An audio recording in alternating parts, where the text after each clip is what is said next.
So, und jetzt sind wir zurück zu Teil 2. Dann gucken wir mal, wie weit wir jetzt kommen. Gestärkt geht es weiter mit Sherlock Holmes.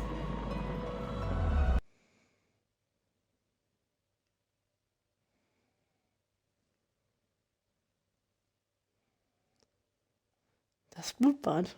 Klingt ja schon irgendwie... Ich habe gar keinen Ton im Fernsehen.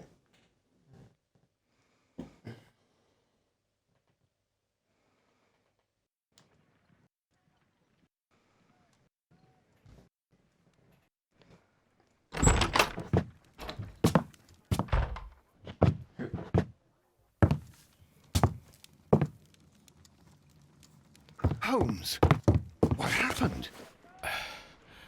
I feel deathly.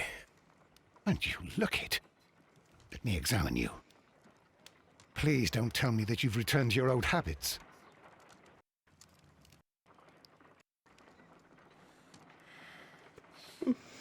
The pupil is dilated.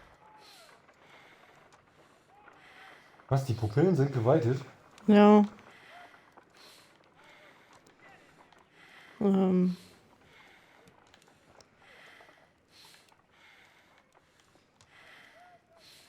Was sollen wir noch machen? Er liegt ja so ein bisschen wie tot. Oben die Stirn ging noch.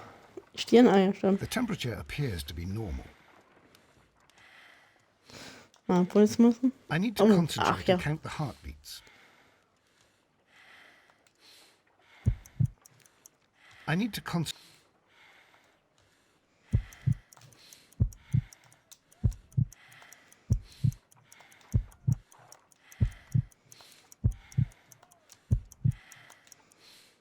A weak pulse, around 50 beats per minute. Oh, schöner Trick. Ne? Einfach nur 10 Sekunden Puls messen und dann mal rechnen. Dann Ja. hat man But you're raus. dying, Holmes. Your pulse rate is dropping. We need to get you to the hospital immediately. The antidote. Give it to me. The antidote? You mean that you're poisoned? Now. Please. Here, drink it all. Don't tell me that you did this to yourself. Hemlock and Datura. I was compelled to. Holmes, imagine if I'd not returned home when I did. What might have happened? I knew that you would. Mr. Holmes, Inspector Lestrade is here to see you. Mr. Holmes is unable to see anyone at the moment. He is unwell. A good day, Inspector. Mr. Holmes, I'm glad to find you here. I Sehr need your schnelle help. Heilung. This is a strange one. We have brought in 2 young bankers from the Einfach mal city, Watson sons of verarscht. lords, members of the chamber, and so on and so forth. They were found stranded in a rowing boat that was drifting on the Thames. A romantic escapade with an unhappy ending, Lestrade. What? Well, yes, they were both in the bath, but what? As I said, And they were tied together. you are lacking in imagination, Inspector. Well, no, I'm not. Anyway, there was a banner flapping about in the boat with the RMS Oceanic printed on it and signed by the Merry Men. The Oceanic. Isn't that the largest steamer ever built? Yes, and these 2 young banker chaps are sons of the owners of the White Star Line, the company that built it. There are rumours of corruption. I'm not interested in politics, Lestrade. I'll keep it then. Here's another one that's a bit more complex and maybe to your liking. It's a murder, but we're unable to find any weapon. We haven't touched anything. It's at the Roman Baths in Strand Lane. A murder, a vanishing weapon, the Roman baths. That's for us. Watson, fetch your hat.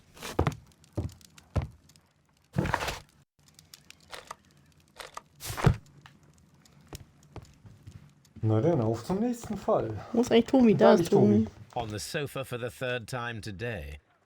Don't be surprised if Watson sits on you again.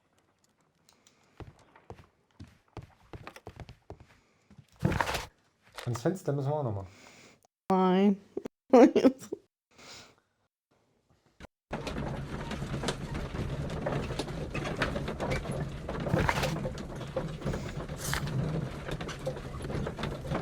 Aufgaben. Treffen Sie sich mit Lestrade in den Thermen von dran slängen. Was haben wir denn da? Das Blutbad. Schlummern dort. Nur ein Mann kann dem auf den Grund gehen. Achso. Hahaha. Die antiken... Geil. Die antiken Thermen von Strand Lane sollen bald der Öffentlichkeit zugänglich gemacht werden. Und doch welche Geheimnisse und alte Flüche schlummern dort. Nur ein Mann kann dem auf den Grund gehen. Ja, sehr geil. Ich habe mich schon gewundert, dass der Text hin war.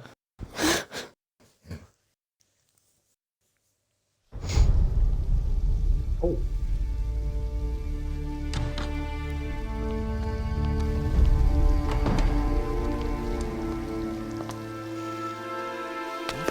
Beautiful place. With a dreadful murder. The body of Sir Rodney Bentcliffe is still in the steam room. It has not been touched, per your usual instructions, Mr. Holmes. I shall be waiting for you here, but please hurry.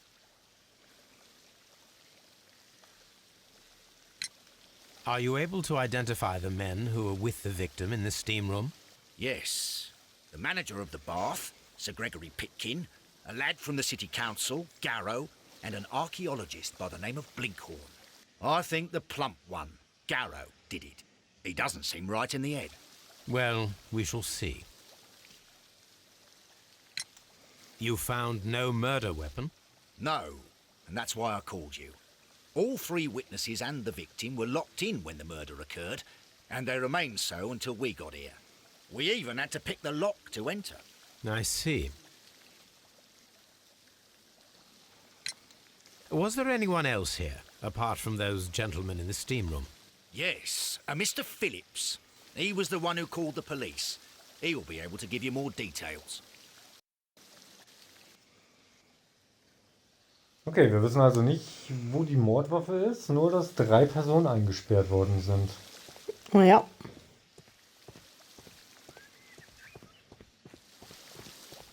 Ja, ein schöner Brunnen. Portier? Keine Ahnung. Ich auch noch mit denen noch. Good day to you, Mr. Phillips. My name is Sherlock Holmes, and this is my colleague, Dr. Watson.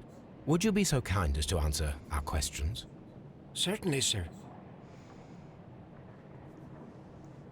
Was ist geschehen? Lass mal analysieren. Ja. Leichte Falten.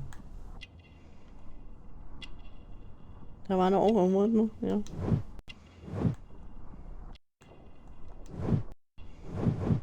Schnittwunde?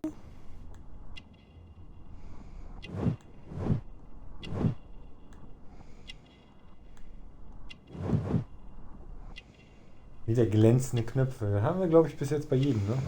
Ne.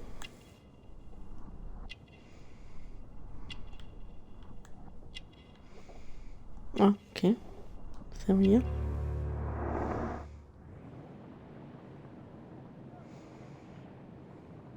Was ist geschehen?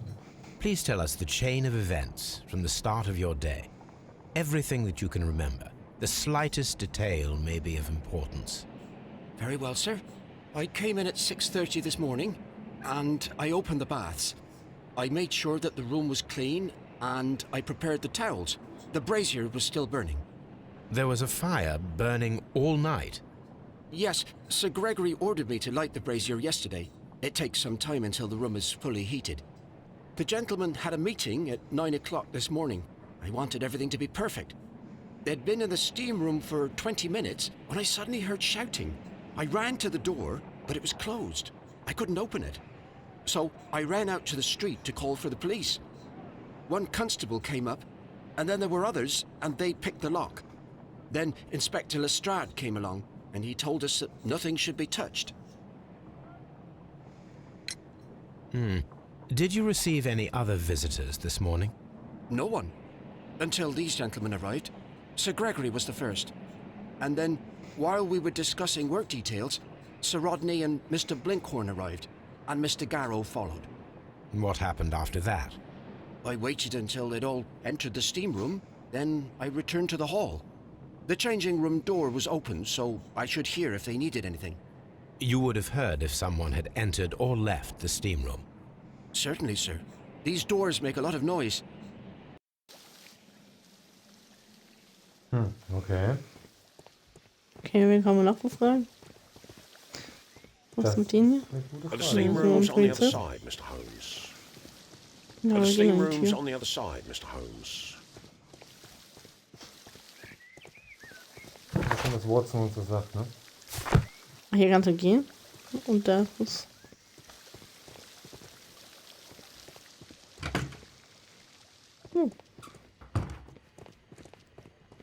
Aber die Kleidung. Expensive clothes, belonging to one of the men from the steam room.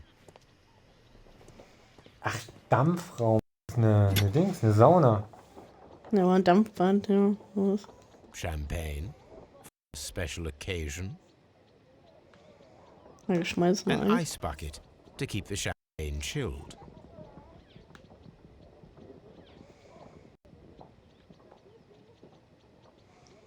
Umkippen kann man den nicht, ne? Na, den Korken. Unopened, it was intended to be enjoyed after the steam session.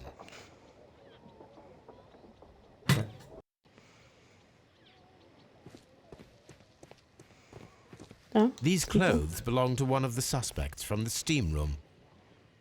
Clothes belonging to one of the Das sind suspects. alles Kleidung von den 3 Männern, die da drin waren, bestimmt. Ja. Ah, das ist doch.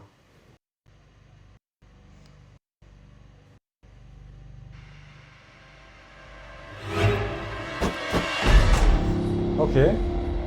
Good Yeah. Lord, Holmes. Ah, death with a peculiarly Roman piquancy. Like the one you almost had an hour ago.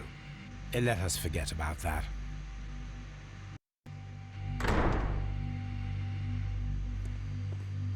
Aber krass, dass die da einfach nur so drin stehen, oder? Ja, die haben die eingeschlossen und haben dir gesagt, dass sie nicht mehr gehen dürfen. Ja, aber die hätten man ja trotzdem außerhalb der Leiche einschließen können. Ja, One lens hätten is die cracked, eigentlich. probably due to the temperature of the brazier. These lenses are for myopia. Okay. Was ist das? The brazier is still burning. The heat here is extreme. It is too hot. I cannot reach into it. I will need something to pick up this melted metal. Zange oder sowas. Reden wir jetzt erstmal mit den dreien?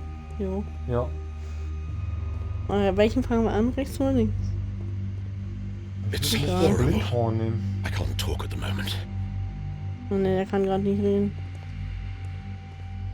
I'm in shock. I don't want to talk. It's horrible.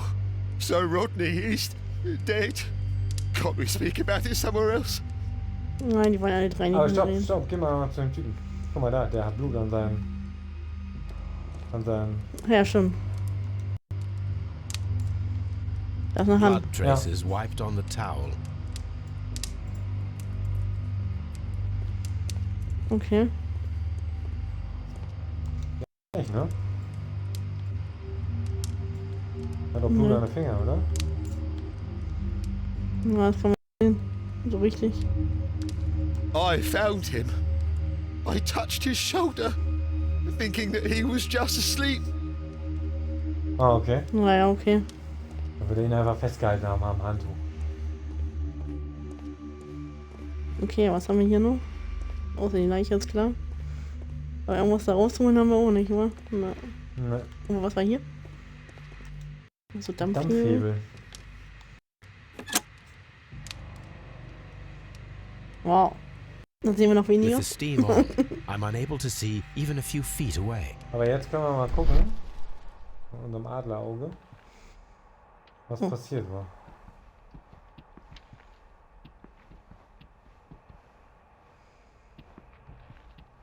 So. Hier sind die 3 Männer.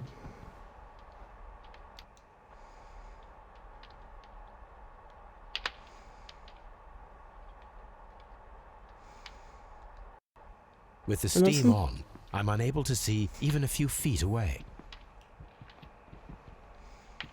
Oh, da kann man ja irgendwas hier sehen. Man muss ja irgendwas sehen können, ne? Ja, eigentlich ja.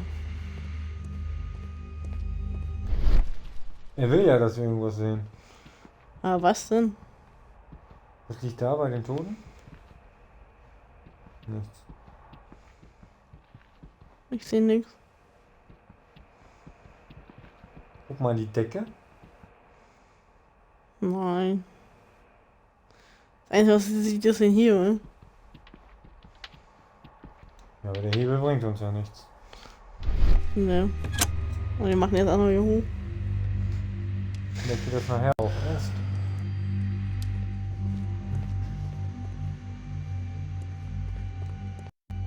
Das Blut. I should check the blood sample at Baker Street. Okay. This key was covered in blood. Ein Schlüssel. Ein Schlüssel.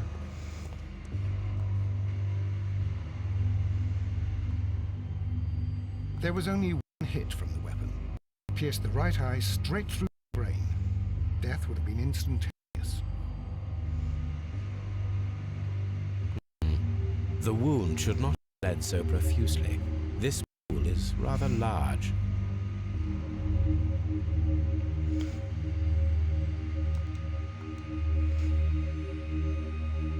Ein Ring gehabt. Or earth. I'll take a sample. Mhm. Look, Watson. He was wearing a ring. Very likely removed it before the steam session. Okay. Da war noch irgendwas. The Danke. death is very recent. Between 30 minutes to 1 hour ago. Halbe Stunde bestimmt. Okay. I think we have found all that we can here, taking into consideration the abysmal lighting. Constable, we have finished with the body. We don't have many leads here. What concerns me is that we still have to find the murder weapon. Mr. Holmes? Please have the body removed without disturbing anything else in the room. All right, Mr. Holmes. I was wondering, Holmes, it's fairly reckless to carry out a murder inside a closed chamber. Why do you suppose they did it? There are a great many possibilities.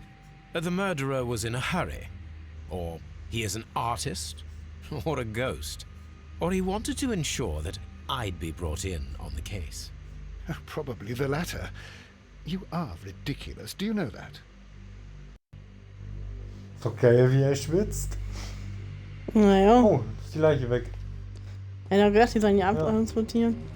So, jetzt können wir mit den Jungs I reden, don't ne? want to stay here. Let us out, please. I can't understand what happened.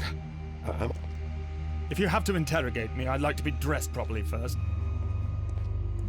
Mr. Holmes? Die Frage ist, kann man noch was mit den Hebel machen, ne? Vielleicht können wir jetzt sehen, wo er lag. Irgendwie. Ja, doch. Mal gucken. With the steam on, I'm unable to see even a few feet away.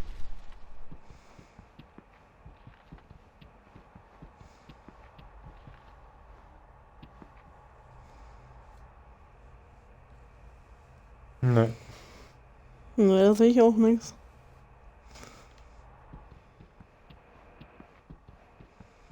Ja, irgendwo muss was sein.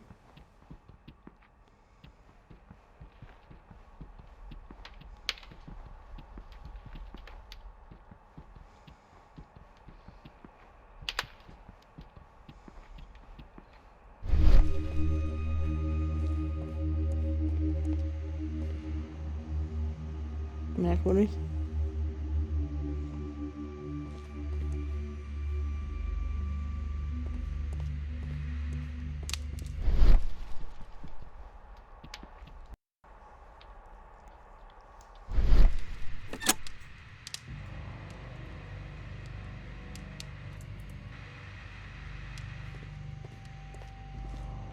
What should we do next, Holmes? Naja, vielleicht ist das aber auch so gedacht, einfach nur, weil ja in dem Dampf, wenn das Ding an ist, konnte man ja gar nicht sehen, wen er ermordet hat. Er wollte vielleicht einfach nur gucken, ob man was sehen hätte können. Ja, aber man kann hier ja noch nichts machen, oder? Das wird doch gucken. Mr. Holmes, I should like to take the suspects to the yard. You can interrogate them there. Any objections? Ja, hinbringen, oder? Ja. None, Lestrade. Hä? So, Was? ja. Ja, doch, war ja richtig. Ja, so richtig, ja.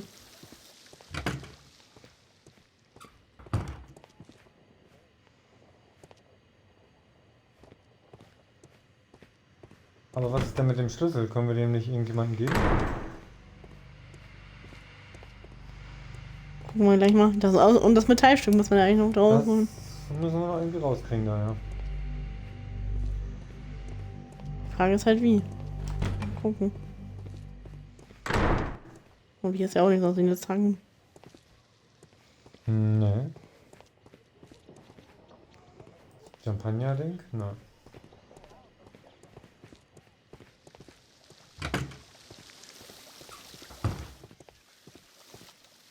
Quatschen wir mal Philips nochmal.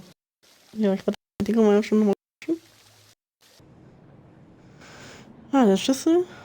Genau. Familie ist der Champagner. There is a bottle of champagne on ice in the changing room. Do Erstmal you das have any Unwichtige zu idea who hören. left it there? Warum There ist is? Champagner unwichtig? Are you quite certain? I didn't pay any attention. Do you believe that it's important? How many people have keys to the steam room? We have just the one key for now, which Sir Gregory gave to me. So, this morning you opened the steam room, and then? I put the key inside my desk, but when they called, I couldn't find it. It had disappeared. I don't know where it is. Did you leave the baths at any time or receive any visitors? No, sir, I did not.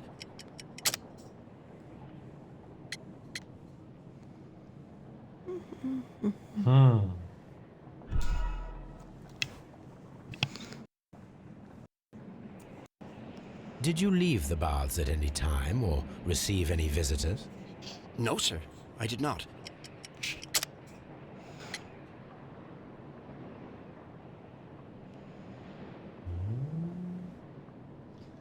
Morgendliche Telegramm, würde ich sagen. You are not telling the truth, Mr. Phillips. You left your work this morning, and you went to the post office, where you dispatched a telegram at around 7:30. But how could you... No, The telegram was for someone in Manchester. Mr. Holmes, it's I'll tell you everything. I left the baths at 7:20. My sister wrote to me yesterday, and she needed a reply, or our mother is unwell. I was away for 20 minutes, and I closed the baths on my way out. Did you receive a reply from your sister?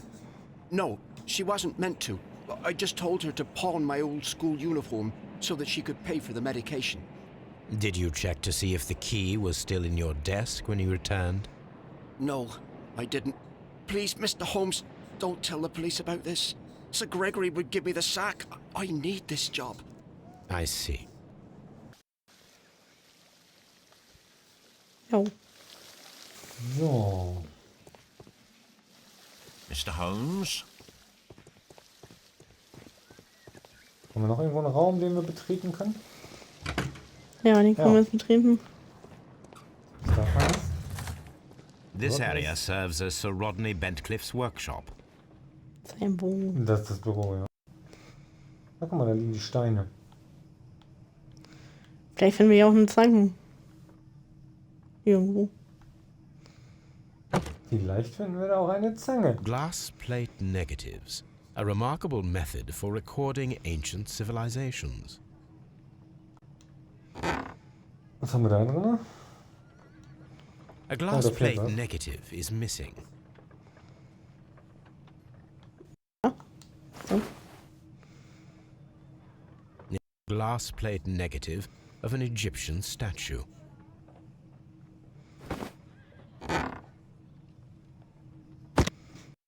Okay.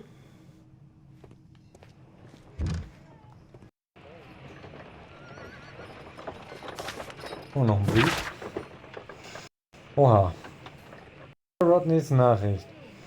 Werter Freund, ich möchte im kommenden Monat eine Pressekonferenz im Thermen von Lane abhalten.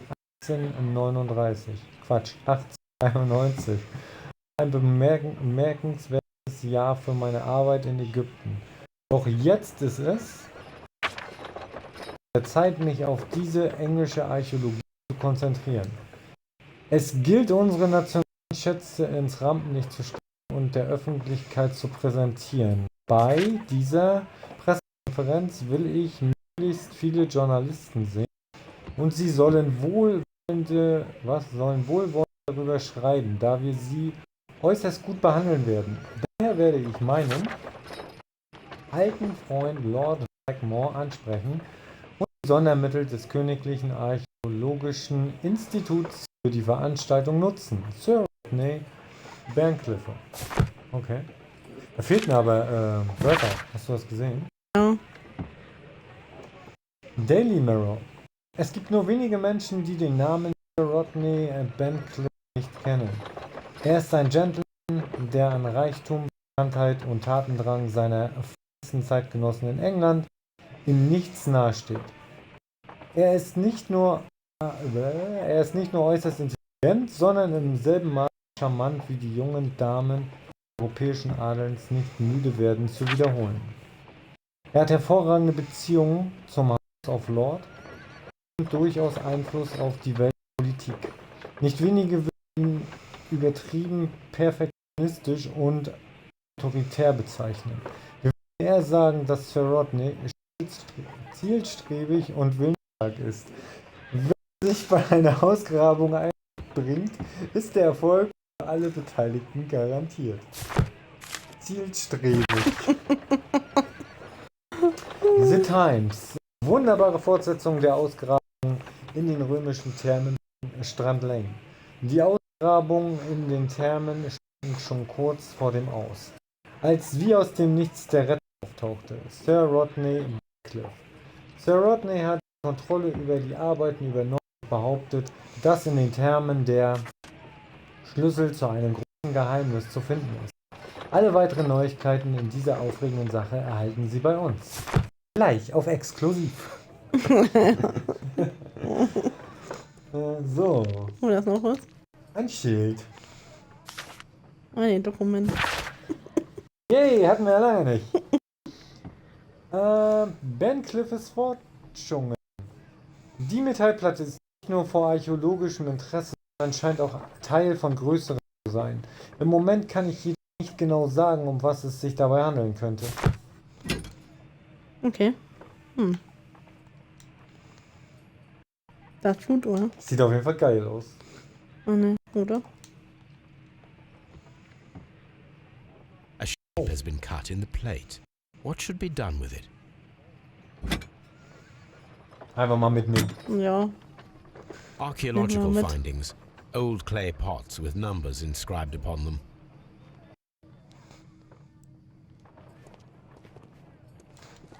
Was haben wir da? Tools used by archaeologists in their research. Da ist eine Zange. Da liegt eine Zange, ja. I will need Korrekt. these. Die können wir schon mal mitnehmen. Die kann man schon mal gebrauchen, ja, ja. Haben wir noch irgendwas hier? Oh. Mal bei den Krügen vielleicht nochmal gucken. Die 3.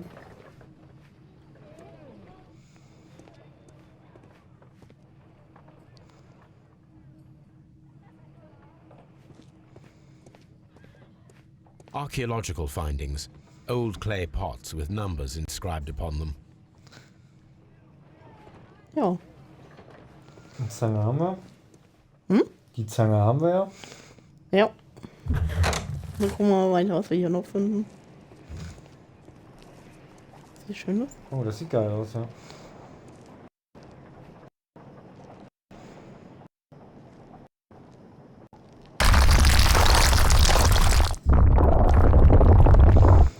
Oh. My God, Der are you Himmel all wird right? uns auf den Kopf fallen. I wonder how this could have happened. Yes, it is somewhat treacherous. Fortunately, I am unscathed. To where does this corridor lead? To the frigidarium, the coal room. Barely unscathed and by a very small margin. And treacherous is an understatement.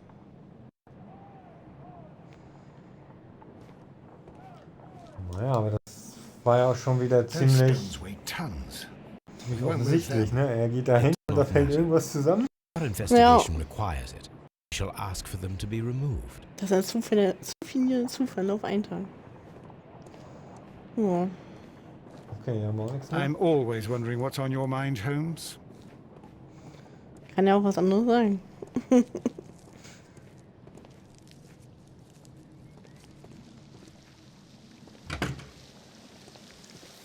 Dann gehen wir mal wieder die Zange Gehen wir die einsetzen. Zange mal einsetzen, würde ich sagen, ne? Ja. Mal gucken, was das für ein Metallstückchen ist da.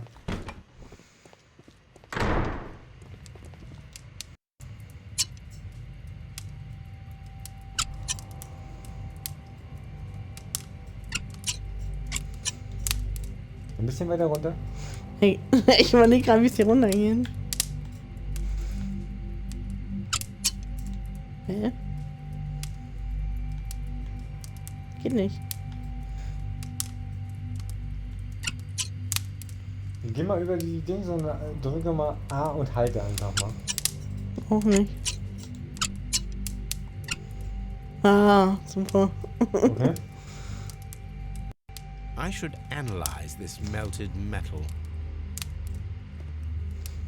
Okay. Untersuchung abgeschlossen. Auch wenn der Haken immer noch weiß ist. Aber gut. Was haben wir denn da? Ach, die Platte hatten Ja, jetzt haben wir ganz viele Beweise, die wir untersuchen können. wir. Das war schon mal gut. Analysieren im Archiv. Befragen. Analysieren. Und nochmal analysieren. Oha. Ja, dann würde ich sagen, gehen wir erstmal. Analysieren. Ja, erstmal analysieren.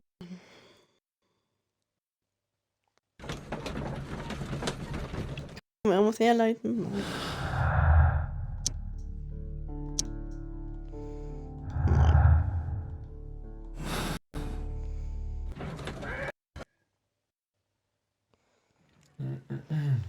Gut, da wären wir mal wieder.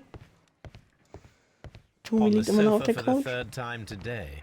Well, don't be Sind wir wieder in surprised if Baker Watson Street? sits on you again. Dann sollten wir mal den Schmutz analysieren. Und dann fangen wir mal mit der Schmutzprobe an. Die ist aber schmutzig. Ach du Scheiße. Selenite. Pyrite.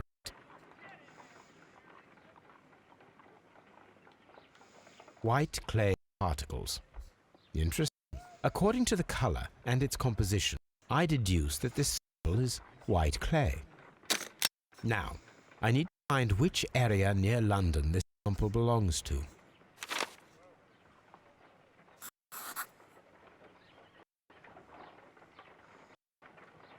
The sample of dirt belongs to the White London clay region, located near the city of St. Albans. Okay. Der weiß alles, oder? Ja, echt. Das Blut Let us analysieren. analyze this blood sample.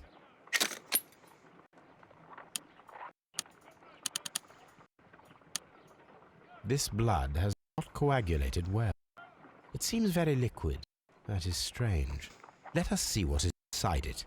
Hydrogen peroxide will bring any foreign matter to the surface. I must take a pipette. Ah, I must wir take a brauchen ja noch pipette and Peroxid. let us see what is inside it. Hydrogen peroxide will bring any foreign matter to the surface.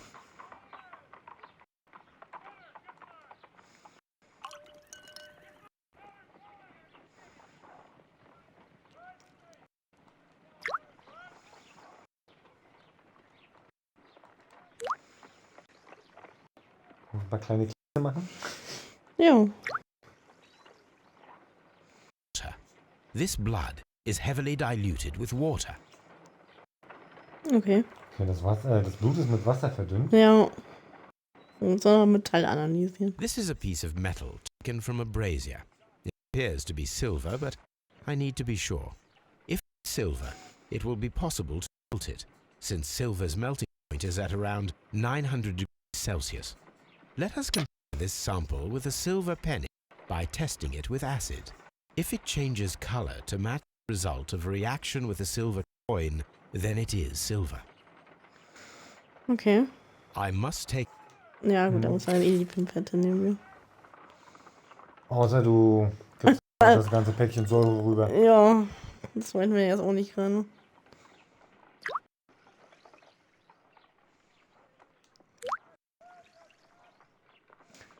impression is the same red stain. It is silver. Britannia silver quality. Okay, also das richtige Silber. Ja. Okay.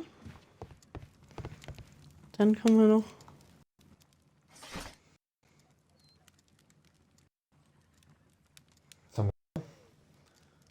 Ja, Sir Rodneys Nachricht.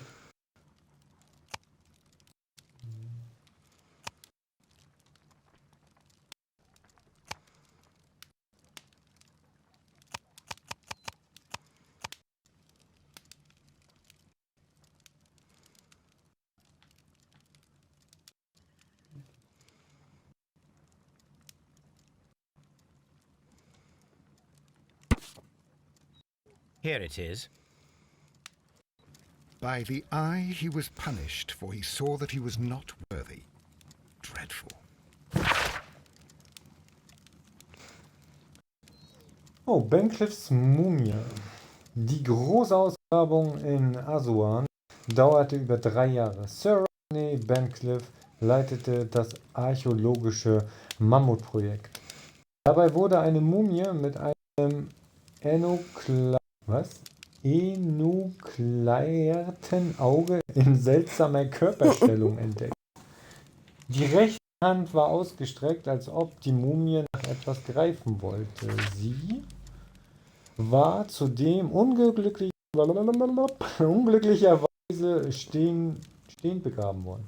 Aufgrund dieser Besonderheiten wurde die zweite Mumie genannt. Am Fundort gab es auch eine lateinische Inschrift. Durch das Auge wurde er bestraft, denn er sah, dass er nicht würdig war. Man nimmt an, dass es sich um keine ägyptische, sondern altrömische Mumie handelt, da einige der Symbole in der Grabkammer eindeutig mit dem Miraskult zugeordnet werden können. Ja. Oh, wir haben noch Briefe hier. Die ganze der Post. Ja. Mycroft Säger. Sherlock, mein geliebter Bruder, du hast ein weiteres Mal einen großen Fehler begangen. Hast du keine Ahnung davon, dass sich das Königreich dank dir am Rande eines internationalen Konflikts befindet? Wie konntest du diesen hochsensiblen Fall den heerlosen Leuten von Scotland Yard anvertrauen? Ja gut, sie haben die Täter gefasst. Aber hast du mal einen Blick in die Zeitung geworfen? Was für eine große Unruhe deswegen entstanden ist. Es ist eine Verallgemeinheit von allen Mexikanern die Rede. Dabei gilt es, wie du vielleicht weißt, zahlreiche wichtige Abmachungen zwischen dem Königreich und unterschiedlichen loyalen Mexikanerfirmen. Das sollte dir zu denken geben. Dein Bruder, Mycroft. Oh, der scheint ein bisschen böse zu sein auf uns jetzt. Ja, ein bisschen vielleicht. Okay, dann verhören wir mal. So, dann... Kann man schon mal was herleiten jetzt? Sehr flüssiges Blut. Nein. Dann verhören wir die Jungs mal. Ja. Aber erstmal haben wir, glaube ich, noch bestimmt noch Beweise. Ja, wollte gerade sagen, wir müssen erstmal die Beweise analysieren. Good day to you, Mr. Holmes. Ja. Und dann haben wir jetzt viele Oha, da liegt Gegenstände. ja einiges rum.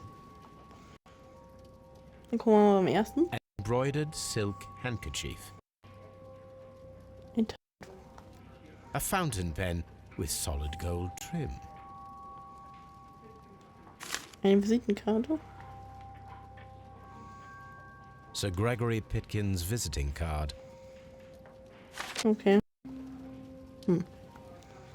Sieht ja nicht atemberaubend aus.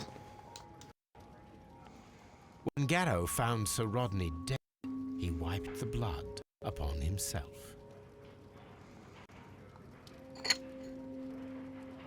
A phial with herbs. Do you know what it is, my dear fellow? It's the St. John's wort flower, Holmes. It's commonly used as a drug against melancholia. However, an overdosage might lead to a rash or even hallucinations. Okay. Interessant. Und das Handtuch finde ich immer noch sehr cool. Ein Brief. Sir Gregory Pitkins Brief. Sir Gregory Pitkins, Direktor an Mr. Blinkhorn. Sehr geehrter Mr. Blinkhorn, die Interessen, die ich vertrete, machen es erforderlich, dass sich die Situation in den Thermen verbessert. Im Moment stehen die Ausgrabungsarbeiten im Abkühlraum unter Ihrer Kontrolle. Es gibt jedoch keinen nennenswerten Fortschritt. Es ist Ihnen nicht gelungen, irgendwas Werte zu finden und wir können den Abkühlraum weiterhin nicht der Öffentlichkeit zugänglich machen. Das Frigarium ist ein wichtiges Mosaikteilchen bei den Unterfangen der Menschen, heute das Erlebnis der römischen Therme näher zu bringen. Aus diesem Grund bitte ich Sie dringendst, Ihre Arbeiten innerhalb der nächsten 2 Monate abzuschließen. Das sollte genug Zeit für Sie sein, Ihre archäologische Forschung in den Thermen zu beenden und einen anderen Ort für Ihre Unternehmung zu finden. Archäologisch, was für ein blödes Wort.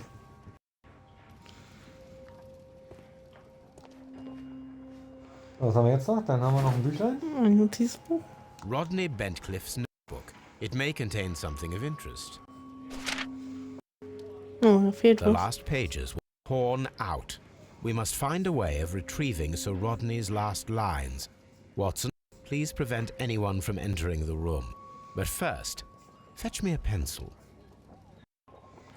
To begin with, a few strokes of the pencil. Wenn wir einfach den Durchdruck versuchen zu lesen.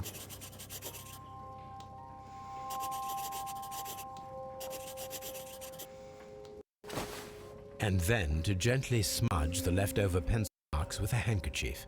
I'm sure that Watson won't mind if I use his.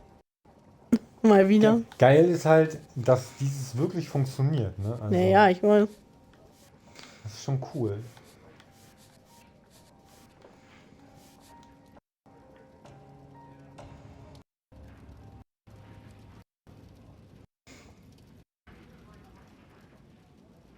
Mr. Holmes, the coroner had... But what are you doing? Tampering with the evidence? I prefer to make them talk. Today, I almost found it. This date will go down in history. Sir Rodney was about to make an outstanding discovery. Wonderful. I could retrieve only the final words. The rest of it is lost. Perhaps the autopsy will assist us in that matter. I'm not sure that I can allow you to inspect the body now. I am sure that you must, Constable. Well, Bericht des Gerichtsmediziners betrifft Sir Rodney Bentcliffe, Alter 63. Der rechte Augapfel wurde von einem Gegenstand mit einer gebogenen Klinge vollständig durchstoßen und ist aufgeplatzt. Die Klinge hat die Orbita auf Höhe des Stirnbeins durchstoßen und ist in den dahinter liegenden Frontallappen und des Corpus callosums vorgestoßen und schließlich im Kleinhirn zu enden, wo sie, alter Schwede, hämaronische Wunden verursacht hat. All die Verletzungen haben zum direkten Tode der untersuchten Person geführt. Im Oberlappen der rechten Lunge befindet sich eine alte Verletzung, die Mukus und Ablagerungen gefüllt ist. Dies kann auf eine chronische Infektion und Stoffe zurückgehen.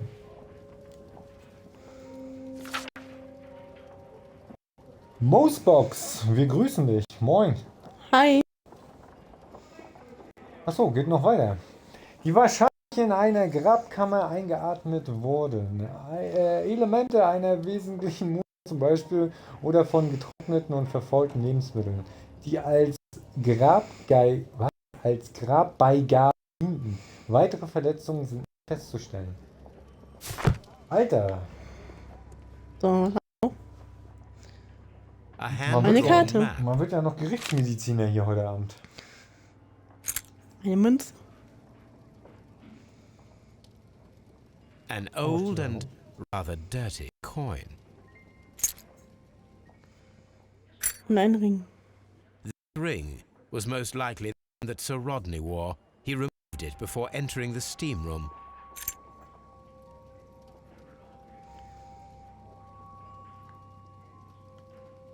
I see the join. This ring was repaired, quite badly too, with silver. An Egyptian symbol. It is a very old jewel. Why on earth would they wear such a ring?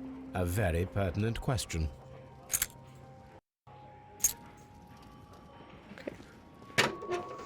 Ja, dann können wir die mal befragen, die Jungs, ne?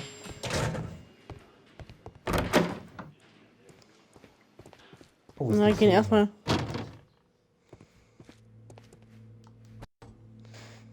Die Leiche abtrainieren.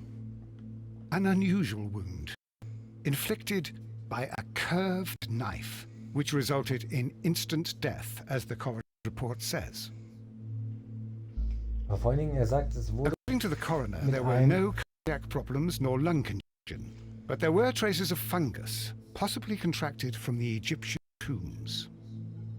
Mit einem gebogenen Dolch. The coroner observed no stomach nor liver disease, if we're to accept Sir Rodney was an occasional drinker and 63 years of age.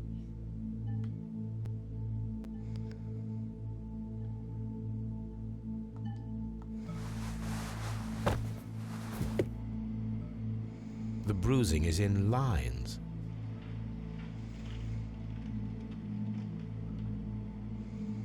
Oh, da war noch was? Da war noch was, ja. Oh Gott, wo war das jetzt? Some light bruising caused by a rope. Schürfwunden. They were caused by a rope around the waist. Sir Rodney was descending somewhere.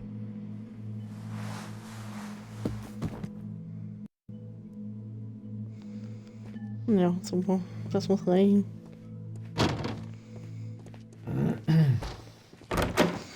Jetzt gehen wir mal fragen. Ist da auch jemand drin? Locked. Ja.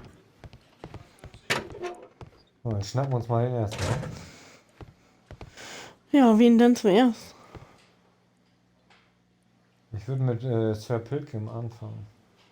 Ja, das ist ja auch ganz links, Ja, rechts. Please escort this suspect for interrogation. Good day to you, Sir Gregory. My name is Sherlock Holmes. I'm assisting the police with their investigation of the murder that took place this morning. Would you mind answering a few questions? Tell me, Mr. Holmes, will I need to stay here for very much longer?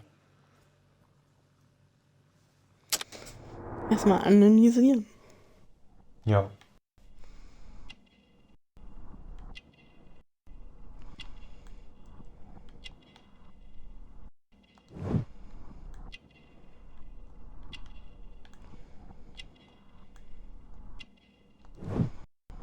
Wie ein Ring. Die haben irgendwie alle Ringe, ne?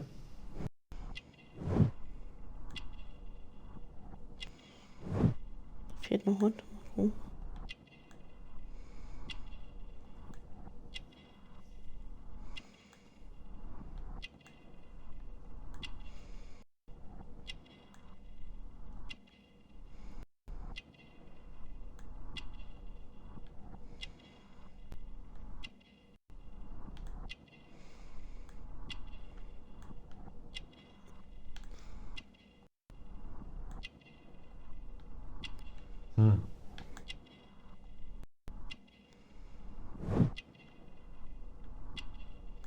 Irgendwas fehlt noch, ne? Goldkette. Da muss noch was sein.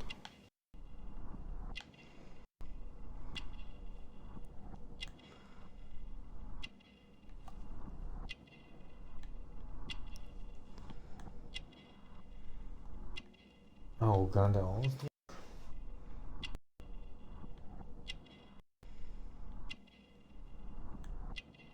Ah, eine Nase. Ah. Mundform. Ach, Mundform. Geringschätzung, okay. You are the manager of the baths, is that correct? Yes, I'm passionate about archaeology. I wanted to restore the ruins. My ambition is to open the baths to the public. Living archaeology can be a profitable business, although now I'm not so sure. I see. When do you wish to begin using the baths? When the archaeological researches are over, I will be free to complete the restoration. It is the usual process. What was your relationship with Sir Rodney Bentcliffe? We were not particularly close. He had an unpleasant temperament. Suspicious, authoritarian, unkind. People possessed by genius may be forgiven for their nature, but not by me. Was he obstructive?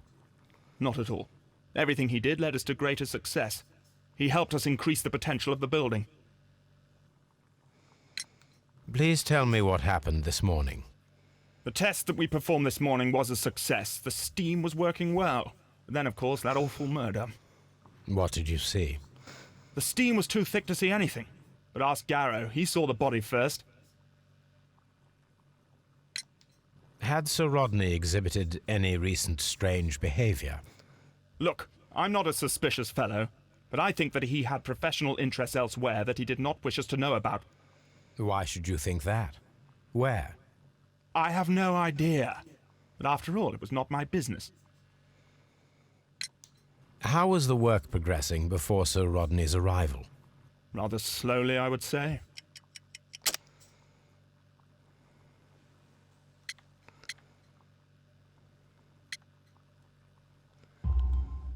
Sir Gregory, could you please explain this letter?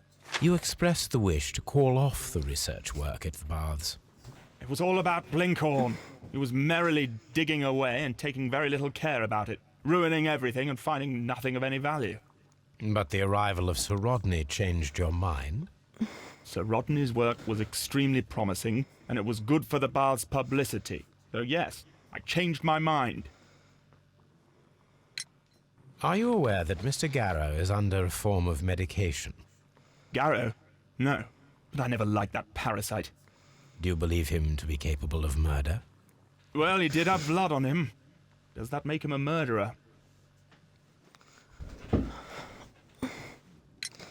Some melted silver was found inside the steam room brazier. Do you know where it came from? Silver? No. Did you bring a bottle of champagne to the baths? Absolutely not. Sir Rodney did, I think.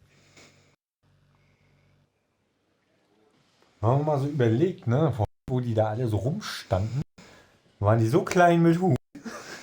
Naja, Und jetzt sind die so frech. das stimmt. Jetzt sind sie wieder frech, ja. Ja, jetzt nehmen wir den Typen hier in der Mitte, würde ich sagen, wa? Hier, der wartet doch schon drauf, dass er Please rauskommt. escort the suspect for Ja, ich hätte auch gleich interrogation. wegen jetzt einfach Reihe voll. Ja. Good day to you, sir. My name is Sherlock Holmes, and I am assisting the police with their investigation of the murder of Sir Rodney Bentcliffe. Would you mind if I asked you a few questions? Not at all, Mr. Holmes. My name is Percival Blinkhorn.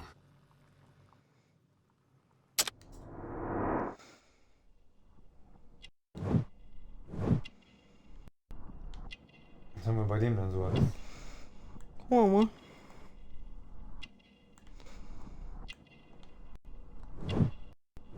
Ja, der sieht auf jeden Fall, sag ich mal, nicht so wohlhabend aus, ne? Nö. Ah, guck mal, schnell sogar, nicht wohlhabend. Naja, das stimmt.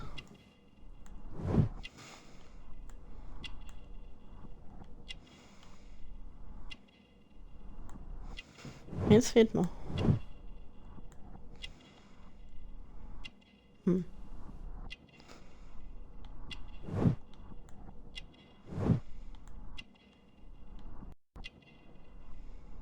Ah, hier. Ja, die Finger.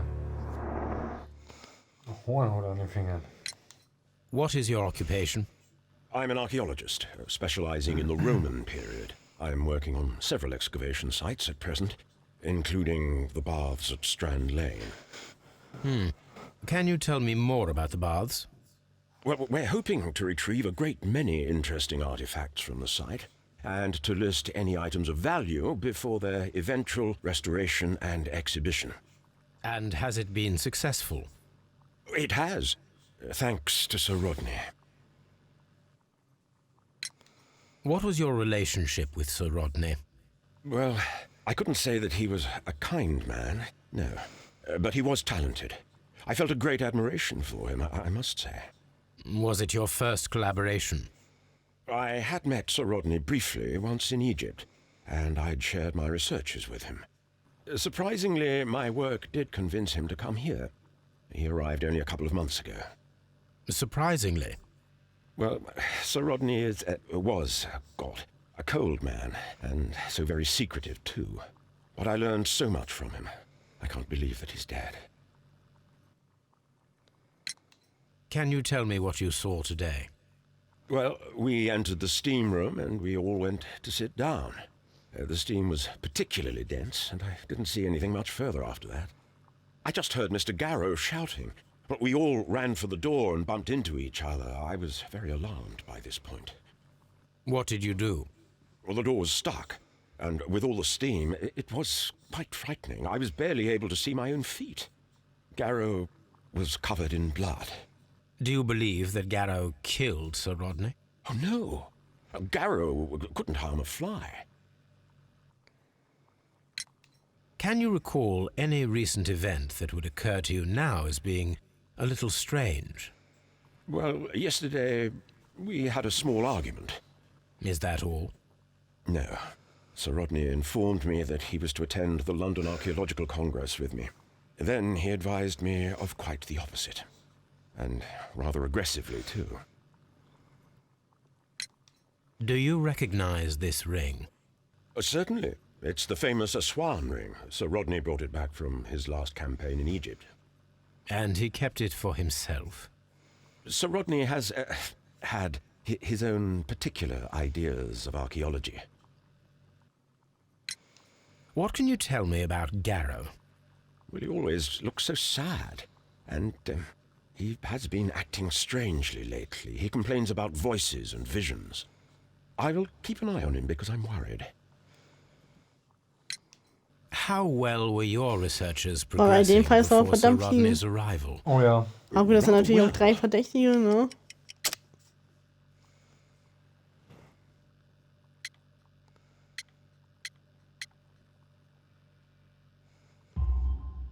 This letter reveals that Sir Gregory was prepared to put a stop to your work.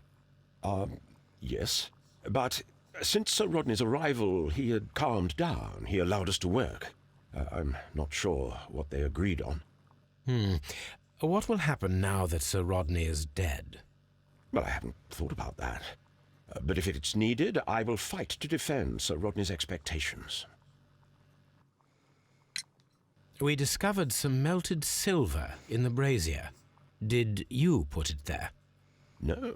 Silver, you say? No, I don't know how it got there.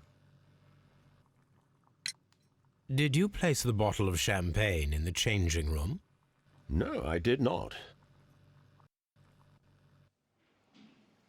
Okay, dann fehlt es der letzte noch. Oh, dann befragen wir den Heini mal. Please escort this suspect for interrogation.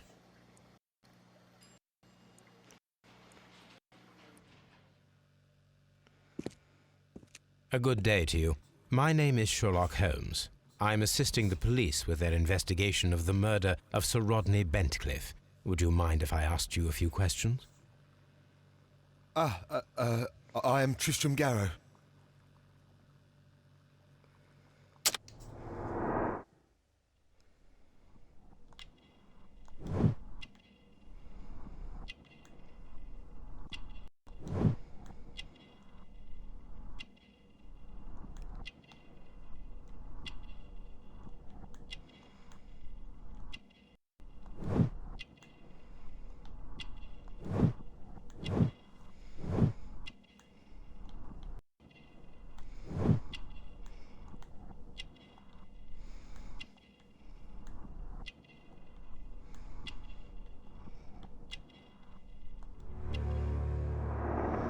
Okay, der hat auf jeden Fall wenig geschlafen. Ja. Augenringe hat er. What is your occupation? I am a councillor at the district chamber. And what were you doing at the baths? Well, I follow the researches. I am interested in archaeology. You follow them? Yes. So many things happened and we need to know. Or perhaps it's better hidden. I beg your pardon, Mr. Garrow. I meant nothing by that. I apologise. What was it like to work with Sir Der war ziemlich Rodney? nervös, oder? It Ja. was like working with a genius. He was a hard man, but then, you know, this world is hard. There are always people who want to steal from you. Oh, der schwitzt. And he trusted me, but, oh, Are you feeling unwell? I'm sorry. It is I. I remember. Oh, I feel so sorry. Do you need anything? I feel bad. I hear... No, nothing. I'm better now. Okay, das war merkwürdig. Das ist wirklich Please try to merkwürdig. recall what you saw today. The room was so hot. I had to remove my glasses. I was not feeling so very well in there. But you found the body. I saw the knife, you know, flying through the air. I saw the blood. I tried to escape. I don't remember. You saw the knife. What did it look like? Everything was as if in a nightmare. It all happened so fast. The knife was shining like gold. Had Sir Rodney exhibited any recent strange behavior? Well, he had been rather secretive these past few days. Last Thursday, for example, I saw him leave. When he returned, it was very late. He showed me some wet coins, Roman coins, and he started to laugh. His ring! Oh, it should be destroyed. Why do you say that? It is a cursed ring, digging dark secrets. Really? It is after me now. I know it. I shouldn't have worked on it in the workshop. It's too late now. This is the coin that he showed me. It is from the 3rd century. It must be very rare. No, I don't know. Thank you. Thank you. This will help me to calm down. Do be careful with the dosage. I will. I mean it. We discovered some melted silver in the brazier. Did you put it there? It didn't help. The power is too strong. Did you place the bottle of champagne in the changing room? What? No. Garrow appears to be rather mentally disturbed. Either that or he is a good actor. Jetzt könnte man mal analysieren, oder? Ja, hätte ich auch gesagt. Oh, jetzt haben wir ganz schön viel. Jetzt haben wir richtig viel, ja.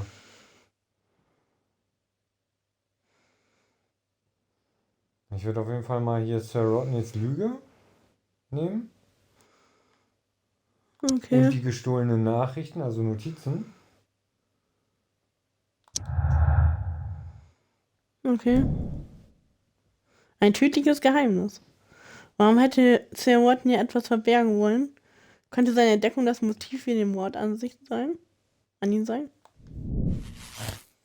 Oh, es geht weiter. Oh, haben wir noch weiter. Ja. Die letzte Expedition. Finden Sie heraus, wohin Sir Rodney wenige Tage vor seinem Tod gegangen ist und lüften Sie sein großes Geheimnis. Okay. Was können wir sonst noch kombinieren? So einiges, glaube ich. Ein Kohlebecken.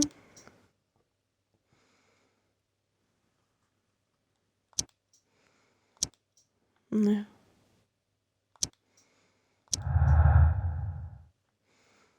Okay. Möglicherweise Silberwaffe. Ein Gegenstand aus Silber ist kürzlich im Kohlebecken zu einem Metallklumpen geschmolzen. Ja, hätte ich auch gesagt. Das ist vielleicht die Mordwaffe. Ja, das ist, aber kann das gewesen sein aus Silber? Also, ein Dolch komplett aus Silber. Na gut, das ist Archäologentechnologie, ne? Was haben wir da? Okay. Dampffeuchtigkeit. Das Wasser im Blut lässt sich durch die feuchte Luft erklären, die auf den Dampf zurückgeht. Ungeklärte Spur. Das Wasser im Blut ist eine bisher ungeklärte Spur in diesem Mordfall. Es muss irgendwie mit dem Mord zusammenhängen. Okay.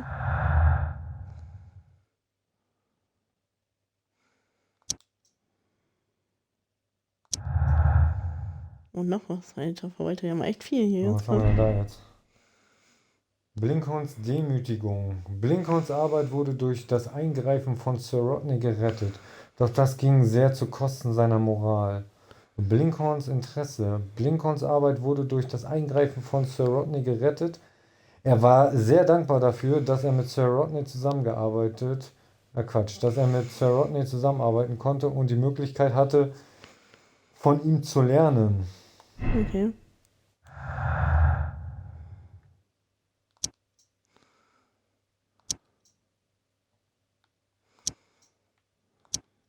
Okay. Das war schon mal nix. Ich wollte gerade sagen, das waren alle, die wir hatten, so, ne? Auch nicht.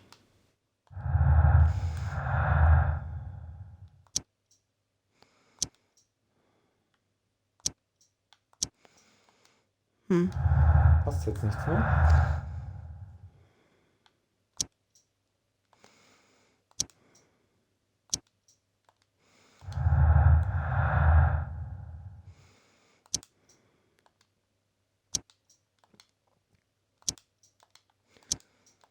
Ne. Ne, da fehlt uns noch was Neues jetzt. Noch so Okay. viel.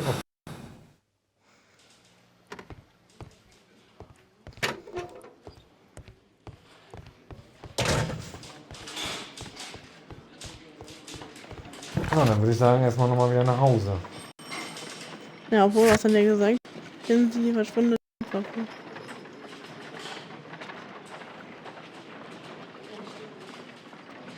Und wir müssen jetzt erstmal rauskriegen, wo die sein könnte. Ich würde noch was Ärmel gehen. Hm?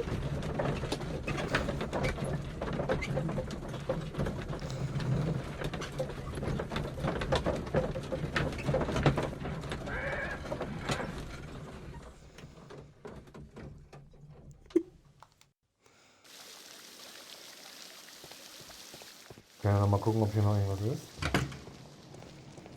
Na gut, hier ist es verschüttet worden, hier kommen wir nicht weiter. Nee. Hier hatten wir eigentlich auch alles. Glaube ich.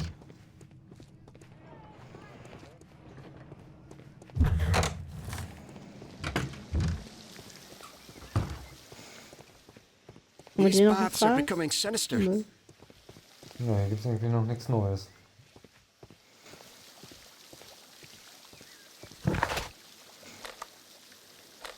Dann gehen wir mal in die Baker Street. Schauen wir mal, was da abgeht. Was haben wir denn noch für Notizen hier? Ach, wir müssen auf der Landkarte noch nachgucken. Eine Landkarte ist hier. Und ein neues Souvenir haben wir auch. Ah, hier, die Dampfpfeife.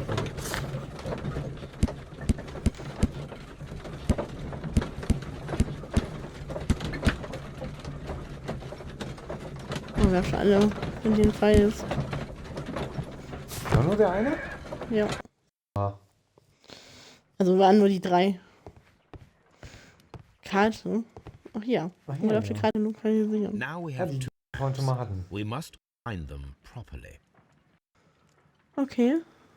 Hier sollen wir jetzt bestimmt wieder das suchen, was wieder passt, ne? Ja. Vielleicht hier? Nee.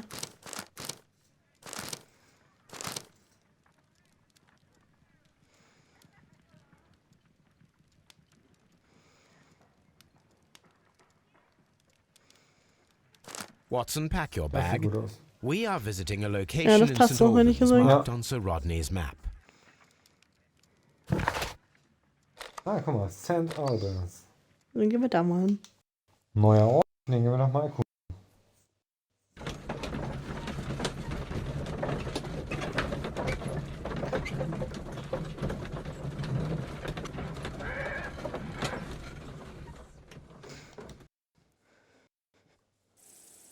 Oh, das ist aber hübsch.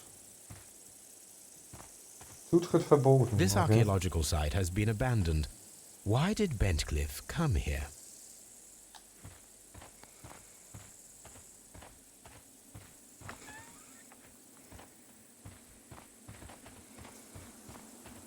Das sieht doch mega aus hier. Ja.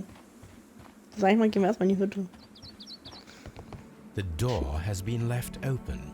Someone did not care was in haste. Oh, da lag was. This is the map site. Ach, das We ist are die at the heart of an old Austragungsstelle, Roman wo wir uns city. jetzt befinden. Ja. Ein Dokument. Oh. Oh, was haben wir denn da? Geheimer Miras-Tempel. Die Anhänger von Miras gingen ihrem Glauben heimlich nach. Im Alltag betreten sie gewöhnliche Gottheiten wie Juno oder Neptun an. Die Miras-Tempel befanden sich im Normalfall unterhalb von Tempeln anderer Götter. Die Miras-Anhänger bezogen sich häufig auf ihre traditionellen Götter, um Zugang zu ihren Mithraräumen zu erhalten. Das Mithraeum in französischem Dialog ist ein interessantes Beispiel, denn dort befanden sich der Eingang zum Tempel unterhalb einer Statue der Diana. Der Eingang wurde höchstwahrscheinlich durch einen raffinierten Stein- und Seilmechanismus sichtbar. Der Mechanismus selbst wäre womöglich nie entdeckt worden, wenn er nicht durch einen Wassereinbruch zerstört worden wäre. Dabei wurde auch der Weg hinunter in die Mithraeum offengelegt. Mithras gibt es in Rom, Ostia, Numidien, Dalmatien, Britannien, Pomlasien, Bratkartoffeln sowie entlang der Donaulinie. Ja. Selten, aber genau. Alter Verwalter. Ja. Oh, ein Dokument. Nein. Sehr gut.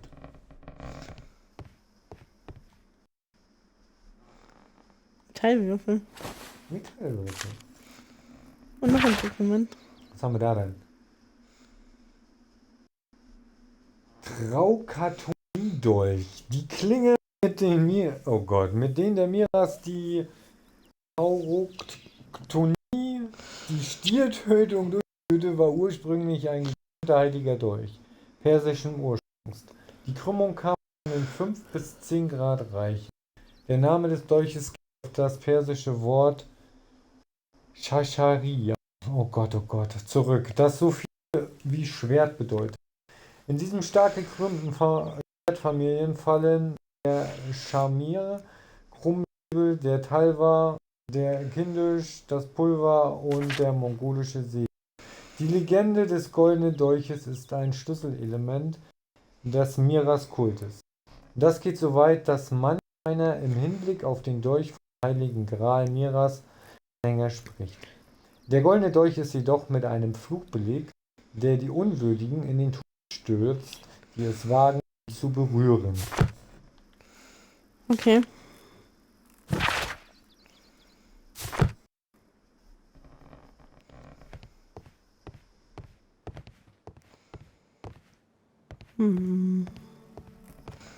Das war, glaube ich, anders hier. Guck. Ja, es war auch genug zu lesen. Ja.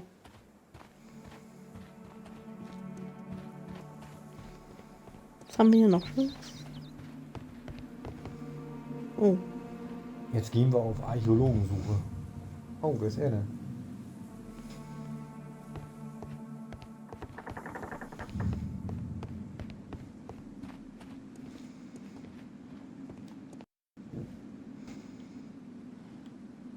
The Cyclops, a one-eyed creature helping Vulcan at the forge. Ein Zyklop. Vulcan, the god of fire and metalworking. Ja.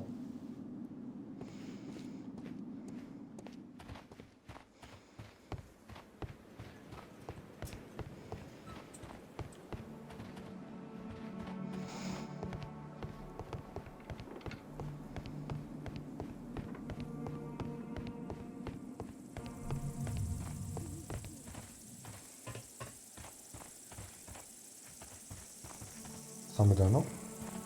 Gute Frage. This Da ist noch was. railway Also is noch used to remove rubble from the site. Da ist noch eine Hütte, oder? Ja. Da ist noch eine Hütte. Frosche. Da war auch noch ein anderer Weg, wo du gerade die Treppe hochgegangen bist. Da ging es auch nochmal nach links. Ja, hatte ich gesehen.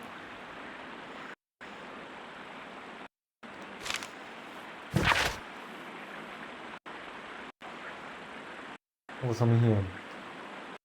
Den Clips Einfluss. Sehr geehrter Lord Blackmore, Direktor der Thermen, Sir Georgi Pitkin, war zu Beginn, als ich hier angefangen habe, ein Ärgernis. Nachdem sie jedoch eingeschritten sind, hat er sich zum Besseren entwickelt und jetzt durchaus eine Hilfe.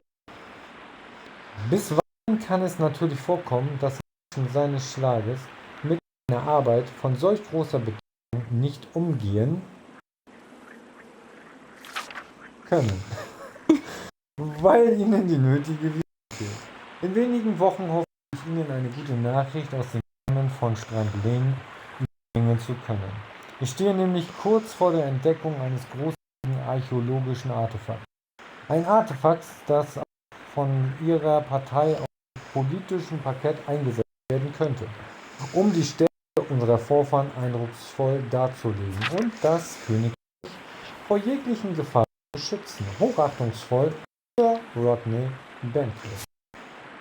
Ja. Oh, da riecht auch noch was. Kann sein, dass es hängt.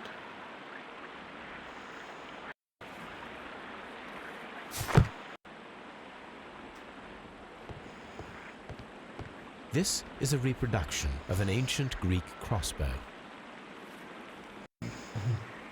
The gastrofets were used with ropes and hooks for sieges. So, was haben wir da noch? Da war noch was. This is a reproduction of an ancient Greek crossbow. This is a reproduction of an ancient Greek crossbow. Fehlt, glaube ich, noch was, oder? Ich weiß nicht. Sieht so aus.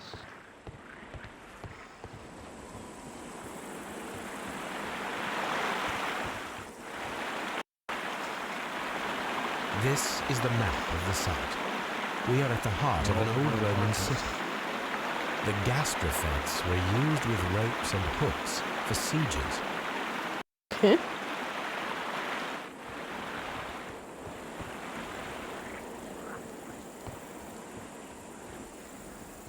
It is a broken statue of a bull.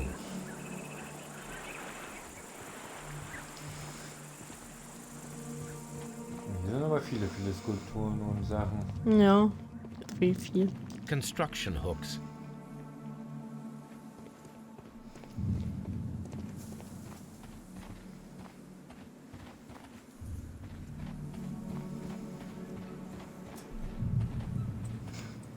Was war denn mit dem Stier, mit der Statue, die da stand? Hast du die schon? Ja.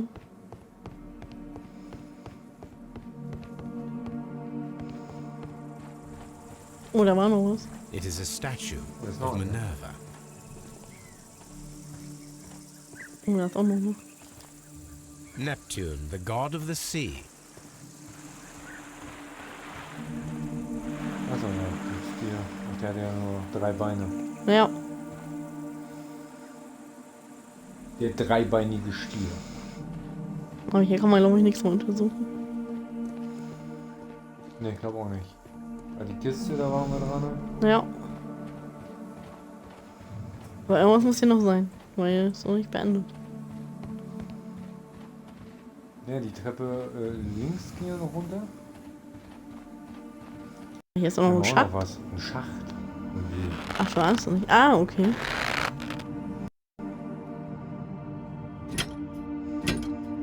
Excavating. Ja.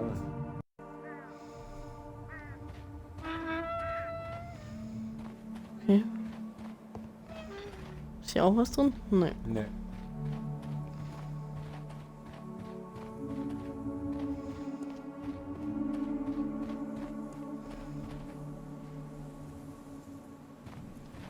Jetzt fehlt nur noch die linke Seite, wo ich ja sagte, wovon bei den Zyklopen und bei Vulkan, wo wir da hochgegangen sind. Da ging es doch nochmal links hoch. Ja, hier sind wir doch bei den Zyklopen. Na, meinst du hier hoch was? Hier sind auch.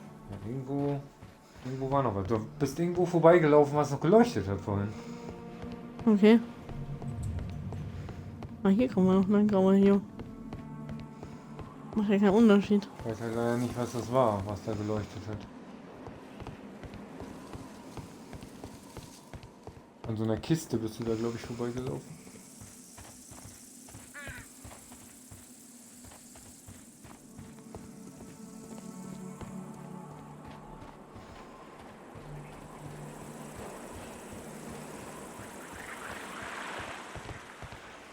Da war auch noch was. Nee, das hatte ich schon. Nee, davor, da lag noch was. This Ich weiß. is a reproduction of an Da ancient steht noch Greek was. crossbow. Ah, muss guck man mal, wahrscheinlich wieder da zusammenbauen. da fehlt ein Dings. Ein Band oder irgendwas. Für die Armbrust. Ja, auf jeden Fall haben wir das noch nicht. Uns fehlt ein Bändchen. Es lag bestimmt da in der Kiste, wo wir vorhin lang gelaufen sind. Ich weiß aber nicht mehr, wo das war.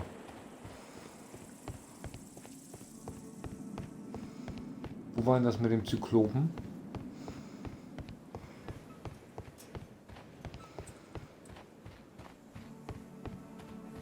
Da. Hier war jetzt die Klo. Ging es da irgendwo lang? Ging es da hoch? Nee. Da sind wir hergekommen, da oben. Hier ging es hoch und wir sind da lang gelaufen.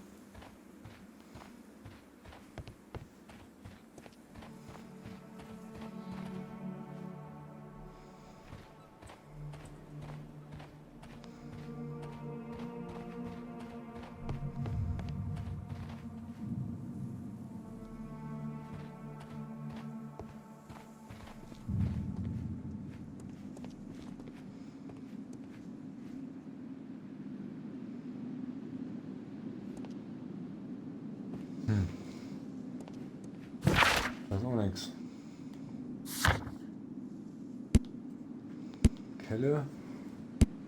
Gussteile. Aber auf jeden Fall haben wir die Ausgangsstelle noch nicht untersucht. Richtig? Da fehlt irgendwas noch. Ja. Irgendwo haben wir noch was übersehen.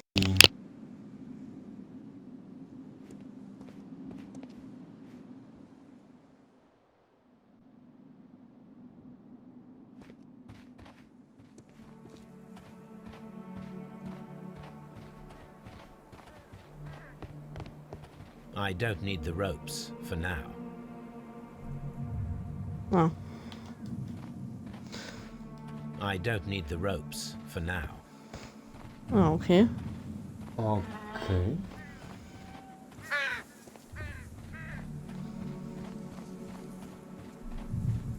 Da fehlt noch irgendwas anderes, ne? Ja. Oder ich muss erst die Sache untersuchen. Das kann natürlich auch sein, ja. Was ist hier noch? Gucken. Ja, das sind aber auch die Gebiete, finde ich, werden immer mehr größer, ne? Oh, hier kann man irgendwas noch entdecken. Da, Ah, okay. an der Wand. Ja. This wall was covered with mud recently. What could be hidden here?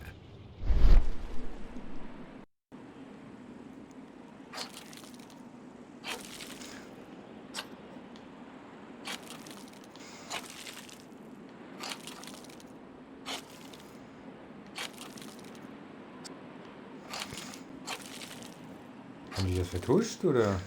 Ja, sieht so aus.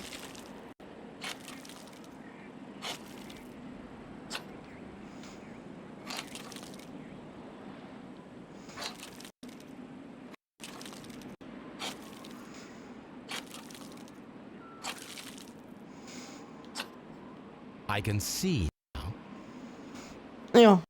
Okay. Frigidarium. It is located at the Roman baths in London. Someone took the time to hide the fresco, but what for? I need to visit this place.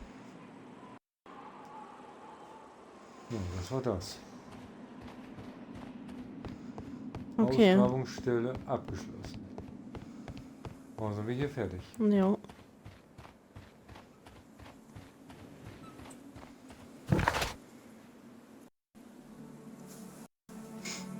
So, was haben wir jetzt?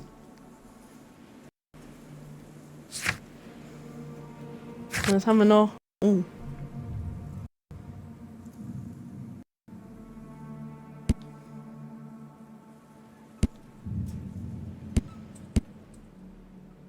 Analysieren und erfragen. Das heißt, eigentlich müssen wir mal wieder zurück in die Baker Street. Ja. Dann gehen wir mal wieder in die Baker Street. Und mal so schon Sachen analysieren.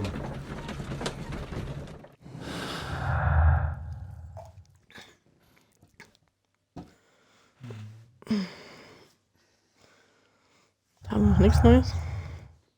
Was hast du gemacht? Ich habe mein Trinken ins Gesicht gekriegt. Das hat geblubbt. Ich hab gehört. Ja. So, dann wären wir mal wieder. On Alles the gut. sofa for the third time today. Well, don't be Okay. surprised. Gussteileform. Was? There are 12 Gussteileform, pieces genau. here. Let's try to gather them. Zusammensetzen. Okay.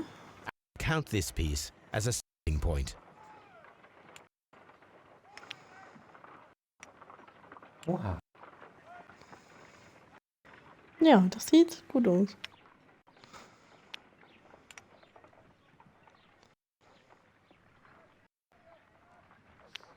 Also es soll einen Würfel ergeben bestimmt, ne? Irgendwie sowas muss das sein. Ja, das ist das erste, auf jeden Fall. Kann man die wieder drehen, die Teile? Ja. Okay. Na dann.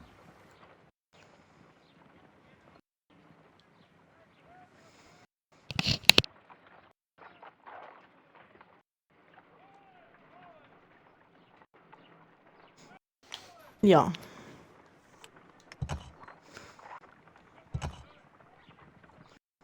Achso, liegen die schon an der richtigen Stelle oder was? Oder wie? Kannst du die bewegen, oder? Ich guck gerade. Teil vertauschen. Ah, du kannst die Teile Ah, okay. Okay, das muss nicht nach oben. Das ist ja auf jeden Fall eine Kante. ist eine Und das Kante. muss auch irgendwo nach oben. Das rote muss auf jeden Fall nach links. Das ist auf jeden Fall ein hinteres Teil. Und das muss auch nicht hier hin. Nee, das rote ist fest. Ist da unten. Könnte man mit hier mal noch tauschen? Auch falsch. Was haben wir hier unten? Ist auch verkehrt. Das ist unten, ganz unten Das hier? links. Das Links, hast du inhaltlich, also hier ist ganz das. unten links, ja. So, dann kommt... Das hier? Ist auf jeden Fall nach oben. Ne. Das ist unten links, glaube ich, vielleicht. Das könnte unten links sein, ja. Ja, unten rechts, meine ich. Das da unten sehe ich gar nicht. Ja, du kannst es doch drehen. Ah. Nee, kannst Was ist denn das Gegenstück zu dem zum Beispiel? Ach, man kann das ja vertikal drehen. Aber wie geht denn das? gedrückt halten und dann... Ah, das ganze Ding kannst du Ach mit. du Scheiße. Ah, okay. Alles klar, damit du das sehen kannst. Ja gut. Also das hier könnte passen. Die zwei noch. Also die drei. Aber der da oben passt auf jeden Fall noch nicht. Da muss, aber welcher muss denn da rein? Der hier unten muss auf jeden Fall noch nach oben. Da hinten da.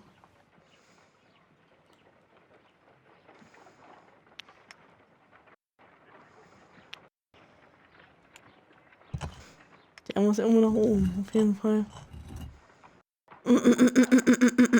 Aber anders auf jeden Fall. Wie gesagt, der muss hier hin. Ist auch noch falsch.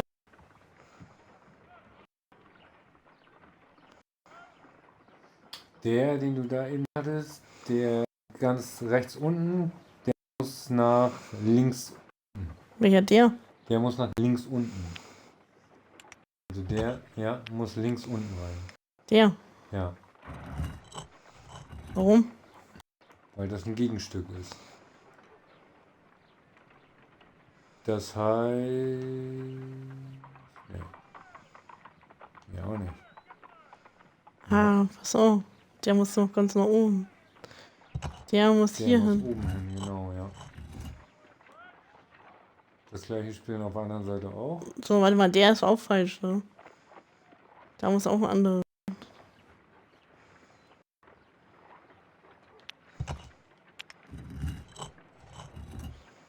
Der ist auch falsch, ne? Der könnte passen. Das kann man aber prüfen mit RT. Also die anderen gehen leider nicht dahin. Ah ne, da passt ja mit deinem Gegenüber nicht. Was haben wir denn sonst hier noch? Der passt auch nicht. Was war mit den da hinten? I will count. Ne, der passt auch nicht. Mhm. Kannst du das Ganze nur nach oben und unten drehen oder könntest du so ein Stück nach links drehen und rechts drehen?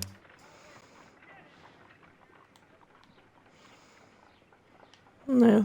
Nee, nur nach oben und unten.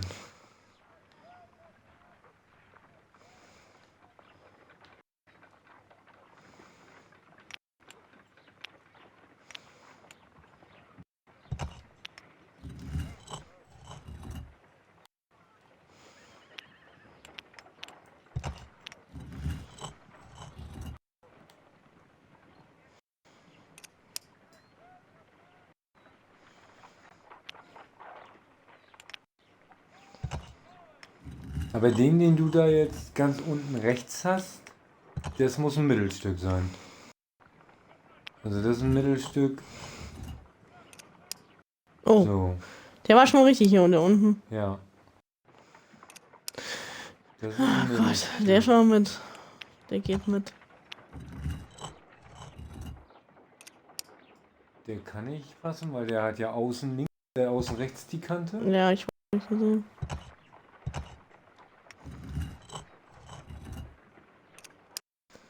Der kann auch nicht passen.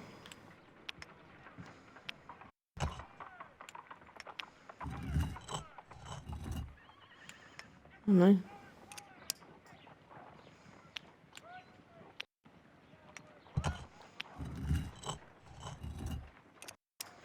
Kann auch nicht passen. Aber der dahinter vielleicht. Hinter dem, den du gerade gesetzt hast. Der, ja. Nee, der hat auch eine nicht. Außenkante. Der hat eine Außenkante.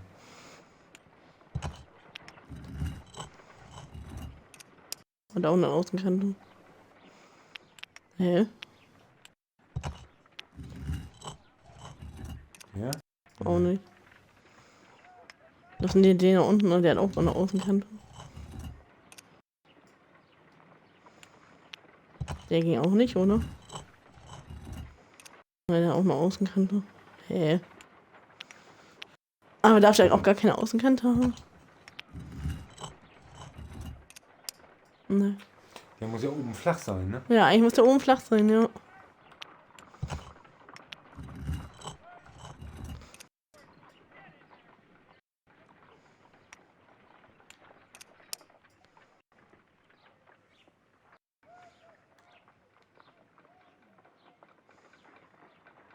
Also das ganze Ding komplett drehen.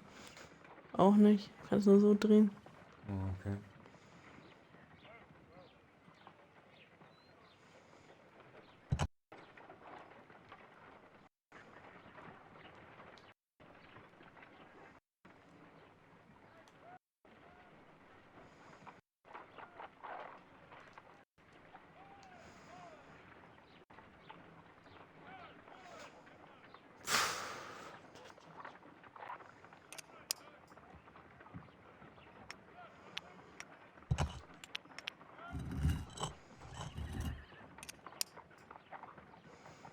Nee, das kann er nicht.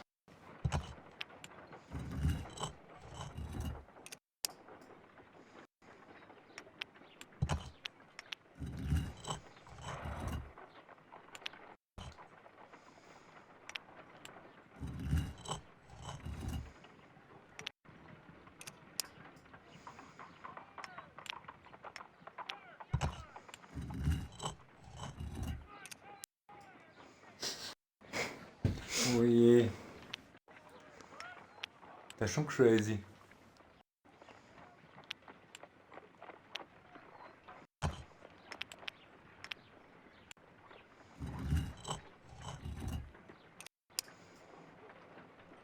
Ja, das ist eigentlich ein Teil, Jetzt was nach setz den oben mal. geht. Ja.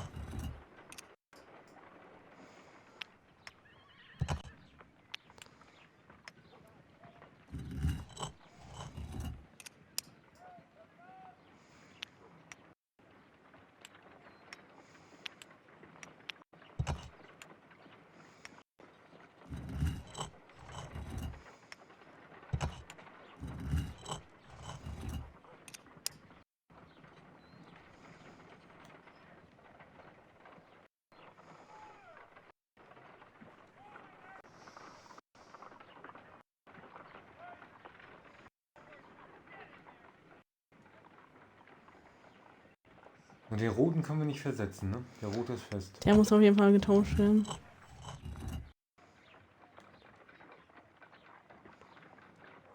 Oder? Und hier muss eigentlich, der muss eigentlich anders hier.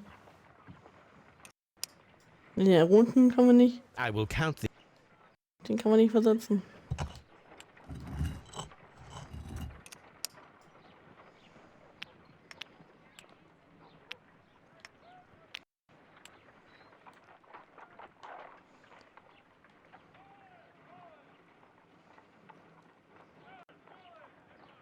Das heißt, als dritter, im dritten Dreieck müsste eigentlich einer dahin. Ach, der oben hat mir ja den richtigen. Oder unten. Ah, nee, Ja. unten war der. Nee, unten war der richtige. Unten war richtig. So, das heißt, wir brauchen da jetzt eigentlich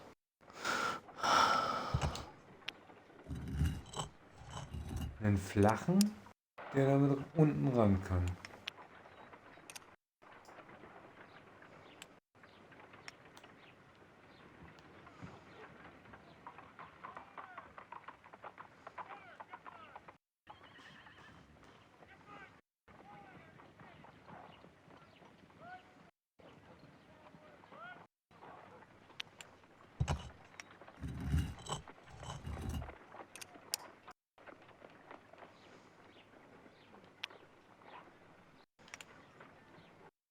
Aber guck mal, wenn du die anklickst, dann sagt er oben noch, du kannst sie nochmal drehen. Denn? Klick mal einen an. Mal einen rechten Analogstick. Ah. Du kannst sie noch drehen. Ah, shit. Okay. Das wäre noch netter. Okay, du kannst auch so umdrehen. Mhm. Okay, der könnte so passen.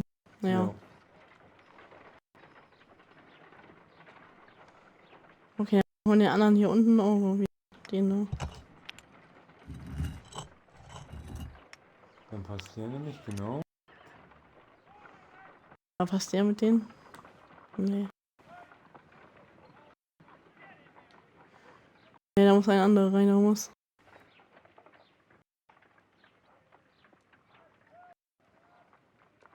Oder? Und die drei passen auf jeden Fall schon mal.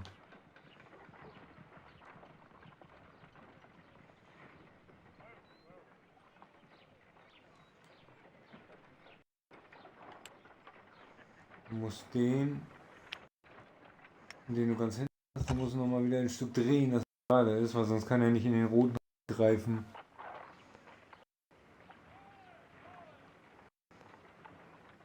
Was? Ja. Auch nicht. Aber der muss passen.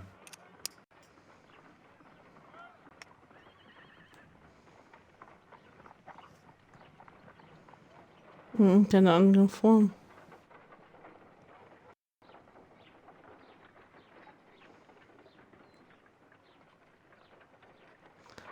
Also der Würfel muss nach hinten hier auf jeden Fall. Da muss der gedreht werden, dass der oben reinpasst, ne? Ja. Mhm. Wie kann man jetzt noch drehen?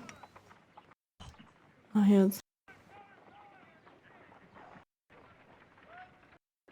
Ich sehe ja nicht.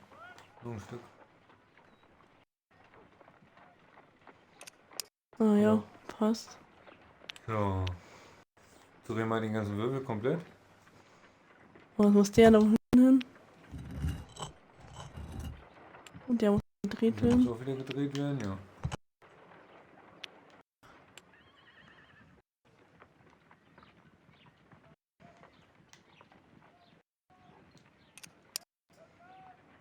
Glaube ich. Muss noch ein bisschen weiter gedreht werden. Ja. Den müssen wir dann auch drehen.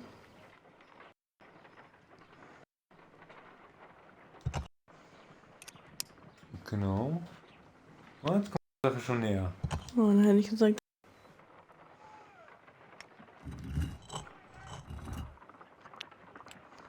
Den will ich hier hin.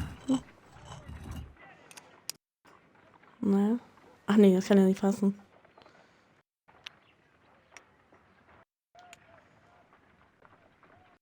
Dann nehmen wir mal den.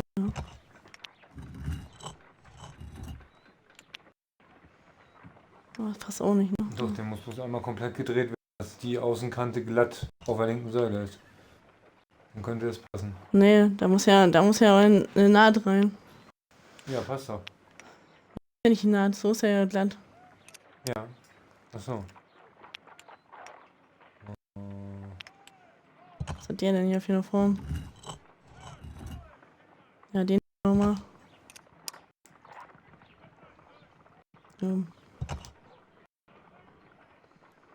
So, passt ja. Okay. Dann war das, der andere war der unten dann, den du eben hattest? Ah, nee, oh shit. Oh. Der hier meinst du ist unten? Der, ja. Der kommt unten hin. Auch nicht. Jetzt sehen die ja von unten aus. Achso, der hat einen ganz. Der hat einen ganz anderen. Der muss nach links zeigen. Ja.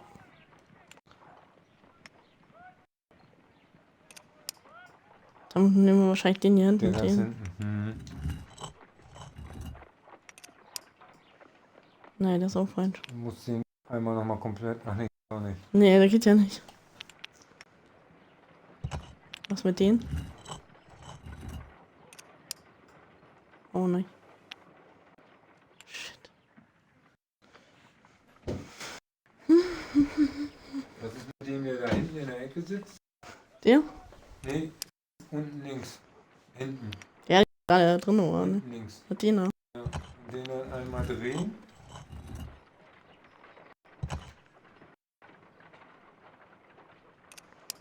Ja, wo das passt. Jetzt drehen wir den ganzen Kladderadatschwürfel mal einmal um.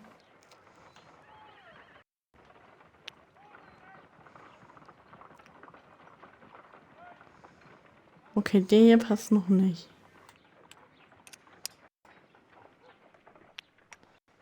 Müsste eigentlich der hin. Oh.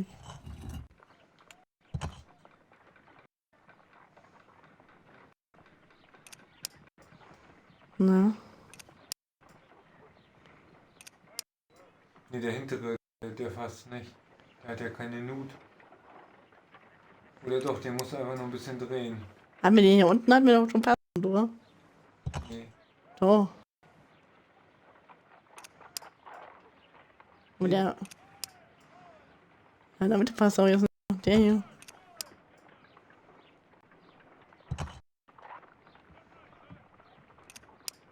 Hä? Hat mir den vorhin passend? Oh shit. Ja, gute Frage. Oh. Nee.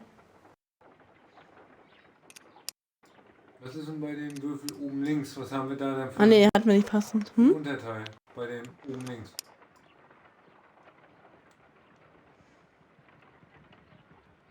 Flach. Der muss von links nach rechts gehen. Also.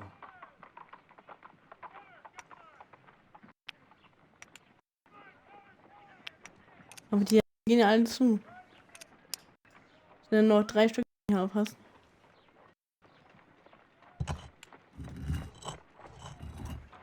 Dass man den vielleicht komplett dreht?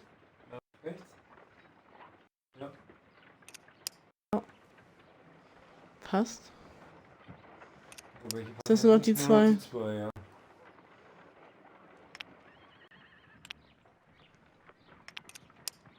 Achso, der muss nach oben. Den musst du einmal nur drehen. Jetzt passt der auch. It's Ah. mold, and it is ready Oh. for casting. Das ist eine Schere. Ja. Oh, cool. The mold is prepared for casting. We just fill it with certain material. Rodney has made a reconstruction of the mythical golden knife. He seemed unafraid of maledictions, and yet half a glass of water should be enough to create a plaster solution.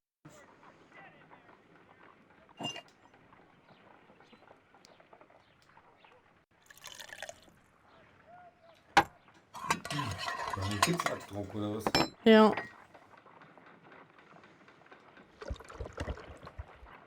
Let us see what we have here. Aha! Knife is very similar to that described by the coroner as the weapon that killed Rodney. You should not leap any hasty conclusions, Watson. Vor allen Dingen Schlüssel. Naja.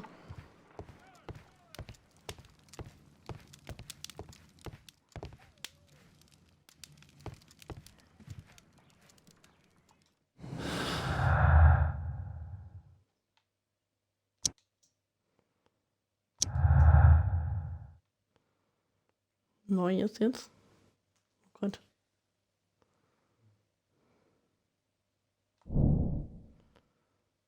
Mit der Gussform wurde die Tatwaffe hergestellt. Okay, was ist da noch? Silberwaffe herstellen. Versuchen Sie mit den gefundenen Materialien einen Silberdolch herzustellen.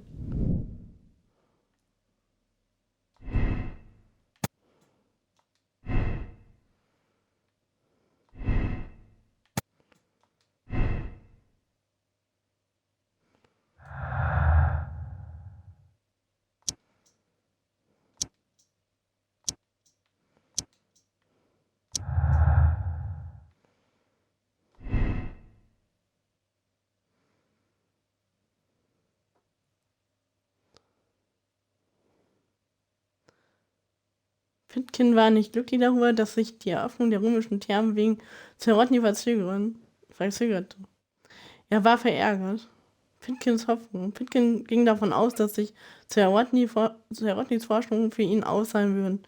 Die Arbeit sollte den Ruf und die Popularität der Thermen verbessern. Gute Frage.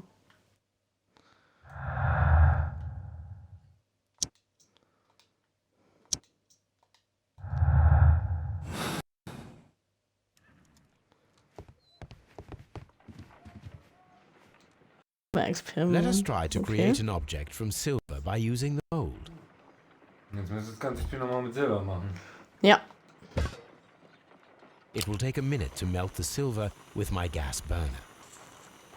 Okay. Done. Now I can proceed further.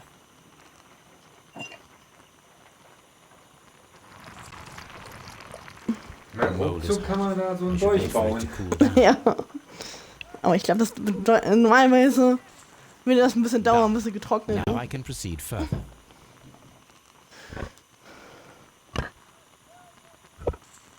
A homemade silver knife. Excellent. We have created a knife with the silver that we found.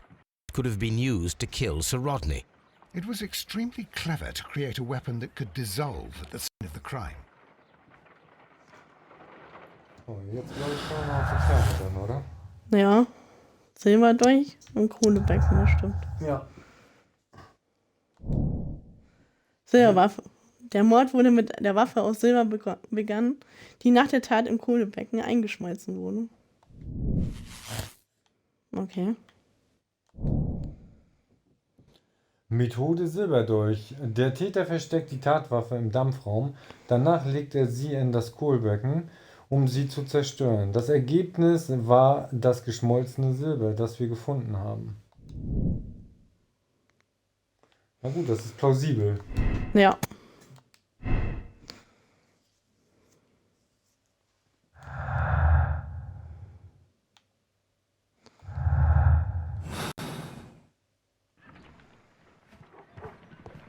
What should we do next, Holmes? Diese Mann. Die nette Dame von dem Mann steht immer noch da. On the sofa for the Tobi ist auch noch third time da. today. Well, don't be surprised if Watson sits on you again. Ja. So, dann gehen wir nochmal zur Therme, wa?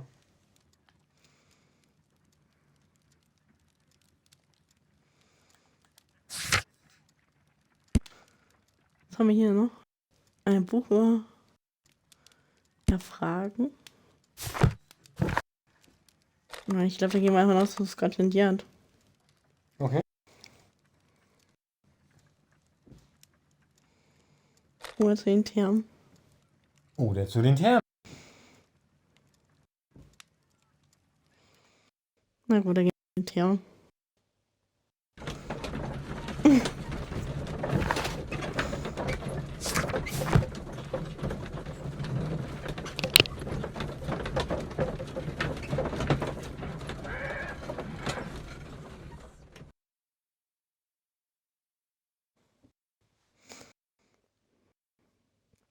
Mr. Holmes, we've cleared the corridor to the Frigidarium. You can Hat visit schon auf it was now. gewartet. Ich wollte sagen, Thank wir you, wurden schon Mr. empfangen. Phillips.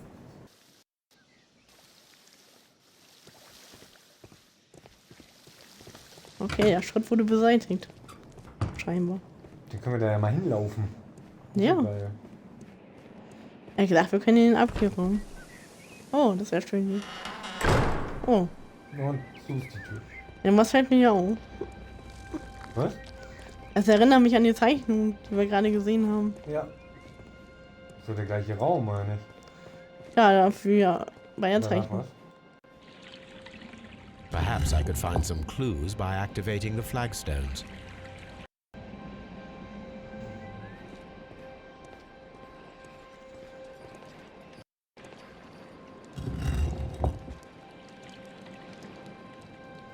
A symbol. Ein Symbol. Dreizack. Das sind die ganzen Götter, wa? Ja.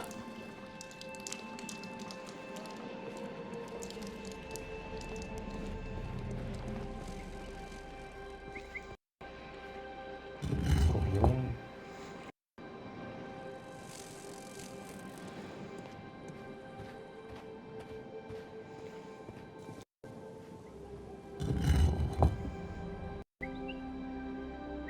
Bestimmt gleich ein Geheimgang oder sowas auf.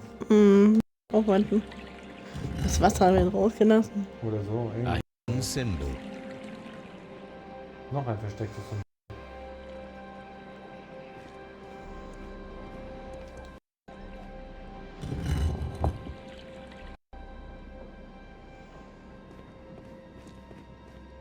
Ein Schiff. Oh, das fehlt noch was. Ein Helm. Oh, das ist auch noch ein A Symbol. hidden sign. Alles Now I irgendwie have all the Symbole. clues to help me find where these symbols are leading. All I need is imagination. Okay. Oh. Ach du grüne Neune.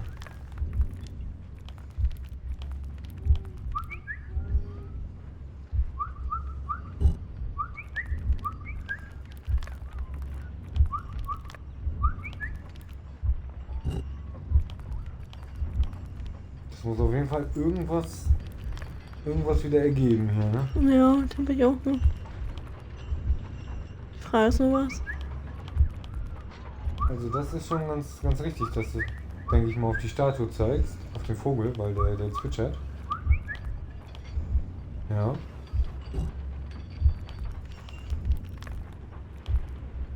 Oh, das würde schon fast passen. Und jetzt unten noch das Dreieck. Ah. Das ist gar kein Vogel. Signs are pointing to bust. Geil. Okay, jetzt kann ich mein Auge benutzen. Oder?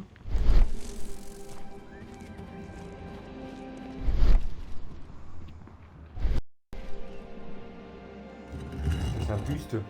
Ich habe was anderes gelesen.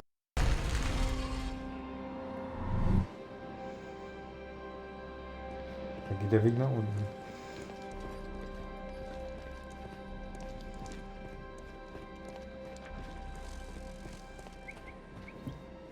Bist du schon runtergekrabbelt?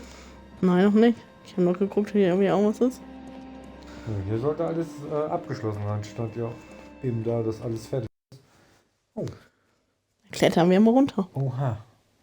Mit Ladebildschirm diesmal. What is this place? I am unsure, Watson, but everything points to the fact that it was the last place visited by Sir Rodney Bentcliffe. We are approaching the end of this mystery. Okay.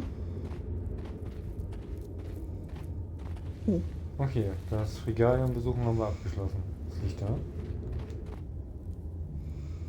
Da liegt was. A glass plate.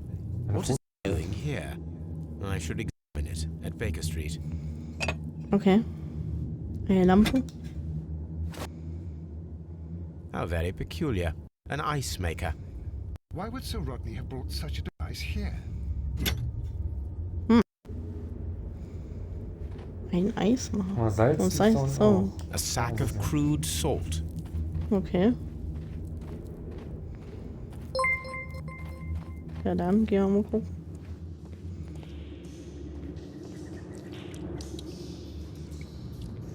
Red Racer, vielen Dank für dein Follow.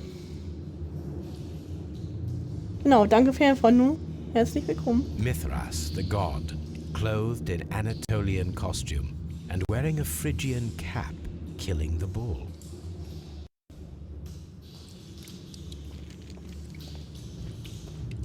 This fresco resembles either a ladder or a hierarchy. Oh, was haben wir denn da? 7 Stufen der Mirror-Integration. Okay. Schon cool gemacht hier, oder? Mhm. Ja, bist du gerade an einer Säule vorbeigelaufen, die du hättest anklicken können? Nein. Oh, nee, die hast du angeklickt. Die habe ich angeklickt. Ja, okay. Andere Seite auch? Ja, da gab es nur eine, das war jetzt mal angeklickt.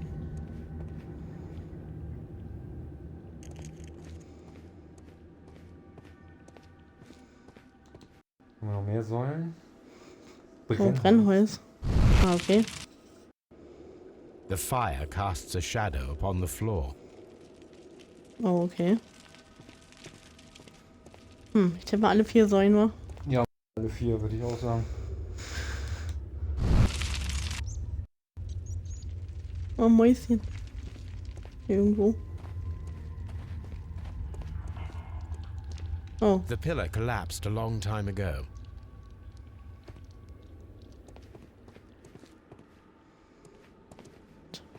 Wir sind hier gar nicht, ne?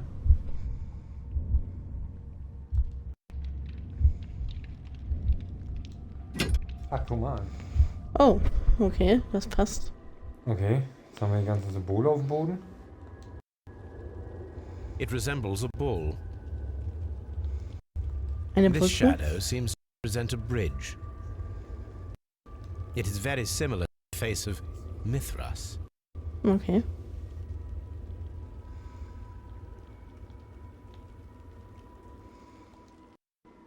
Ich hatte noch gesehen, hier an der Seite saß noch ein Skelett. Hast du das auch angeklickt? An der Wand? Wo jetzt hier? Nee, wenn du da rausgehst wieder. Da, wo du den Schalter eben betätigt hast. Da sitzt irgendwo so ein kleines Skelett. Hier? Ja, wo du das Licht angemacht hast mit der Fackel. Da. Oh ja. How dreadful. Judging by the broken orbit, this poor fellow met a death similar to Sir Rodney's. Oh. Okay. This shoe is not from the Roman era. It is medieval at best. This man was a tomb raider who met with an unfortunate end. By the eye he was punished, for he saw that he was not worthy. Dreadful. Oh, wo kommt er auf einmal Ja, her? ich wollte gerade sagen, er stand doch eben noch nicht da. Er hat sich gebeamt. Aber er muss den Schatten noch. Die sind noch nicht zu Ende erforscht. Aber kann das sein, dass da noch einer fehlt? Dass wir den eigentlich noch hier irgendwie kriegen? Ah ne, er ist drin. Das geht bestimmt noch weiter. Oder geht's hier nicht weiter? Na, hier kann man ja. noch. Doch, ja, kann man noch annutzen.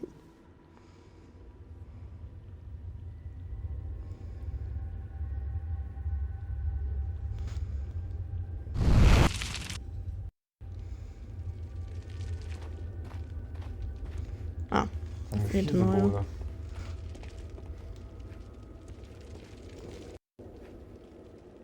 That is the symbol of Neptune, the god of the sea.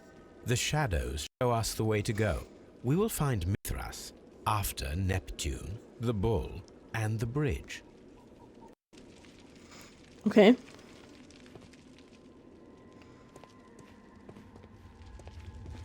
Okay, die Gewölbeuntersuchung haben wir auch abgeschlossen. Aber hier kommen wir noch weiter, ne? Da geht's noch weiter, ja. Ah ne, hier waren wir hergekommen, dann müssen wir auf die andere Seite. Ja. Ja gut, oder wir kommen noch nicht weiter. Oh, eine Schaufel. Oh, eine Schaufel. Noch eine Schaufel. A shovel, not from the Roman era. Mummified bodies were in some type of catacomb. Mummified bodies were in some type of catacomb. Okay. Oh.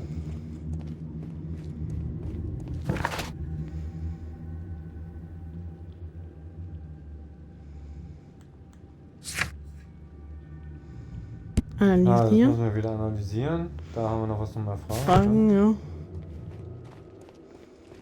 Okay. Mal gucken, ob wir wieder irgendwas kombinieren können schon, weil wir haben ja schon ein bisschen was gefunden wieder. So, ja. Nein, kommen wir nicht. Okay. Auch alles das Gleiche. Die Frage ist halt, wen können wir befragen? War es gerade der Diat oder der da oben? Ne, der da oben war, glaube ich, nicht.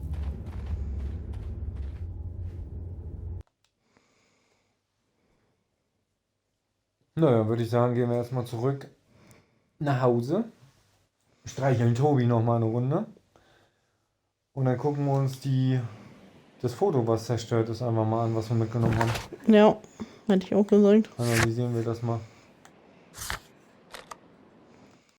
Gucken, was da In die kommt. Baker Street. Ja. Da waren wir schon ganz lange nicht mehr. Ja. Ich finde das auch cool, dass die Holmes hat immer ein Buch in der Hand. Ja, du kannst ja auch jedes Mal das Notizbuch aufrufen während der Fahrt. Ja, das hat er ja auch jedes Mal in der Hand. So aussieht. Hallo. Na, Tobi.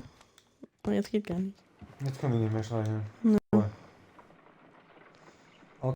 Okay, wir puzzeln mal. Haben wir schon so lange nicht Oh, gut, das könnte ein Außenteil sein auf jeden Fall, ne? mehr. Ja. Kann man die drehen? Nee. Ne, die kannst du nur puzzeln.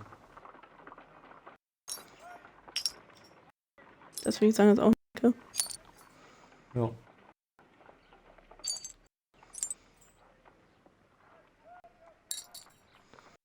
Ja. Passt schon mal.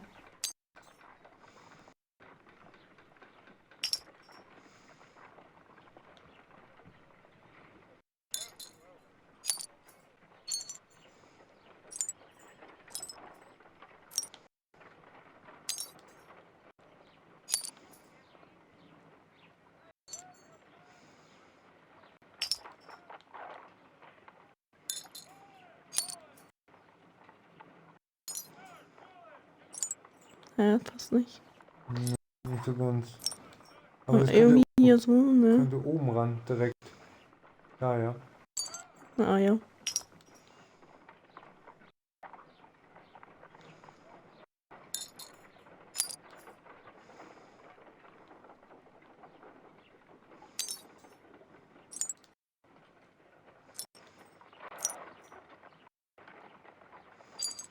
Schon krass, oder? Dass so viele kleine Glasscheiben jetzt wirklich ein Viereck ergeben haben. Ja, das stimmt. Also ich habe jetzt Could überlegt, you wie sollten please das use ein this Viereck negative werden? and your photographic Aber equipment hat to ein process Viereck. the photograph? Und das ist ein Bild. Thank you, Watson. Now I must use reagents to develop the photograph. Okay. Ja, und schon haben wir wieder gleich ein vernünftiges Bild.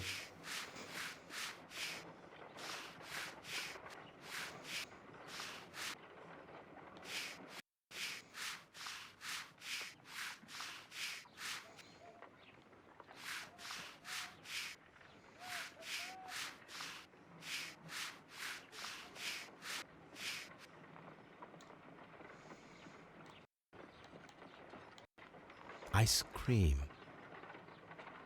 Ice cream. Ice. Salt. The pyramids of Giza in Egypt. Another archaeologist, most probably. Certainly.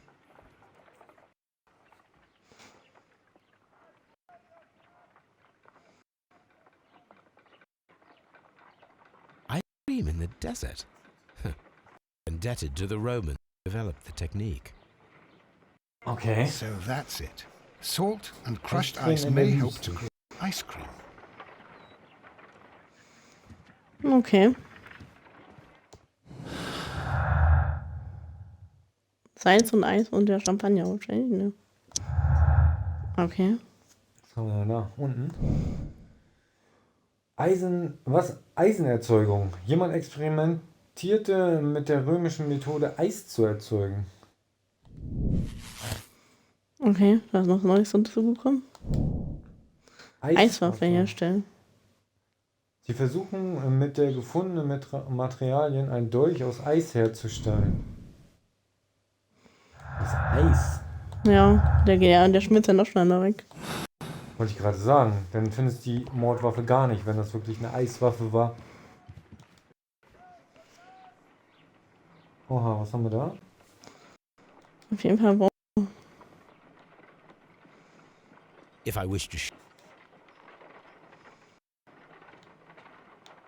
Also wir brauchen Salz und Eis. Wasser.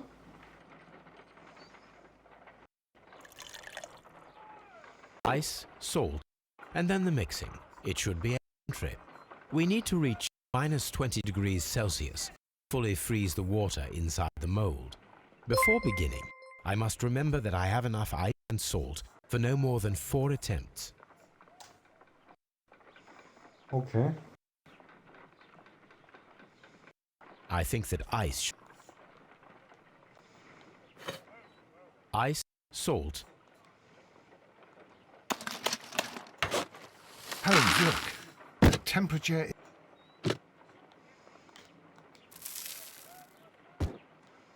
A block of ice.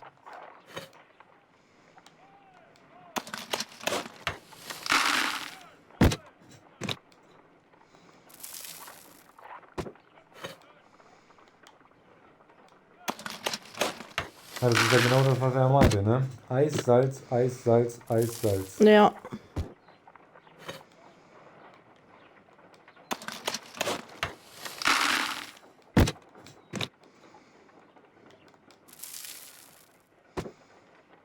Ice, salt, and then the mixing. It should be a trip. We need to reach minus 20 degrees Celsius to fully freeze the water without be making it correctly. Let us try again and be precise with the timing. Nochmal neu. Okay. Okay, dann müssen wir... Aber die Idee war ja schon richtig. Oder muss das Wasser erst danach rein? Nein, nein, nein. Nein, nicht beenden. Aber... Nee, kommen wir nicht. Das Wasser muss zuerst.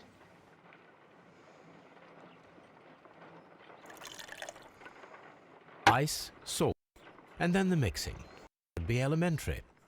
We need to reach minus 20 degrees Celsius to fully freeze the water inside the mold. Before beginning, I must remember that I have enough ice and salt for no more than 4 attempts.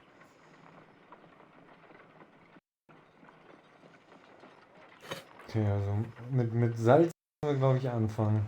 Salz, dann Eis. I think that ice should be... Achso, Nee. wir denken als erstes Eis, okay. Holmes, look. The temperature... So, noch nicht gleich. Gleich noch nicht rein. Jetzt. Jetzt wieder Eis.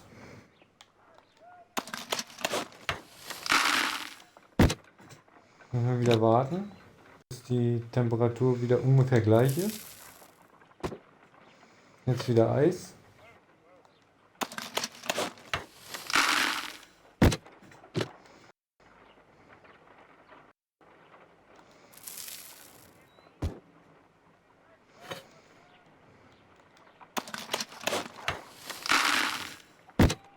Oh, jetzt müsste es eigentlich schon passen.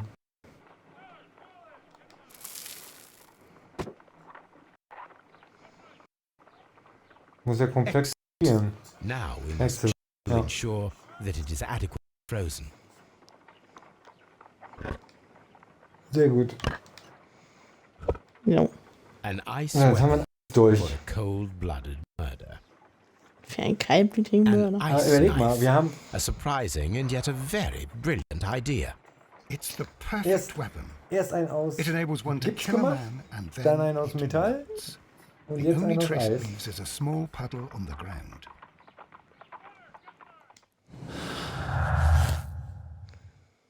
Eis durch.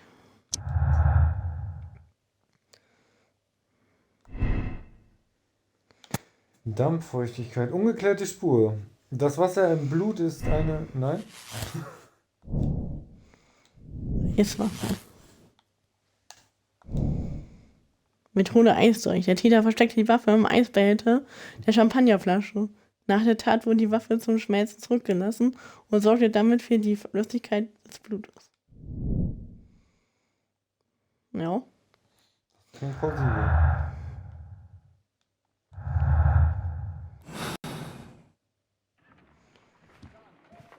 Okay. Sollen wir noch mal das Buch erfragen? Ja, jetzt haben wir noch das Buch.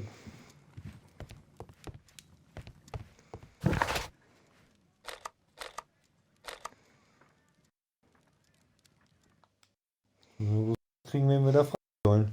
Ja, das stimmt.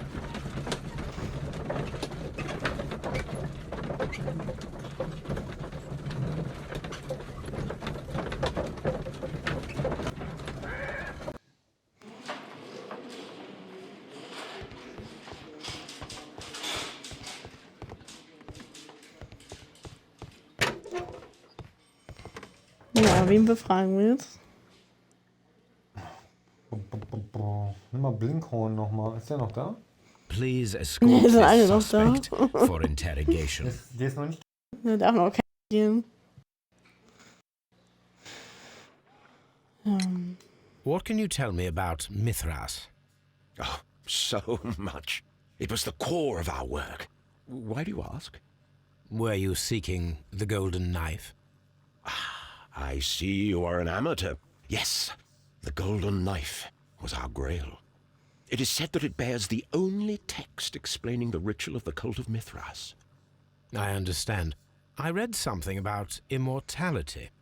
A myth. The knife would provide immortality only to the worthy one, and yet it is cursed, and it would kill you if you are not initiated. Did you expect to find the golden knife at the baths? Well, Sir Rodney thought that it might be there. Oh, Did you Gamers observe auf the knife Nadine. Vielen representations Dank there? für dein Follow. They are so extraordinary. And we had Genau, hoped, danke but Nadine für dein Follow. Wie geht's dir? It is a tragedy that he has passed away, taking all of his secrets with him. As soon as I've been released, I will continue Sir Rodney's researches in his memory.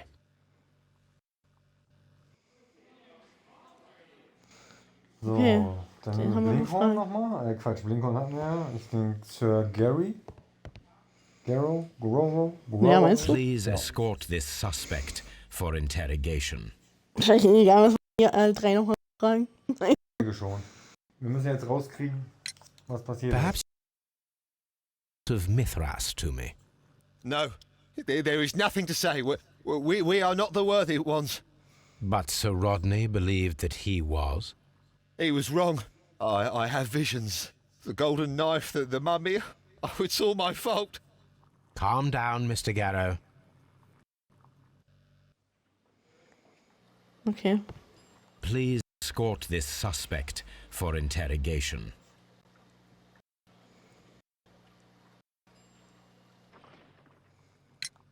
The paintings in the baths are focused Ja, on uns Mithras, geht's auch I super. understand. Danke. Yes, Wir werden noch they ein are what bisschen make this streamen. place Vielen remarkable. Dank. And that is why Sir Rodney came here? He believed that the golden knife, which is an ancient ritual item, was hidden somewhere around the baths. I admit that it would be wonderful if it were true. And you are not concerned by the reputation of this artifact? You mean the curse? Before someone is dead, it is a blessing. After they are dead, well, then it becomes a curse. Ha! Okay.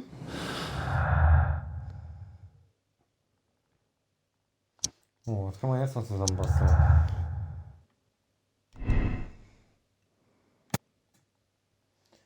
Garrows Krankheit. Garrow leidet unter seinen extremen Fixierungen auf Miras Fluch.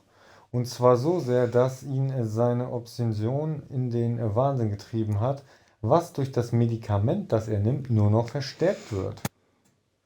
Garrows Schwäche. Garrow leidet an Melancholie. Er ist ein Opfer der Übermedikation, was seine Halluzination und sein unberechenbares Verhalten erklärt.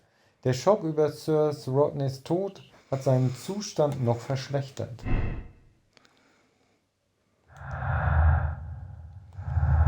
Und wir haben noch eine Notiz. Uns fehlt noch die Gegennotiz. Ja. Aber wir hatten ja auch noch. Ja, auch noch den Tempel. Die Aufgabenstätte. Die Jungs, die haben wir jetzt gehabt. Dann würde ich sagen, gehen wir nochmal nach Stand-Allenburg. Ja, zur Aufgabenstätte. Ja.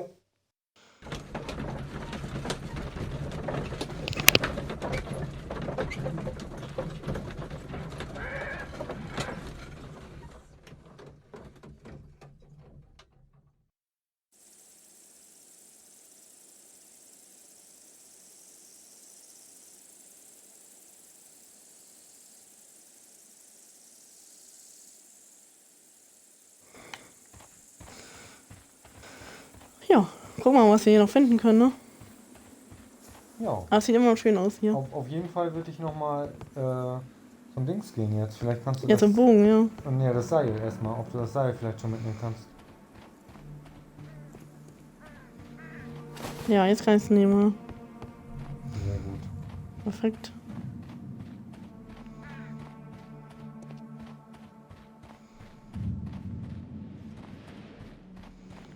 Und dann war doch bei der Statue hinten, ne? Wo wir waren. Ich weiß nicht bei welcher, aber da lag auch noch was rum, was wir nicht aufheben konnten.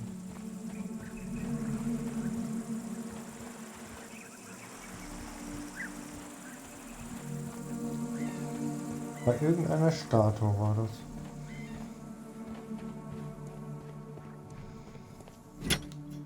Ja, na gut. Die Haken meintest du, ja? Nehmen wir den Haken einfach mit. Ja, ist ja fast auch eine Statue. Ja, ist doch ähnlich halt.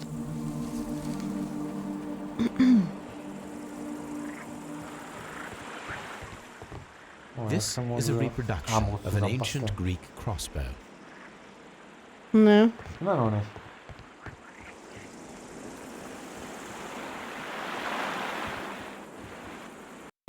Okay. Gastric.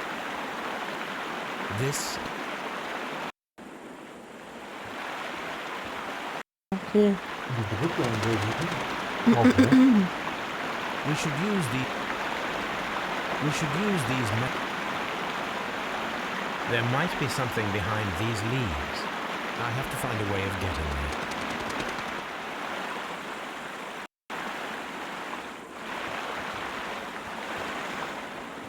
Können wir jetzt die Armbrust bauen? Ja, würde ich wetten. Echt? Ja. Da musste man wirklich erst nachfragen. I should use the.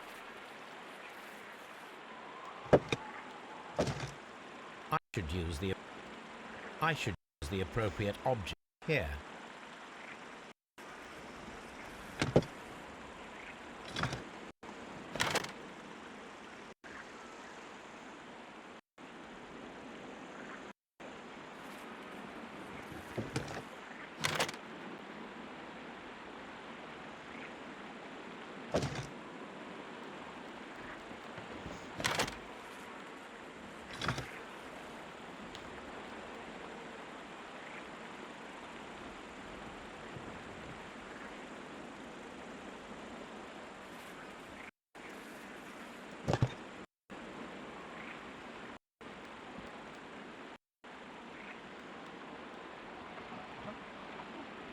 Das Ding kann man wieder drehen. Mhm.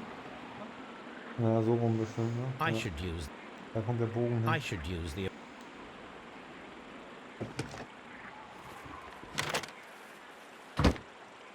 Perfekt. Und schon hat man einfach mal aus 4 Teilen eine Armbrust. Was war hier doch? The door has been left open. Someone did not care or was in haste.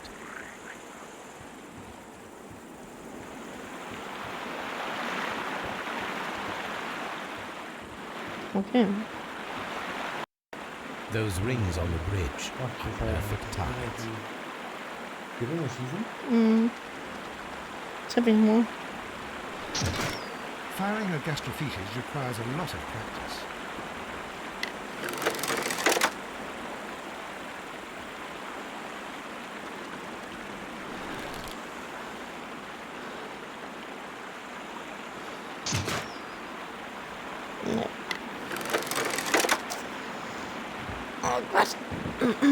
So.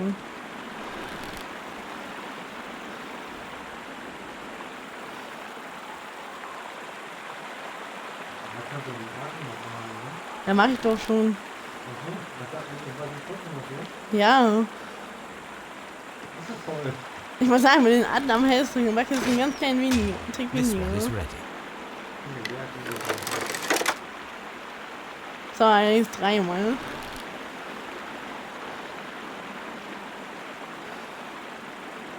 Was?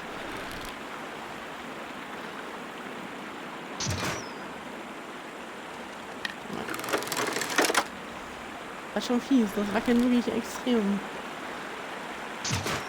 Firing a gastrophetus requires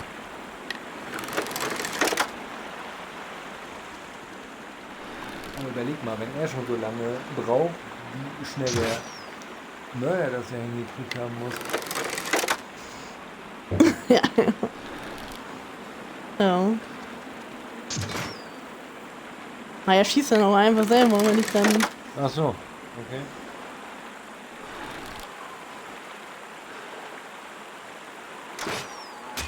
This one is ready. Doch, perfekt. Noch einer.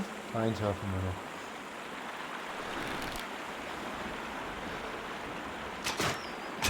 The bridge is ready. Ja, das war auch Now perfekt. I must cross it. Dann ziehen wir da einmal dran und Genau, ziehen wir mal dran. dann ist die Brücke offen.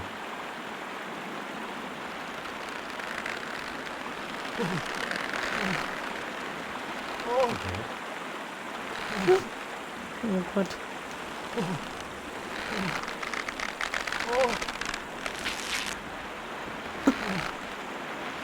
Nein, nein, nein.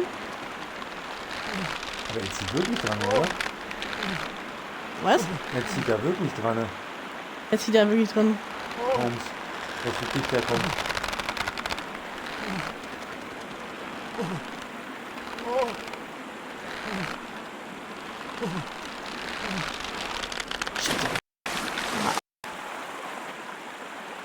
Okay. Das finde ich schon nicht ohne. Willst du probieren? Ja, ich probiere mal.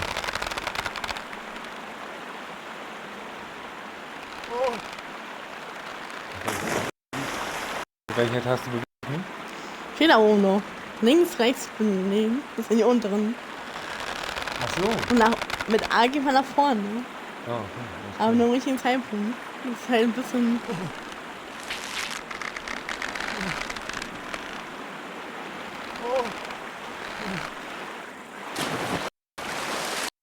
Oh je. Da hat jemand nasse Füße. Das beruhigt mich doch.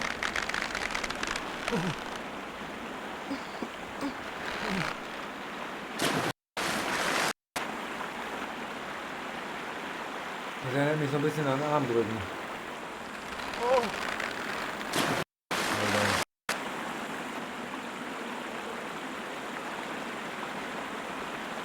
Ja, das stimmt.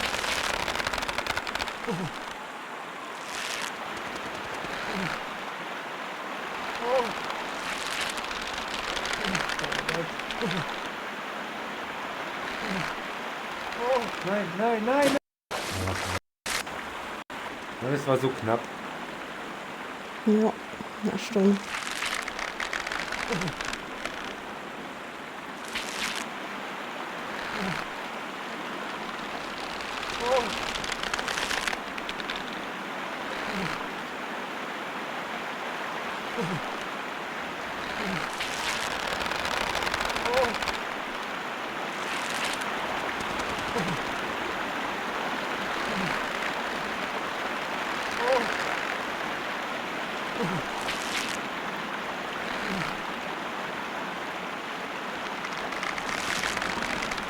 Ich hätte noch ein Stück los.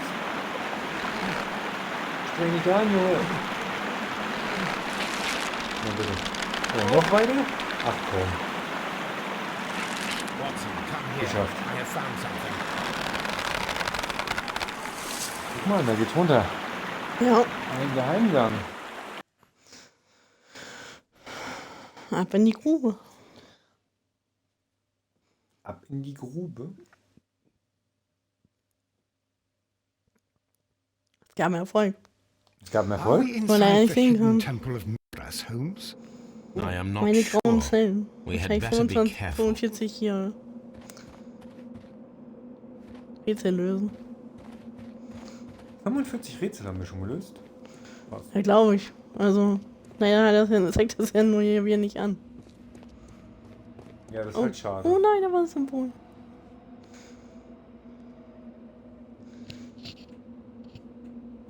I Yeah. saw this symbol in the tunnels underneath the Frigidarium. Which way should we go, Holmes? There ought to be some clues here. Let's take a look around. I Jedes saw Symbol this hat symbol einen in the Weg, ne? tunnels underneath the Ja. Frigidarium. Ich glaube, wir würden erstmal die Wege abgehen von I den saw Symbolen, this oder willst du symbol jetzt in alle the Symbole tunnels anklicken? underneath the Frigidarium. Ich guck mal, was für Symbol wir I haben. saw this symbol in the tunnels underneath the Frigidarium. Anklicken müssen sie auf jeden Fall in an, the ne? tunnels underneath the Ja, das heißt, es Frigidarium. sind 5 Wege. Aber wir müssen auf jeden Fall die Wege gehen, wo die ja vorhin waren. Also den ganzen Tempel durchsuchen.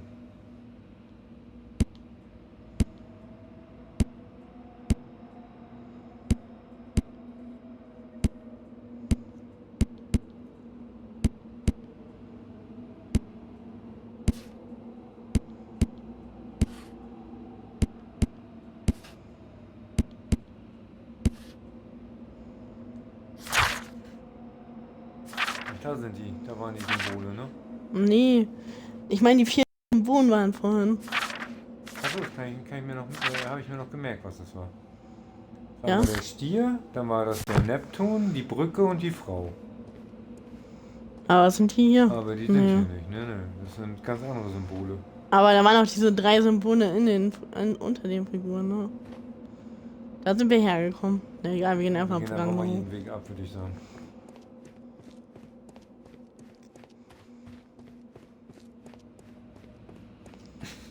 Und wir sind wieder da. Ja, super. So, also die sind schon mal ein Weg. Okay, da geht's runter. Ja, da ist was anderes. Mal gucken, wo wir hier hinkommen. Oh.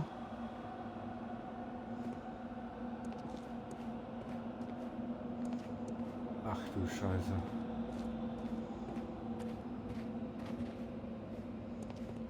Ja, das ist jetzt wirklich. Ich hoffe, er hat ein gutes Navi.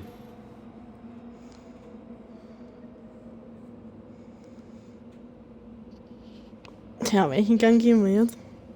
Ja, wollen wir erstmal weiter. Wir gucken mal. Kriegen wir schon irgendwie hin.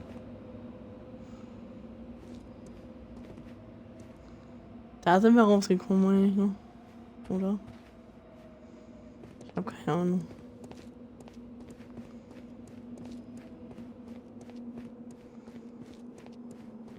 Ja, hier kommen wir, gehen wir hoch. Das war. Sind wir schon reingekommen. Ich würde sagen, wir gehen nochmal zum Anfang.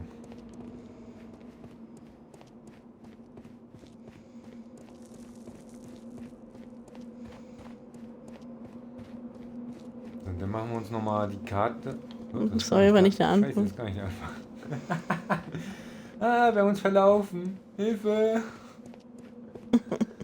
Lasst uns hier wieder raus.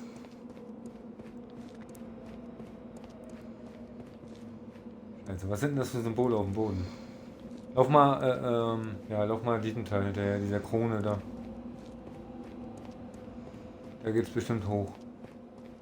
Am Anfang. Ja, hier sind wir am Anfang. Ja, Nee. Ach nee, wir sind nicht. Wieder woanders. Was ist denn ein Geräusch?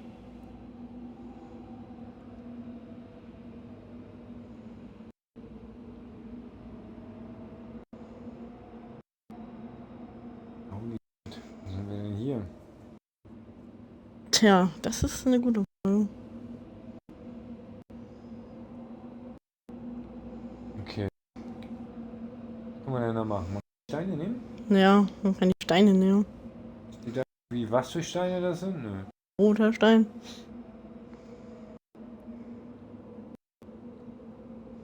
Pack einfach grün in. Ja. Ah, okay. Achso, das ist. Wie schwer die sind. Ja.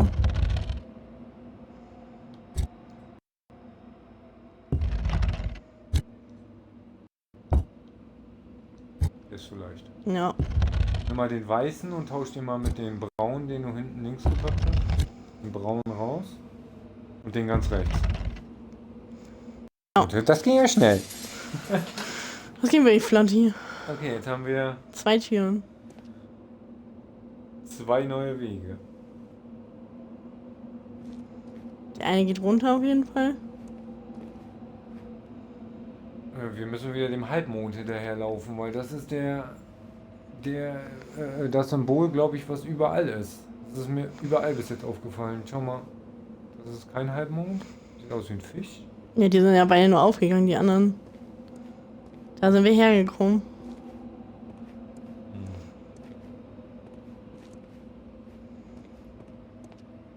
Okay, dann lauf einfach mal irgendeinen Weg davon. Ja, laufen wir den. Was geht aber runter dann? Ja.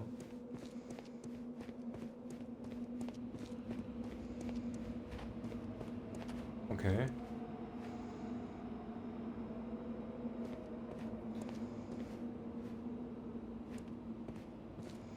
Was haben wir hier? Eine Ameise.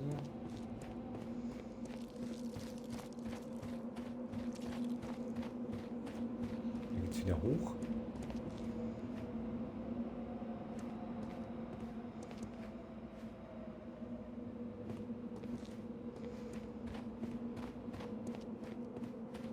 Weil verlaufen kann man sich hier hoffentlich nicht. Das sagst du so leichtsinnig. Oh.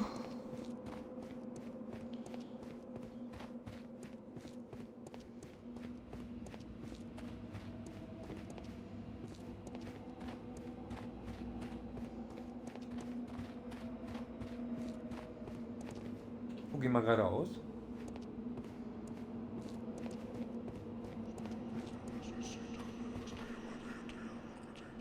Das stimmt. Ja, das sind Stimmen. Ich höre sie auch. Der ist ja auch. Beruhig mich. Aber wir sind richtig, so wie das aussieht, weil das sieht sehr, sehr, sehr nach einem Weg aus. Hier sind wieder Ameisen auf dem Boden. Tja. Ich würde der Ameise hinterhergehen.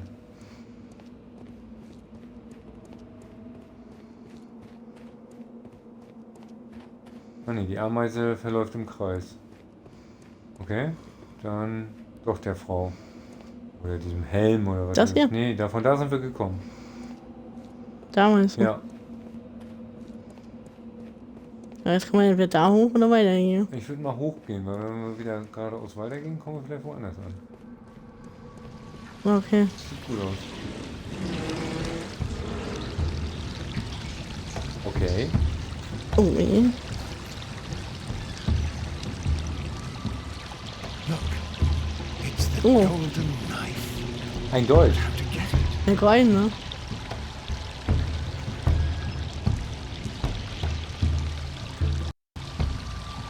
This lamp is not old. The oil is still fresh. Perhaps Sir Rodney passed by here. No, I do not think so. Remember, he went no further than the catacombs Ja. underneath the Frigidaire. Auch eine goldene. The murderer left this lamp. Kaputt, oder? Ist kaputt, ja. Können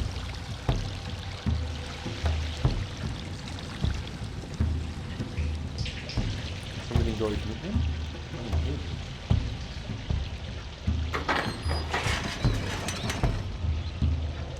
Watson, I need your help. Ah, okay. Okay, oh, wir können mal mit Watson spielen. Endlich macht er sich nützlich. Wow. Aber er muss. Wo muss er hin? Da rein, wo ich hier das Tor Da, wo du aufgemacht das Tor habe. aufgemacht hast, ja. Ah, wo ist das Tor? Ach, hier ist das Tor aufgegangen. Ah, okay, jetzt muss er den Hebel dann betätigen. Na, Und okay. jetzt musst du mit Sherlock Ja. wieder weiter drauf. Ach du Kacke, 3 Uhr.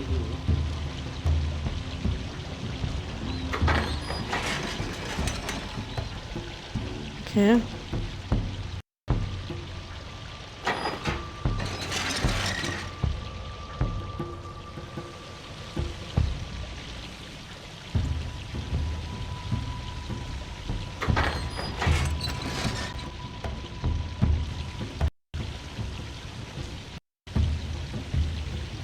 wieder mit uns, ne? Ja, aber ob wir das machen sollten? Bei Holmes sind ja 3 hier, ne? Wo bist du? Ich wäre bei Holmes hingegangen und hätte den gleich neben Holmes genommen, oder? Oder einfach den. Ja. Ach so, ich muss einfach Holmes hier rausholen. Ja, richtig. Ah, alles klar. Ich dachte, ich muss ja auch noch die 3 Hebel aktivieren. Jetzt kommst du nicht raus. Ja, weiß ich ja. Ich weiß das so.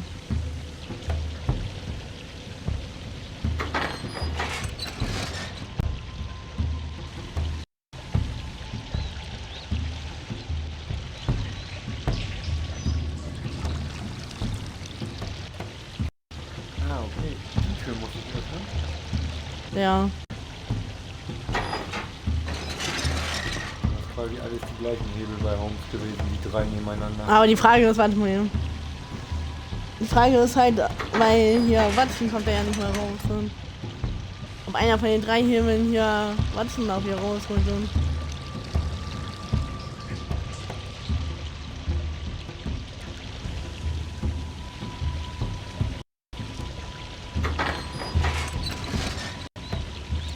naja.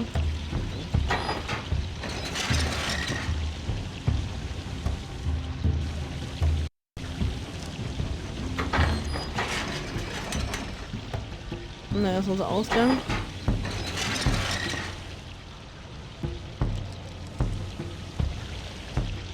Oder der hier. Und ist der Watson wieder frei?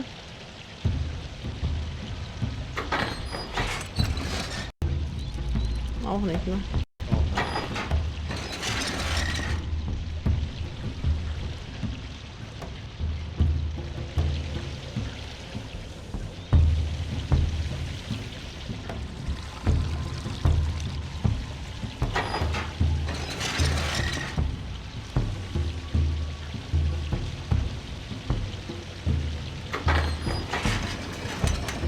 Da gehen wir da erstmal durch.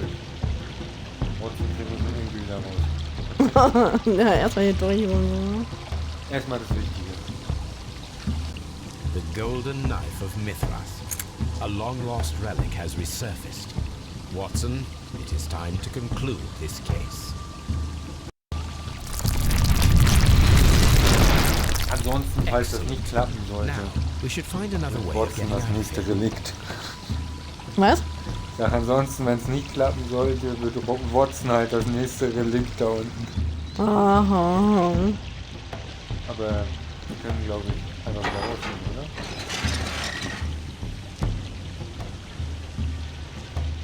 Muss erstmal aufmachen. So, dann.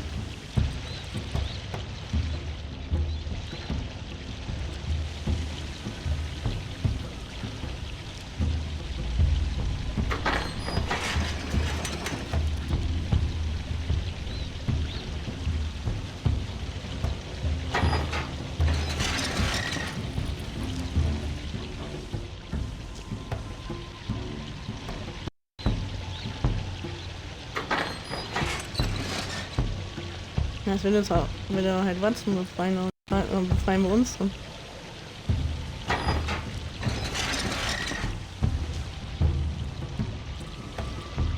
Das ist der nächste Hebel schon wieder.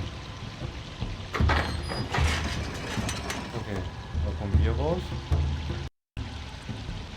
ja, aber wir müssen ja eigentlich noch. Ach. Shit. Welche Taste?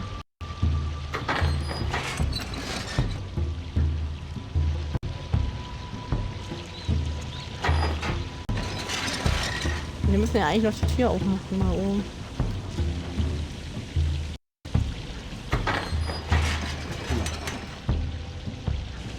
Ja, von dem her, wenn ich da deaktivieren will, dann ist sie ja wieder auf. Kannst du Watson die holen jetzt? Nee.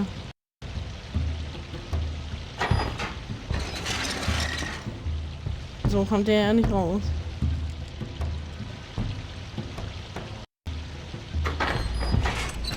Und so kommt nur Holmes raus.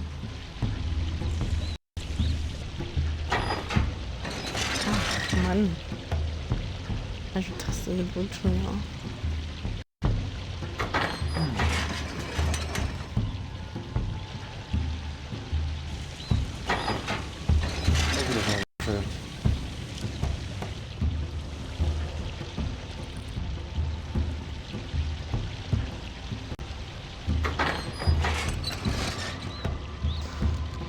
Also Holmes auf jeden Fall raus.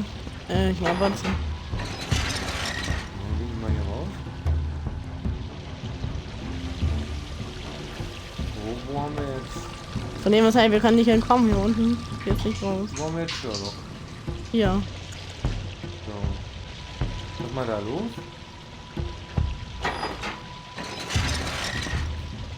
Bringt aber nichts. War beide frei, aber... Oh.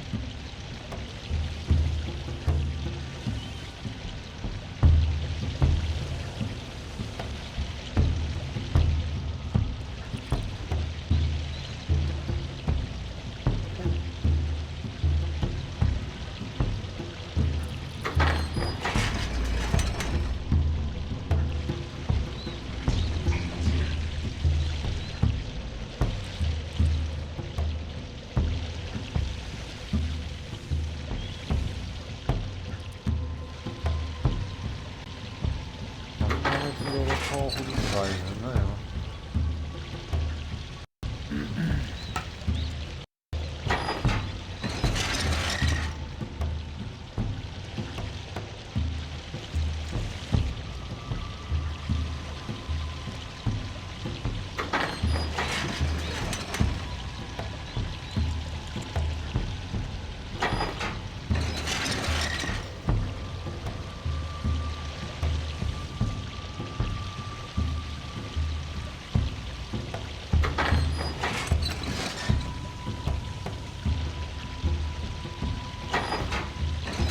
Mal den linken Hebel.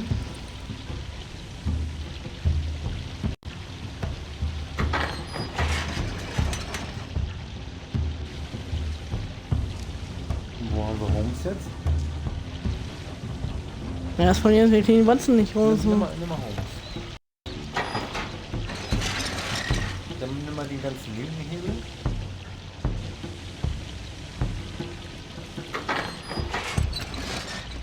Die ziehe ich hier oben auf.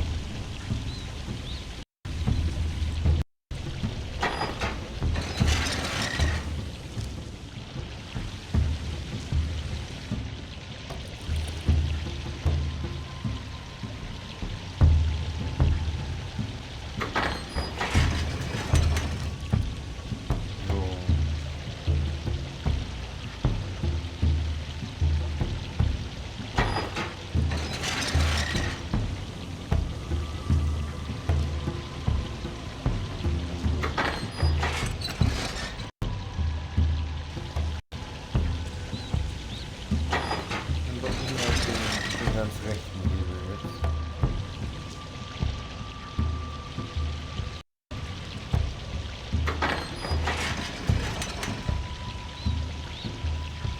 Und jetzt kriegen wir Watson raus, ne?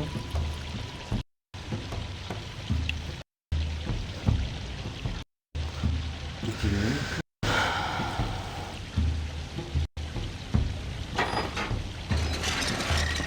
Ja, geh mal durch die linke Tür.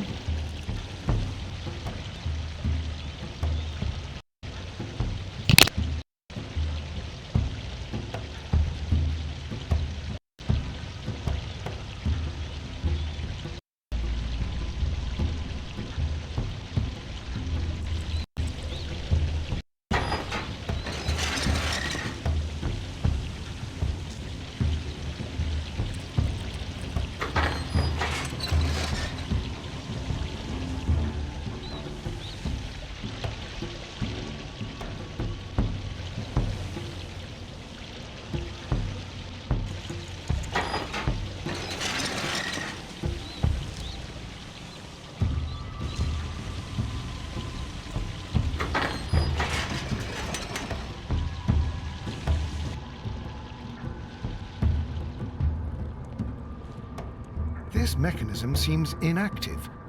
Most likely the door it controls has already been opened.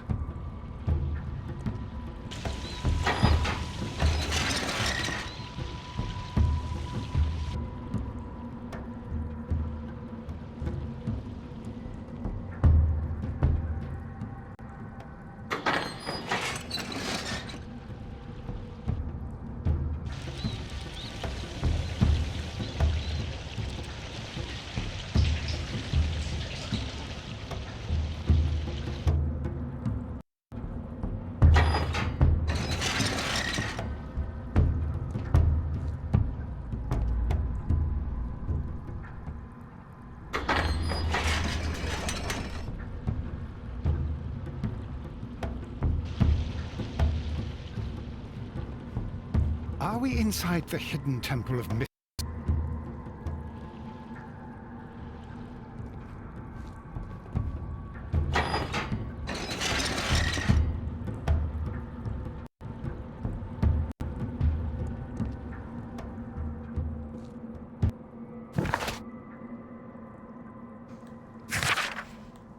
So, jetzt haben wir es geschafft.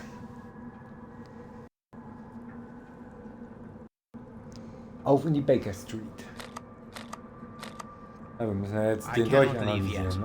I am not finished. Na, ist noch nicht fertig. Er ist noch nicht fertig. Ja.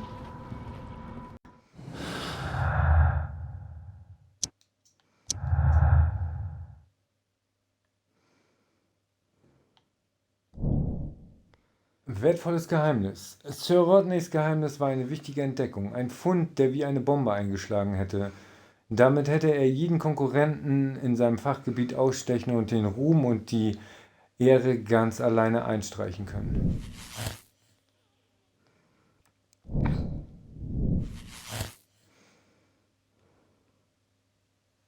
Guck mal, Eispickel durch. Okay, hätten wir eine Option mal wieder.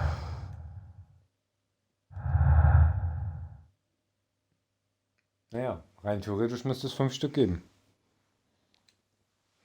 Wie Wir haben 5 einmal Stück? den goldenen Dolch, den Eisdolch, den Silberdolch, den wir, sag ich mal, gegossen haben hier, ganz am Anfang. Und dann den Dolch, der gefunden wurde.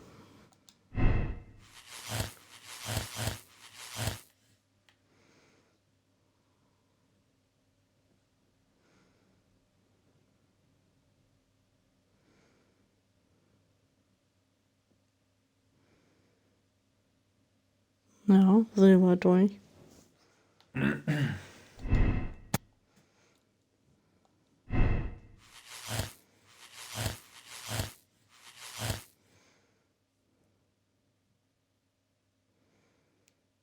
Eisdolch.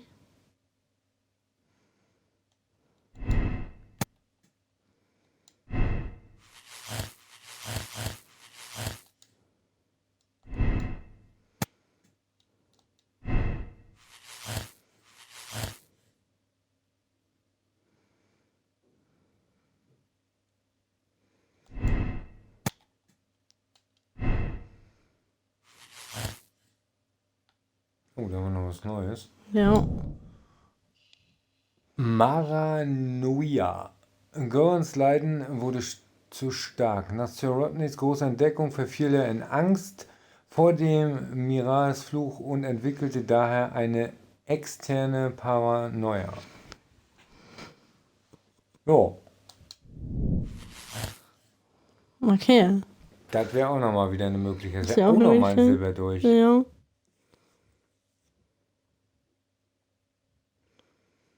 Dann hätten wir hier noch. Können wir hier noch einstellen. Wir machen mal die umgekehrte Spur. Okay, das wäre noch mit den Eisdolch.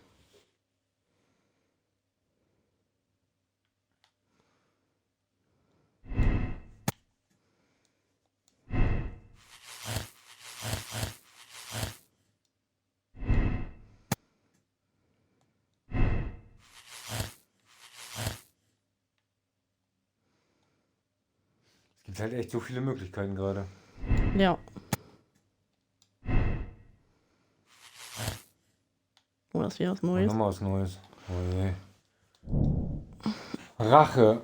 Blinkhorn ist ein verdienstvoller Fachmann, dem allerdings bewusst war, dass er bei der anstehenden Entdeckung ins Abseits gedrängt worden wäre. Damit hätte er die Chance seines Lebens auf Ruhm und Anerkennung verpasst. Okay, Rache? Na gut, das könnte auch noch so ein Motiv. Kommt die nächste Auch Option. wieder Silberdolch. Also wir haben jetzt 4 Silberdolche und ein Eisdolch, oder?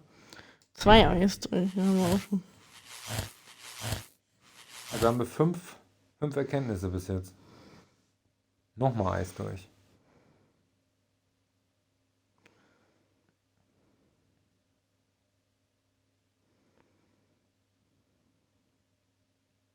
Aber das würde schon vom Motiv her, glaube ich, passen, oder? Ja, finde Also ich auch. Eisdolch auf jeden Fall, also da sind wir uns klar. Weil ich denke mal, das Metall, was er da hatte, das hat er einfach nur so ins Feuer geschmissen. Ja, das tippe ich auch mal. Und Rache könnte Rache gewesen sein. Ja. Also ich würde das jetzt einloggen. Ja, haben wir denn alles gefunden? Ist die Geschichte beendet? Ja, er sagte, wir haben alle Hinweise gefunden. Okay. Ja, dann locken wir das mal ein. Was haben wir denn da? Er tötete Sir Rodney, um ihn für seinen Machtmissbrauch zu bestrafen. Zudem wollte er finanziell davon profitieren und in seinem Tätigkeitsfeld glänzen. Er verwendete eine Reproduktion des goldenen Dolches von Miras aus Eis.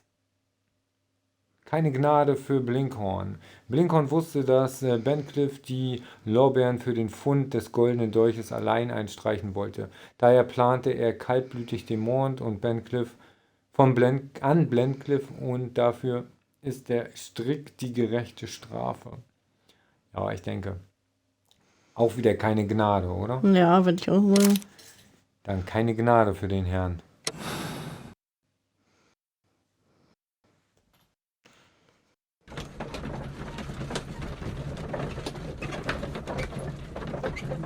Und er liest wieder sein Notizbüchlein. Notizbuch öffnen. I'm feeling rather uncomfortable. Why have I been put into these cuffs? I fear that you had better get used to them, Mr. Blinkhorn. They are your reward for the murder of Sir Rodney Bentcliffe. What? No, that's a lie. It is regrettable, for you are a talented archaeologist. I will request that you are placed in a prison where you are unable to dig an escape tunnel. That is, of course, if they decide that you shall live. The consulting detective who salutes your intelligence in performing the perfect crime, yes, but also the gentleman who detests your motivation. You know nothing. You wish to be the one who would reveal this to the world. Is that the golden knife? How? I also like to dig, you see. I only followed your trail. Such a pity that there is always someone willing to steal your credit, wouldn't you say? And there was the chance of a lifetime. You had to take it. It was not to be shared. But now I am here, and there is no one who will stop the tread of justice, Mr. Blinkhorn. Goodbye. Ich finde das geil, wie er die Fälle zusammensetzt. Blinkhorn wusste, dass Bencliffe die Lorbeeren, das hatten wir ja schon mal, das haben wir vorhin schon durchgelesen. Er hat seine gerechte Strafe dafür gekriegt. Ja gut. Gefundene Hinweise 18. Schauen wir mal, ob wir richtig laden. Jo. Jawohl. Perfekt. Entscheidung bestätigen. Ja. Sehr gut. Die Affäre Abbey Grange. Das ist also der nächste Fall. Ja. Aber ich hole uns erstmal was zu trinken. Das klingt gut.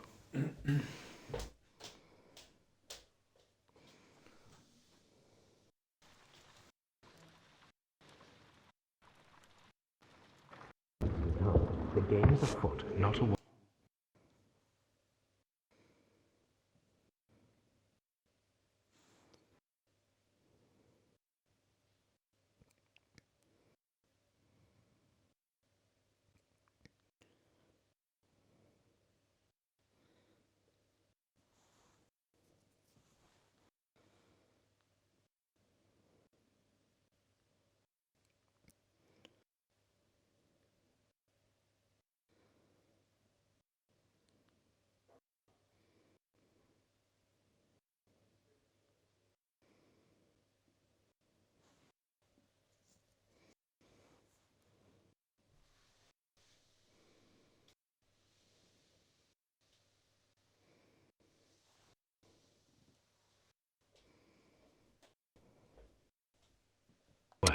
Into your clothes and come.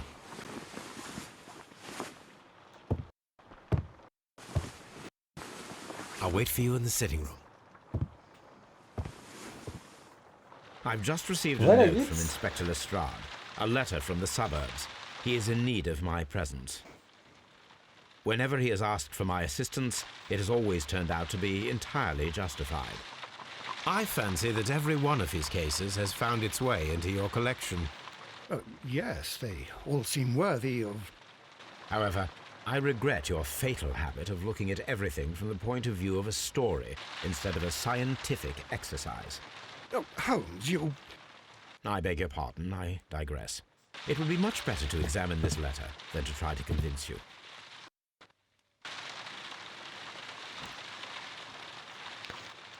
Ein neuer Fall? Wie steht da? Ja. Die haben sie da angewurzelt oder so. I agree with you, Toby, that... The letter is on the table, Holmes. You should take a look. I agree with you, Toby, that Watson's shoe is preferable to Mrs. Hudson's cold cuts. The letter is on the table, Holmes. You should take a look. Brief? Ja, nimm mal den Brief mal. A wax seal with the monogram E.B. Okay. Mit einem Wachssiegel. The Brackenstall family coat of arms.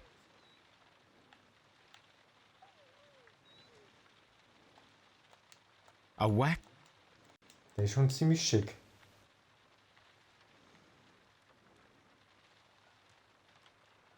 I can tell from Lestrade's handwriting that he was in a hurry when he wrote this letter.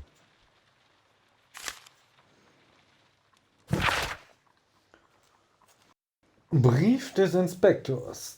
Abbey Grange, Ascham, Kent, 3:30 Uhr. Mein lieber Mr. Holmes, es würde mich sehr freuen, wenn Sie mir unverzüglich bei einem Fall zur Hilfe kämen, der höchst bemerkenswert zu werden verspricht. Die Sache liegt ganz auf Ihrer Linie. Bis auf die Befreiung der Lady werde ich dafür sorgen, dass alles genauso bleibt, wie ich es vorgefunden habe. Doch bitte ich Sie, keine Sekunde zu verlieren, da Sir Eustace nicht lange dort wird liegen bleiben können. Hochachtungsvoll, Inspektor Lestrade. Hat er schön geschrieben, oder? Ja. Ah, wir haben ein Andenken. Die silberne Ja. Deichproduktion. Sehr gut. So, what is it, Holmes? Promising, as always, it appears to be a case of murder. So you believe that Sir Eustace is dead? I should say so. Lestrade wouldn't have sent for me for less. His writing shows considerable agitation, and he is not an emotional man.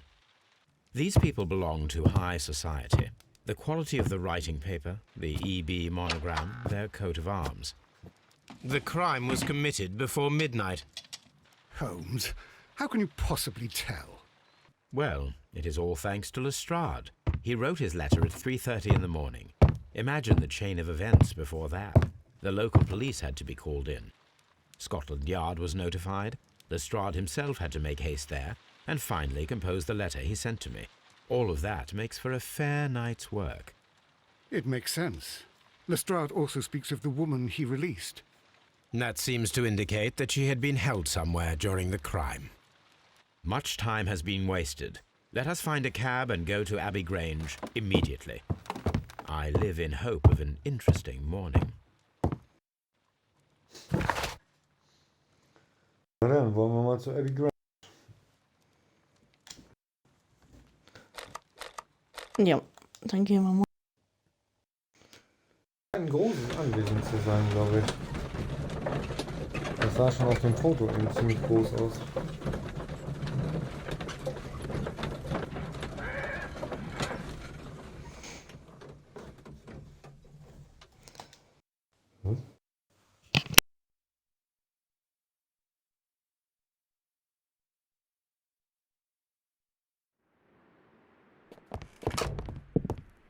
Ah, Mr. Holmes and Dr. Watson, here you are. I'm very glad that you have come, but perhaps I should not have troubled you after all. And why is that? Lady Brackenstall has come to her senses, and she has given so clear an account of the affair that there is not much left for us to do. You remember that Lewisham gang of burglars? What, the three Randalls? Exactly. The father and two sons. It's their work. They stole a silver service, which is of great value. Sir Eustace Brackenstall is dead, then?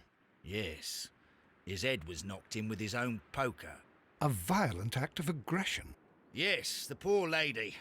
She has had a most dreadful experience. She was assaulted and tied to a chair. But I think that you would best see her and hear her account of the facts. She's in the morning room with her maid, Teresa Wright. Where is the body of the deceased? In the dining room. We haven't touched anything. All right, I'm going to examine it. Very good, Watson.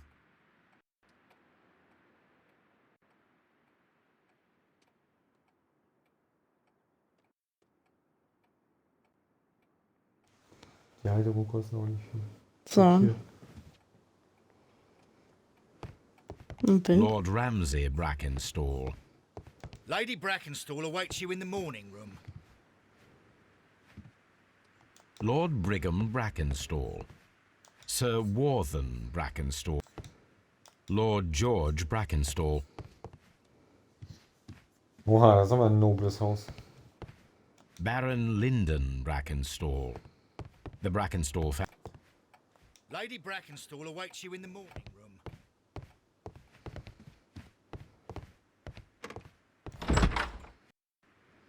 Das hier. Sind alle Brackenstall? Ja.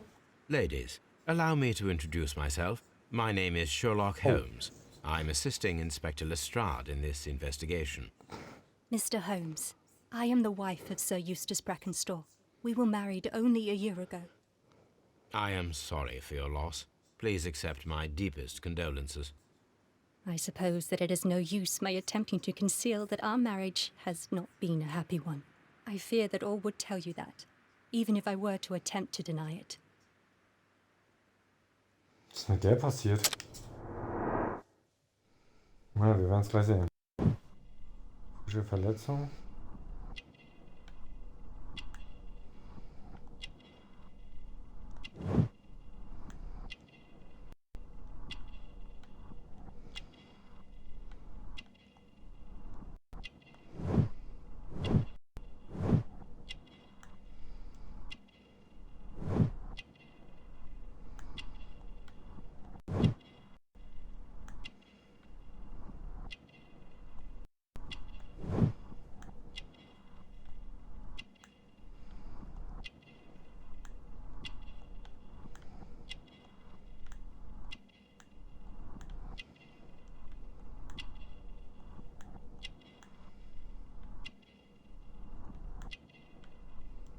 Eins fehlt noch, oder?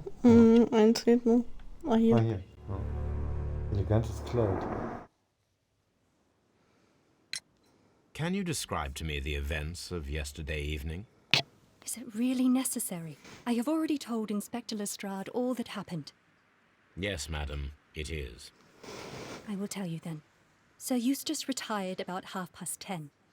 I sat in this room until after 11, absorbed in a book. Before I went upstairs, I entered the dining room to fetch a candle and... oh God. Please, go on. As I approached the French window, I found myself face to face with an elderly, broad-shouldered man who had just stepped into the room. Close behind the first man, I saw two others. One of them struck me a savage blow with his fist and felled me unconscious to the ground. And then? When I came to myself, I found that they had secured me tightly to a dining room chair. It was at that instant my unfortunate husband entered the room. He fought with the intruders? Yes, I think he had heard them, for he was holding his stick. But they were three, and he eventually succumbed. One of them, the elder one, struck him a terrible blow with the poker. I fainted once more. When I opened my eyes, they had withdrawn. Then my brave Teresa came to my assistance.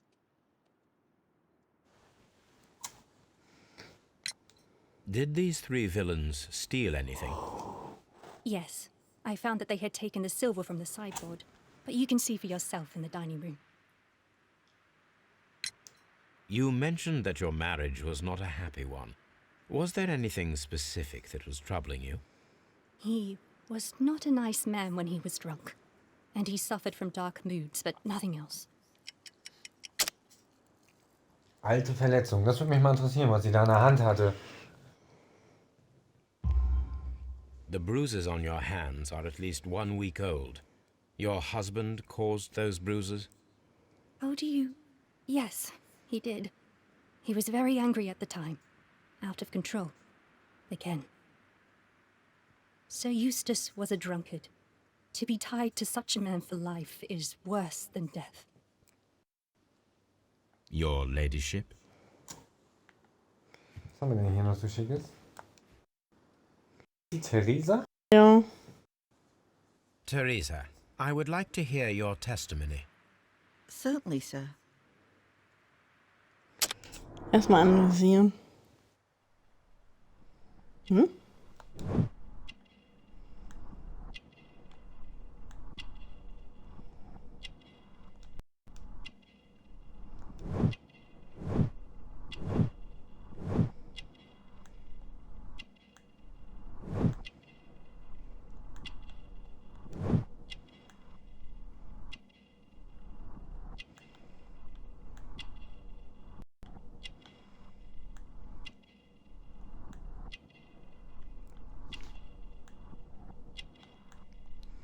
Na, was fehlt noch? Ah, hier.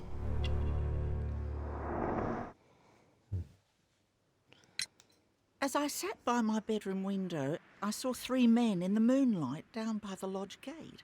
But I thought nothing of it at the time. Oh, if I'd known. And then? I went to bed, and it was more than an hour after that I heard my mistress scream. And down I ran, to find her tied to the chair and him on the floor with his head smashed.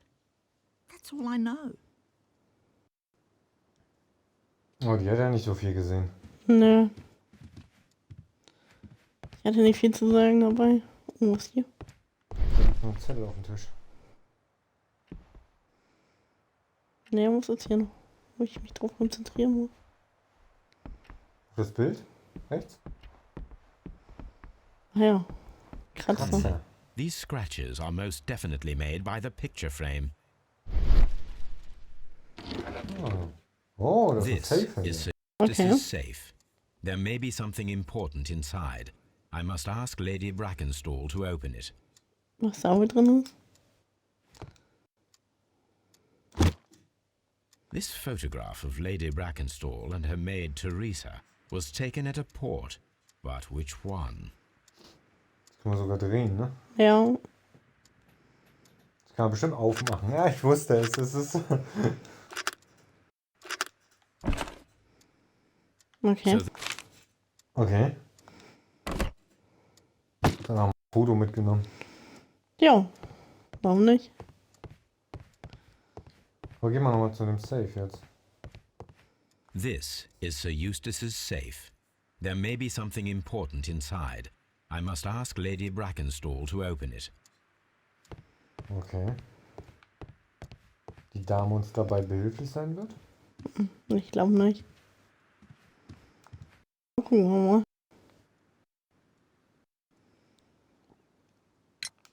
Lady Brackenstall, could you open this wall safe? No, it is my husband's safe. I do not know the combination. We have to open it. Ja, dann Your versuchen wir es selber ladyship. mal. Hm? Dann versuchen wir es selber mal.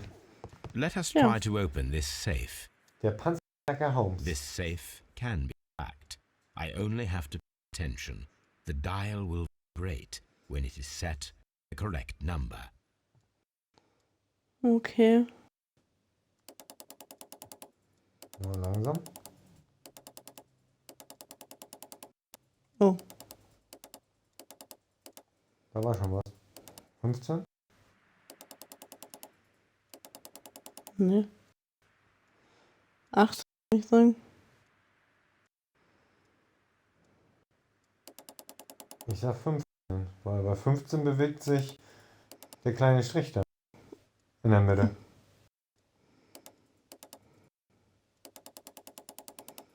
Guck.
Oh, tada, ist auch.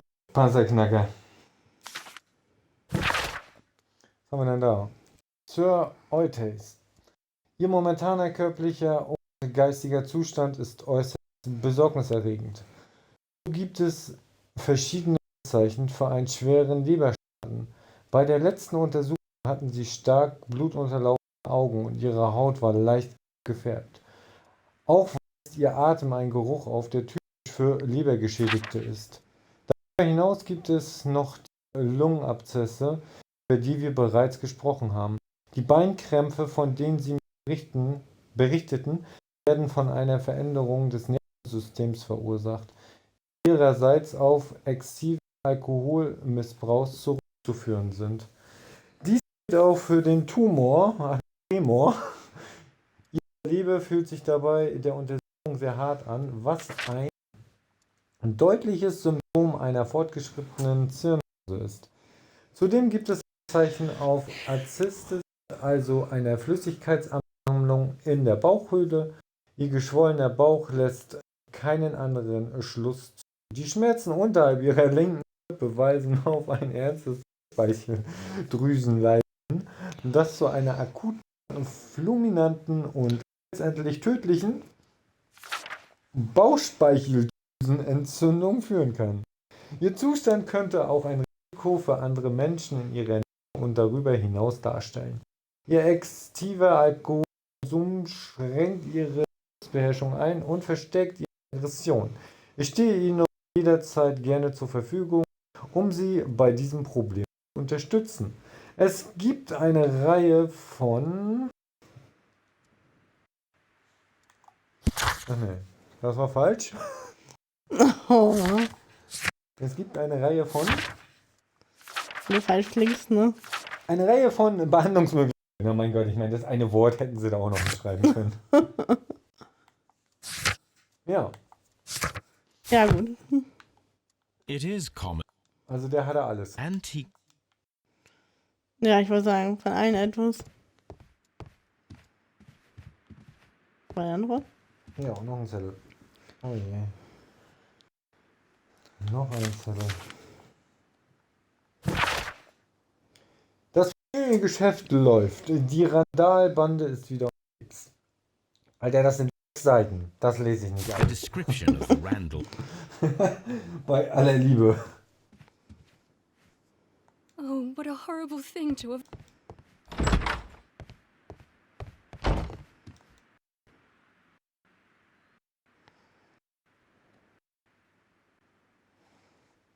Oh. What do you know about Sir Eustace, Inspector? What was his reputation? A charming man when sober, but an absolute demon when he was drunk. In such moments he was apparently capable of anything. Why, once he splashed fuel on Lady Brackenstall's dog and set it alight. Another day threw a decanter of wine at Miss Wright's head. The alcohol seemed to madden him. To the point that we were forced to intervene several times to avoid a scandal.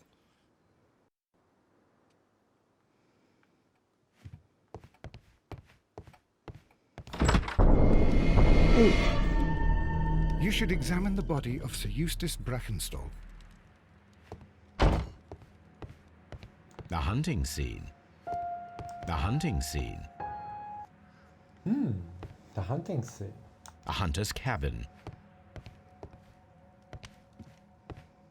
Für Bilder da hängen. A trapper's hut. Ja. Vor allem in jeder Ecke klatschen die irgendwo eins hin. A trapper's hut.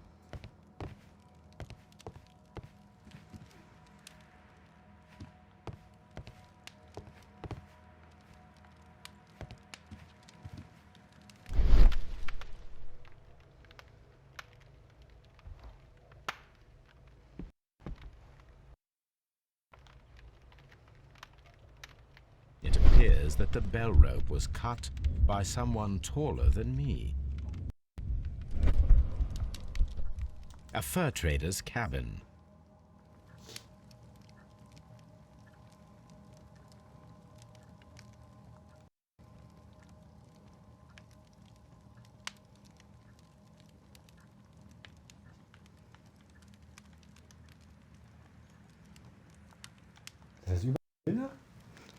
Ja, sind überall Bilder. Oh je. Ein Glockenseil oder was war das da oben? Ja.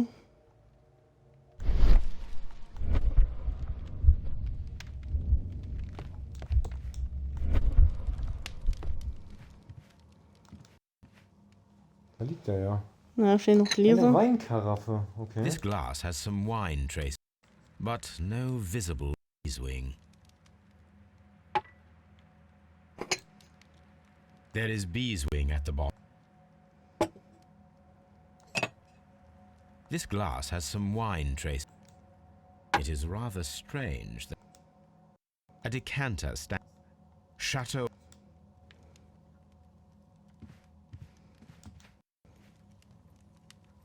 Sailor's knot. That's interesting. This rope was handled by the murderers. We Okay. need a scent sound to follow their trail. I will take it with me. Das nimmt er wieder mit, das war klar. Ja. Weil er wieder was experimentieren will. Ein Stuhl. Oh. The hunting scene. These wine bottles are expensive. This candlestick.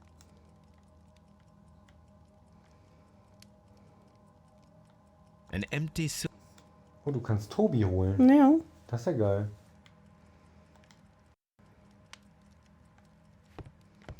Ich habe einfach nicht alles untersucht. Da ist noch irgendwas. Da ist noch nicht grün geworden.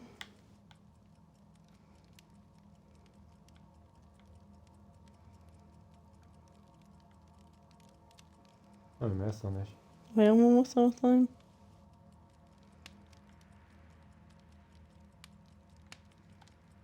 Da was? Ja, die ganzen Flaschen sind auch alle grün.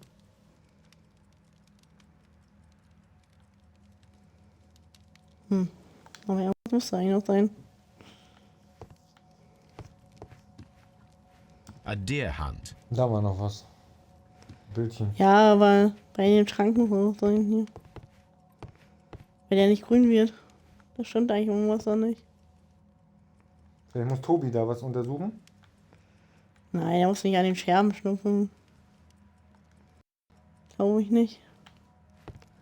Ja, dann versuchen wir erstmal die Leichen von Tobi holen. So, Watson, what have you learned from examining Sir Eustace's body? Well, I can confirm that the death was instant. Sir Eustace was facing his attacker when he received a Okay, blow dass to sie da his einfach head. liegen bleiben. There are no other apparent injuries. That must be the murder. Quite a large stick. Barefoot.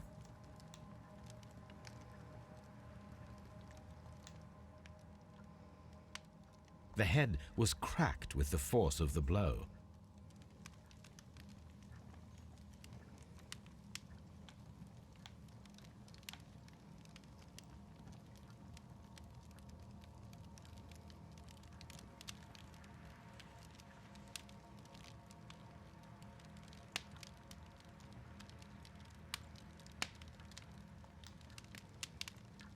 It is covered in blood.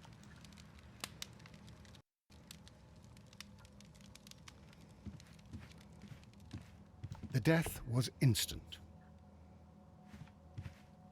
This house feels rather... Ja, das Haus wirkt recht unheimlich, da hat er recht. Ja, So viele echt. Bilder, die da an der Wand sind.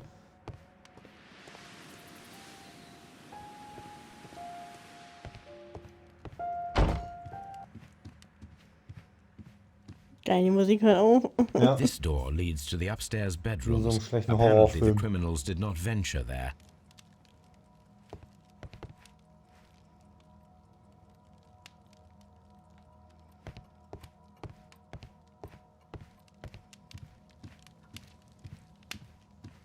This Wo case waren is wir a denn bis simple jetzt noch one, nicht? isn't it?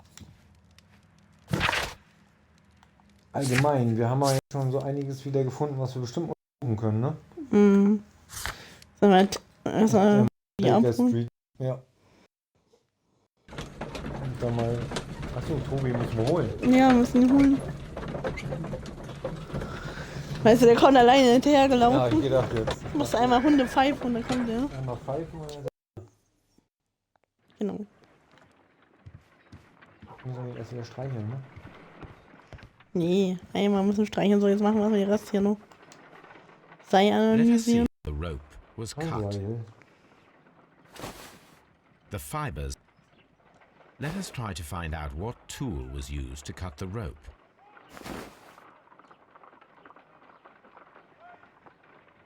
Zange. Ja, wir können das einmal durchschnibbeln, das Seil, würde ich sagen, mit der Schere.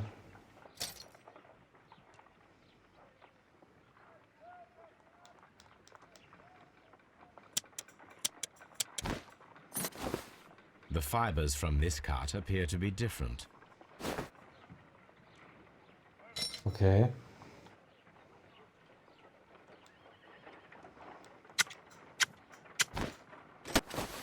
The fibers from this cut appear to be different. Auch noch anders.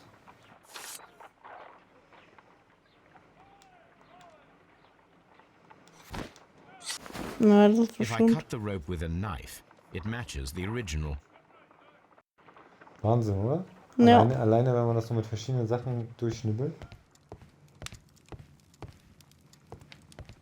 Oh, hier. Achso, da haben wir noch einen Brief hier.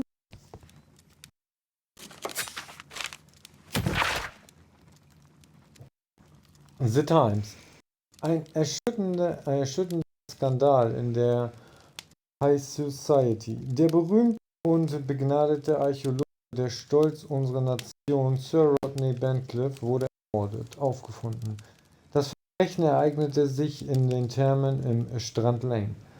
Jenem Ort also, an dem der Archäologe seine neuesten Ausgrabungsarbeiten begonnen hat. Doch das eigentlich Schockierende an diesem barbarischen Mord ist die Tatsache, dass er von Rodneys früherem Freund und Partner Percival Blinkhorn verübt wurde. Für dieses Verbrechen kann nichts als die Todesstrafe in Frage kommen. Achso, das sind immer die Nachrichten Wochen später. Ja, zu dem jeweiligen Fall. Haben wir irgendwas, wollte ich gerade sagen, ja. Eine Person konnte lesen. Okay. Ja, dann. Tobi, den mit. Come on, Toby. We need the best nose in the British Empire on this case. Wir brauchen die beste Spürnase. Ja. I agree with you, Toby, that Watson's shoe is preferable to Mrs. Hudson's cold cup. Und dann wieder zurück zu Big Range.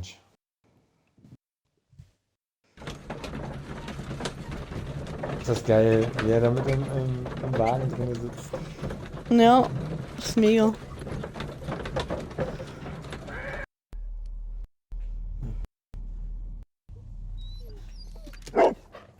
Oh. Search, Toby. Ach, jetzt darfst du Tobi spielen? Ja. Okay.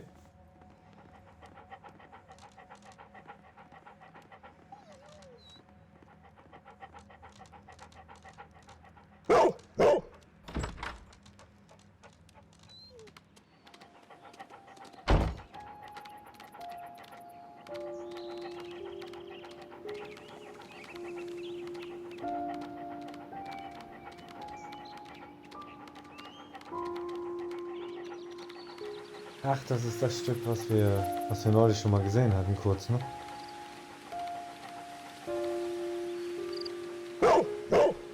Wow, wow. The intruders entered the shed for some reason when they were making off with the silverware.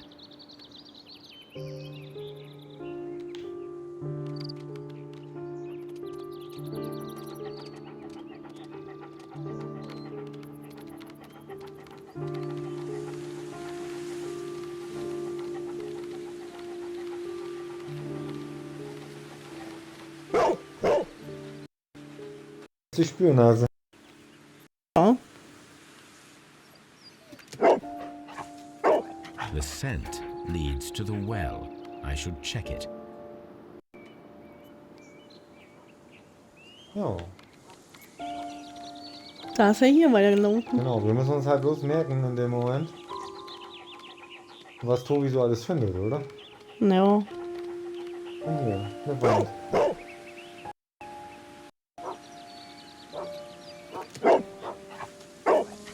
Großes Intruder's Leckerli. trail is lost behind this wall. Ja. Gib ihm ein Leckerli. The criminals left the house through the French window. They walked to the shed, then across to the well, before fleeing by climbing over the wall. I wonder why they chose such a winding route. Okay, perfekt kombiniert. So, das heißt, wir gehen jetzt erstmal zum Brunnen. Okay. There's Liegt da denn something drin? Liegt da I denn need a drin? hook. If only I had. Wir brauchen einen Haken. If only I had. Achso, am Steuer brauchen wir einen Haken. Vielleicht Shoppen. ja, hätte ich jetzt auch gesagt. Im Shoppen.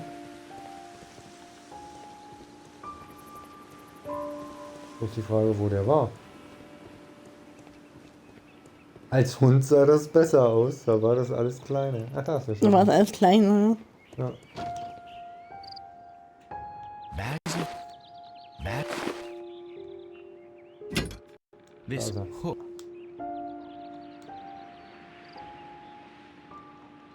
Back.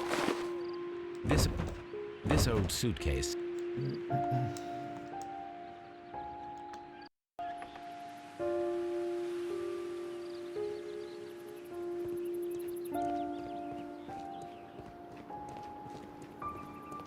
Dann kommen wir wieder zum Eimerchen zurück. Und Was, Tobi Tobi? stand da.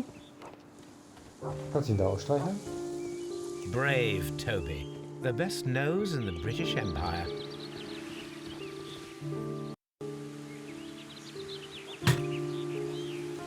Ja, jetzt können wir den Eimer da ein bisschen ranhängen.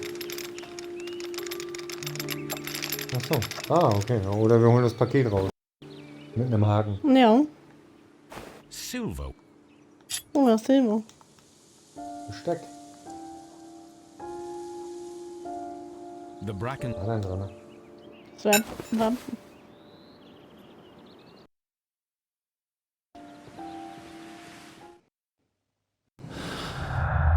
Oh. Oha. Da haben wir ja so einiges.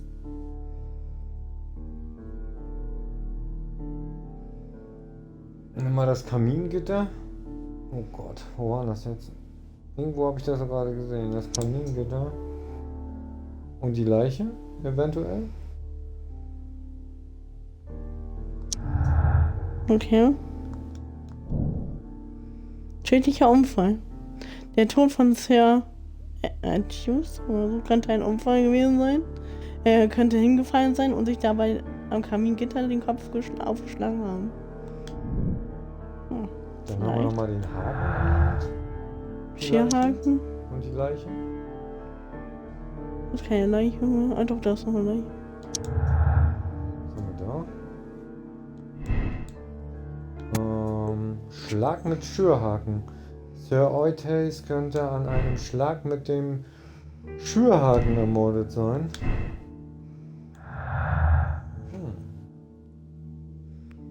Jetzt haben wir noch Täter identifiziert. Ja. 2 Gläser. Und Wein. 3 Personen. Es waren 3 Personen, die aus den Gläsern Wein getrunken haben. Möglicherweise mag eine der Personen ihren Wein mit Weinstein. 2 Personen. Es waren 2 Personen, die aus den Gläsern Wein getrunken haben. Die Reste wurden in das dritte Glas geschüttet, weswegen sich nur darin Weinstein befindet.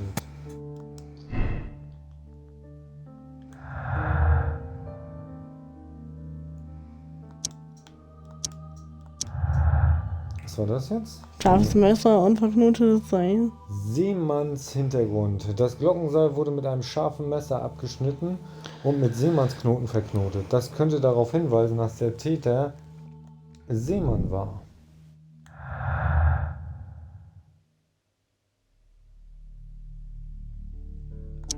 Randale und Täter identifizieren vielleicht? Ja. Was haben wir da? Randalls als Sündenböcke. Der Einbruch wurde lediglich inszeniert und die ganze Geschichte nur erfunden, um die Schuld für den Tod von Sir Eustace den Randalls in die Schuhe zu schieben. Randalls Bande. Es gibt keine Ungereimheiten zwischen den Zeugenaussagen und Beweisen. Sie deuten auf all die Randall-Bande als Täter hin.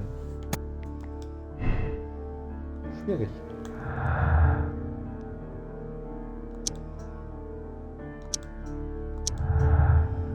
Noch was? Mhm. Einbruch führt zum Mord. Es steht fest, dass Einbruch der Grund für den Mord war. Die Täter haben wohl möglich vor, später zurückzukehren und das versteckte Silberbesteck zu holen. Inszenierter Einbruch. Der Einbruch könnte lediglich inszeniert gewesen sein, um eine Erklärung für den Tod von Sir Eustace zu liefern. Das versteckte Silberbesteck sollte dabei nicht gefunden werden.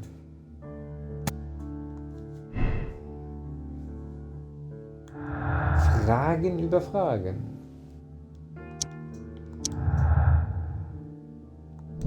Wir haben aber gut gesammelt. Häusliche Gewalt. Sir Eustace war gegenüber seiner Frau gewalttätig. Ja gut, da gehe ich ganz stark von aus. Mörderischer Besucher. Sir Eustace wurde von denjenigen Personen getötet, die in der Tatnacht zu Besuch in Abbey Grange waren. Diese Person hat auch Lady Brackenstall an den Stuhl gefesselt. Es handelt sich höchstwahrscheinlich um einen Mann, der groß und kräftig ist. Okay, mehr haben wir nicht mehr. Das haben wir schon einiges, hätte ich gesagt. Ja. Jetzt müssen wir mal gucken, was fehlt uns denn jetzt überhaupt noch? Und haben Sie den Mord in der... Den Tatort im Esszimmer. Erfragen. Okay, dann gucken wir erstmal nochmal Esszimmer, ob wir noch was finden. Es war bestimmt das, was du gesagt hattest, was noch fehlt. Antique hunting weapons. An dem Tisch hinten. Ja, bestimmt. Irgendwas fehlt da noch.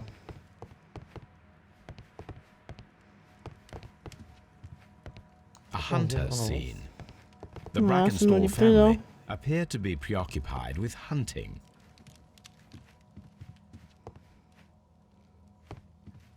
A deer hunt. A fur trader's cabin.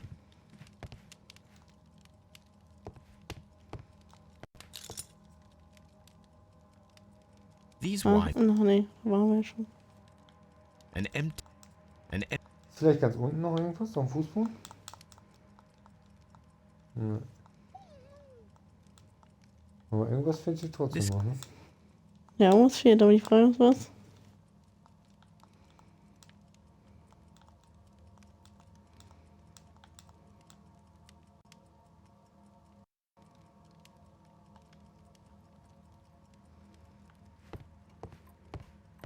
Ich meine, der Besteckkasten war ja leer, ne? Ja. Das war das Silber, was wir gefunden haben. Ja. an empty War schon ziemlich skurril. a bottle of wine. Ah. The criminals did not thoroughly leere ransack Weinflasche. the house. They only took a little silver. Oh, der hat unterwegs noch ein Gläschen getrunken. Nein, das ist die Flasche, die auf dem Tisch steht Ja. hier. Ah, okay.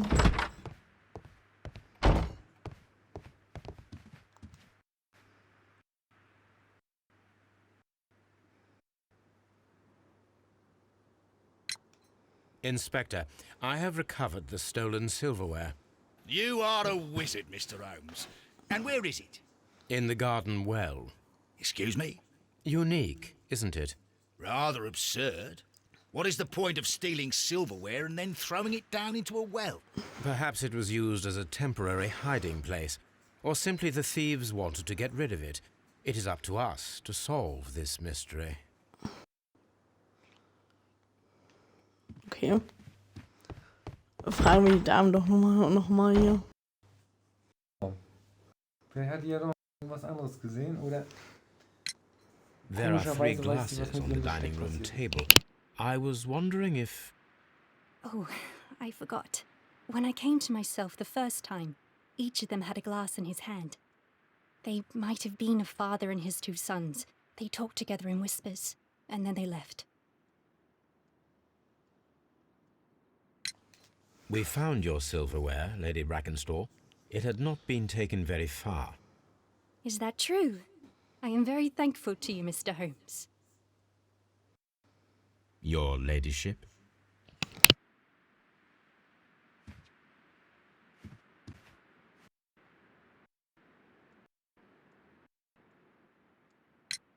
Sir Eustace's doctor speaks of his violent behaviour. Yes, Sir Eustace was an extremely violent man. A detestable human being, to be more precise. It is true. Sly devil.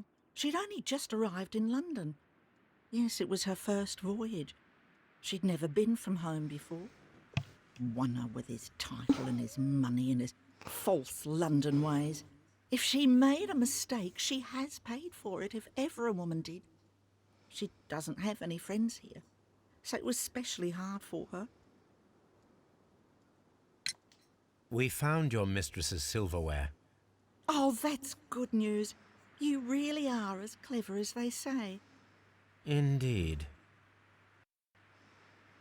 Ganz bescheiden. Wollte ich auch gerade sagen, ja. Ja gut. Das passt auch wieder zusammen, ne? Ja. Keine Bekannten. Lady Brackenstall heiratete Sir Ethois kurz nach ihrer Ankunft in London und verließ das Haus seitdem selten. Die Wahrscheinlichkeit, dass sie oder ihre Dienstmagd Bekanntschaft mit irgendjemandem in England geschlossen hat, ist sehr gering. Bekanntschaften mit einem Seemann. Lady Brackenstall kennt jemanden, der an Bord der Rock of Gibraltar war. Das mal. Okay. Besuch eines Seemanns. Die Person, die in der Tatnacht zu Besuch in Abbey Grange war, ist oder war wahrscheinlich ein Seemann. Ja. Okay, wir haben alle Hinweise. Ja, erstmal. Momentan.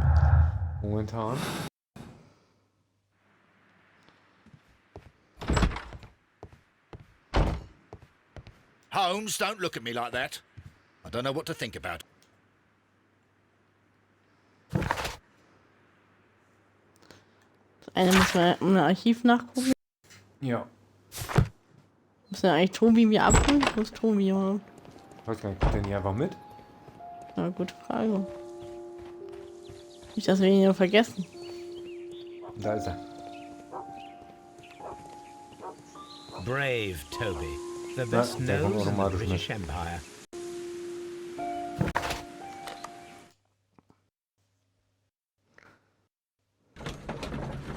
Ah ja.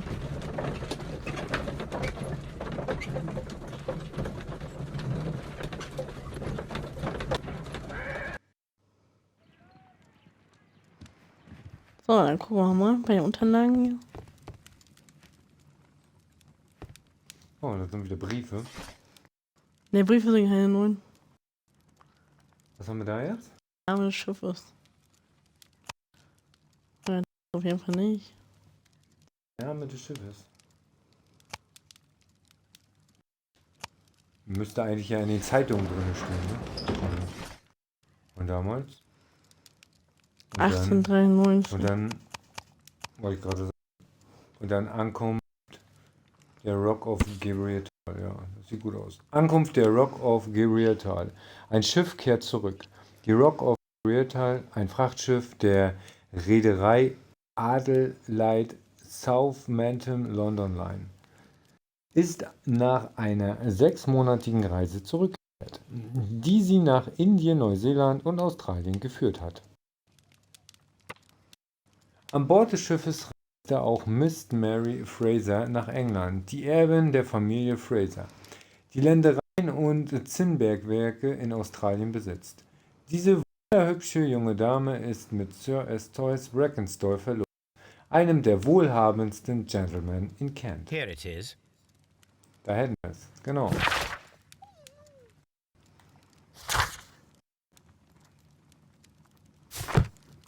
Okay. Ja, genau das, was ich hatte. The shipping company, the Adelaide Southampton London Line, and its address. Interesting. It must be the place where they keep the records, including the one for the crew of the Rock of Gibraltar. I think that if you pretend you're from Scotland Yard, they'll give it to you without any problems. But I have another solution. I'll call in the specialist.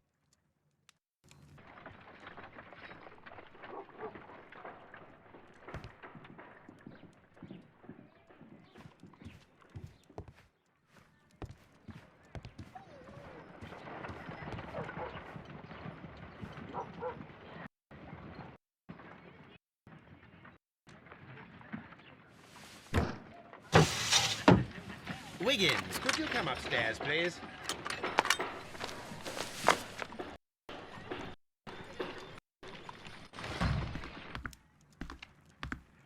At your service, Mr. Holmes. I need a register, my young friend. If you could borrow it, there will be half a guinea for every one of you.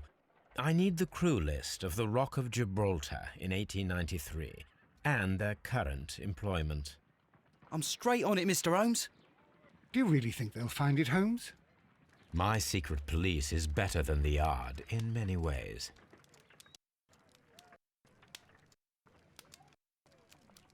Here it is, Mr. Holmes.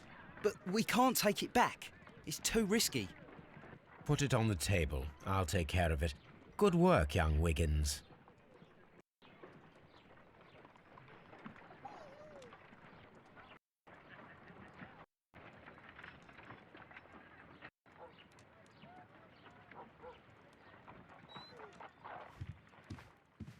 I left it right on the table for you, sir. Oh, Wiggins. Ja, schon lange nicht mehr gehabt. This list shows the senior officers of the Rock of Gibraltar, on which Okay. Lady Brackenstall and her maid made the voyage. Lady Brackenstall does not know anyone in England. This must mean that someone on this list is our mysterious visitor. And these are the lists of the senior officers of the Wow. Adelaide, Southampton, London Line ships. Let us find out who was in London upon November the 7th. I do not think that this sailor has any connection to the case.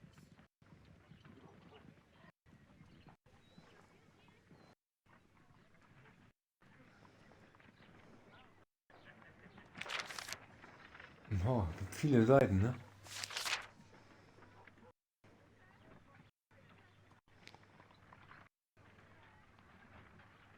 I do not think that this sailor So. has... Gucken wir mal auf der... Mal die erste Seite. War das die erste? Keine Ahnung. Oh. Da müssen wir auf jeden Fall Henry Softman finden. Der steht ja auf der linken Seite.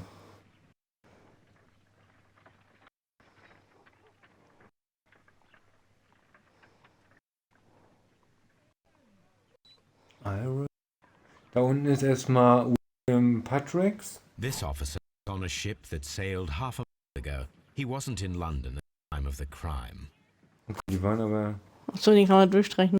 Der streicht er sich automatisch durch. Herbert, Der ist hier auch. Officer was on a ship that sailed half a month ago. He wasn't in London at the time of the crime. Okay.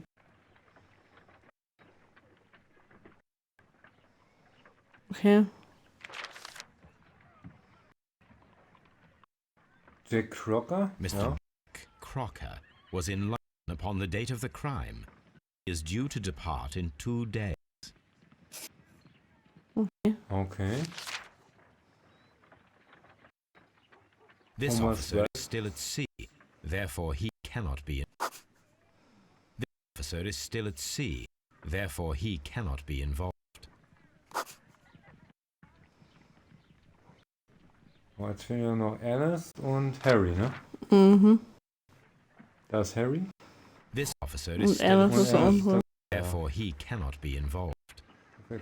This officer is still at sea, therefore he cannot be Ja, das involved. ist ja schon mal gut. The Captain Jack Crocker is our mysterious visitor. He was the only one around at the time of the murder. Jetzt müssen wir den suchen. Den Jack Crocker. This Crocker, do you think... It would be interesting to meet him. Our young friend should be able to find him.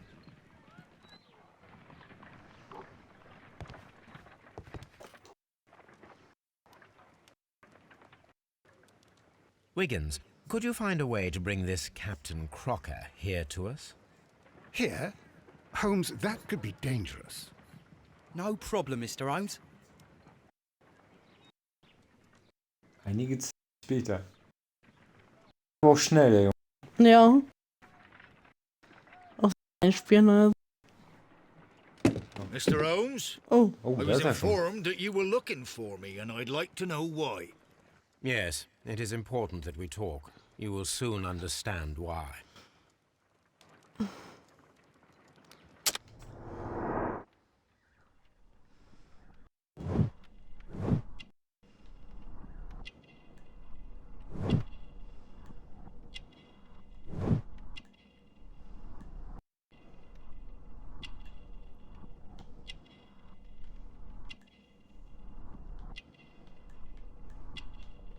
Oh, der hat da Dreck an der Finger, oder? Zeitungstinte.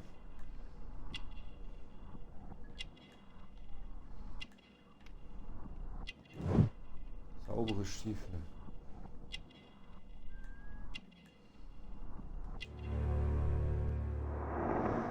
Ein Matrosenmesser.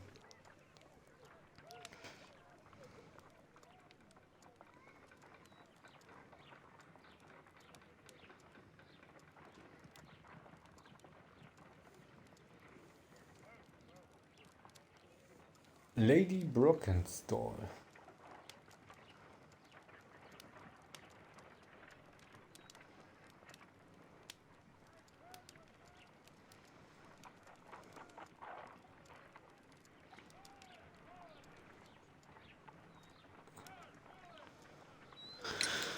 You are acquainted with Lady Mary Brackenstall, are you not? Yes, I think I do remember her. From when I was first officer, but I still don't see... It seems your relationship went beyond that of mere passenger and first officer. How dare you? Indeed, how reckless a feeling is love, particularly if one is prepared to commit a murder in its name. Explain yourself this Bei instant. dir, wer ist denn jetzt? You are aware that the murder made the headlines of the morning press. You read the newspaper report, but to your dismay, found it much fabricated. Once you learned that I wanted to see you, you came straight away. You needed to know what I had found. You... and what do you know? That evening, you were with Lady Brackenstall, despite the danger. I'm not afraid, Mr. Holmes. Besides, all of this is just guesswork. You would be right if there was no evidence. What then? Lady Brackenstall was tied to a chair on the night of the murder. And it was you who tied her up. You call that evidence?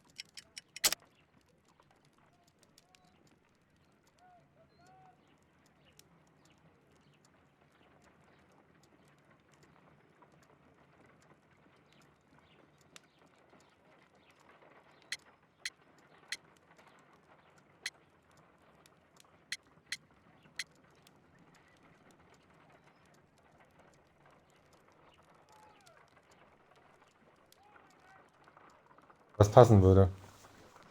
Ja, Seemannsknoten würde ich sagen. Yes, as she was tied with a sailor's knot. Your handiwork. So, it's a sailor who's done it. That proves nothing, Mr. Holmes. I'm not the only sailor in London right now. Your theory is flawed anyway. On the night of the murder, I was aboard the Sharp. I was supervising the repair of a porthole. At night? It was an emergency. There was a leak. You can ask the ship's carpenter. He can confirm. I'm sure that he can. Perfect. In that case, we have nothing more to talk about. Good evening, gentlemen. Holmes, what should we do now? Would you like to check his alibi? No. There is no doubt that these men will testify in his favor, and there will be no way to check. So, what then? So, we must work with what we have. We have all the puzzle pieces. Now I understand why you dissected...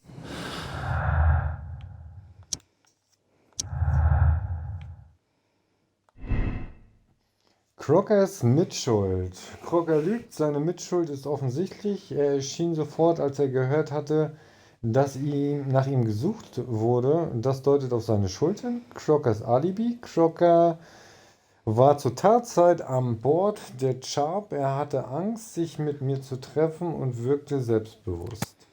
Das waren die letzten Indizien, die wir da jetzt haben, oder? Ja, das muss gesagt. Der Captain ist. Sie haben alle Hinweise auf Täter. jeden Fall gefunden, ja. Ja. Okay, da muss man mal gucken, was ist, was man hier herleiten kann. Kannst du wieder experimentieren?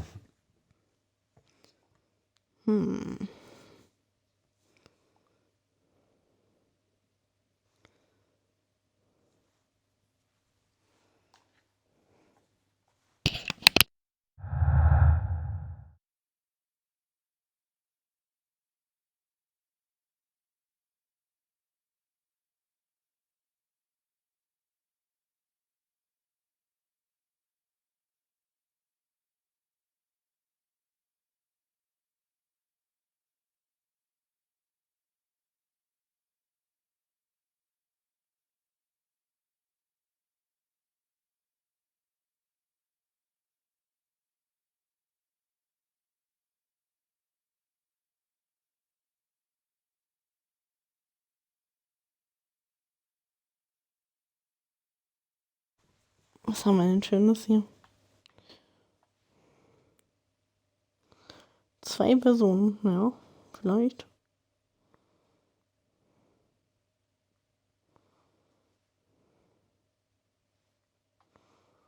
Nehmen wir das mal andersrum hier.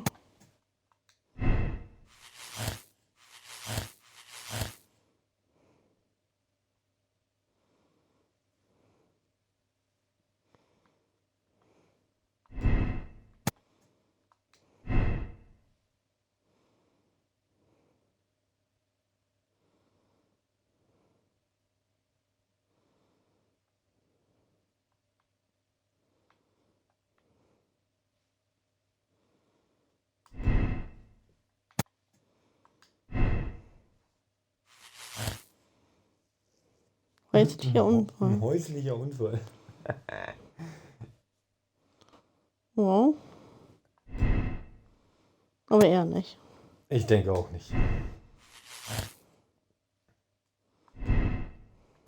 Bei 3 Personen denke ich auch nicht. Ne, glaube ich auch nicht so richtig. Also ich finde, es spricht alles für den netten Seemann mit seinem Knoten. Ja, das stimmt allerdings.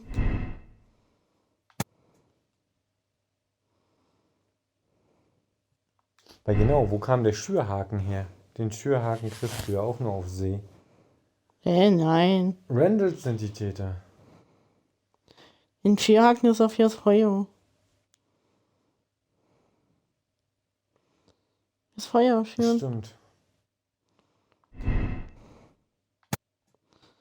Also doch 2 Personen. Aber die Randalls, die haben damit nichts zu tun, glaube ich nicht. Aber warum sollte man das Silberbesteck dann im Brunnen verstecken? Ja, das ergibt keinen Sinn sonst. Oh, was haben wir hier? Mörderischer Besucher.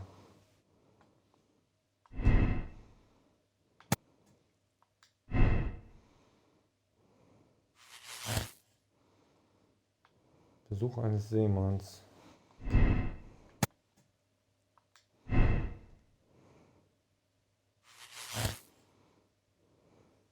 Der Captain ist der Täter. Ja, ich glaube, das klingt am plausibelsten. Ja, hätte ich auch gesagt. Eine Person. Es ist kein inszenierter Einbruch gewesen. Er wurde reingelassen. Er war Besucher. Und er hat ihr geholfen.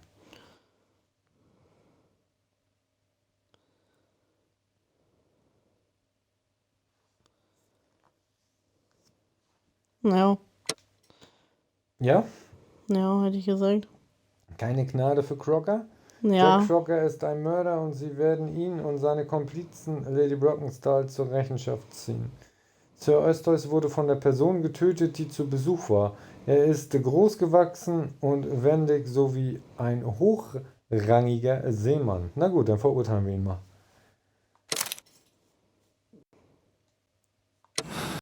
Moralische Entscheidung bestätigen.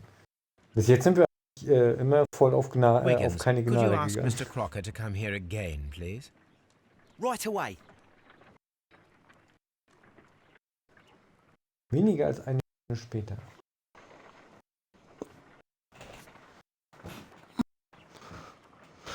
Why did you make me come here again, Mr. Holmes? It is over. I know that it was you who killed Sir Eustace Brackenstall.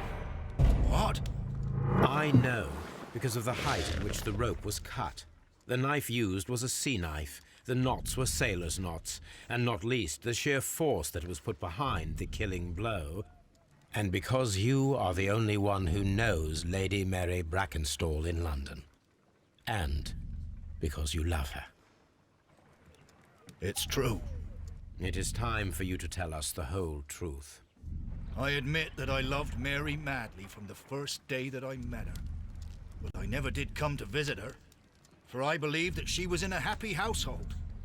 When I talked to her maid, who told me everything, I was insane with rage. I was due to set sail for 6 months away. I wanted only to see her again. But it turned into a damnable nightmare when he barged in. He dared raise his hand to her. He was not even worthy of licking her boots. Oh, I regret nothing. I admit I killed the monster out of love for her. She will forgive me if she is able. Lady Brackenstall already forgave you. She said nothing. Mary. But that makes her an accomplice as well as her maid. It places her in danger yet again. Mr. Holmes. You would not have managed to protect her. Till I die, do you hear me? Here is a letter that sets everything clear, and it is the one that should be disclosed to the police. I am the only culprit. Mary had nothing to do with it.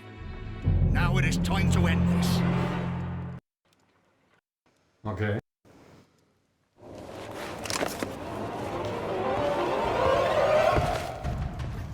Sehr schön. Wow, shit.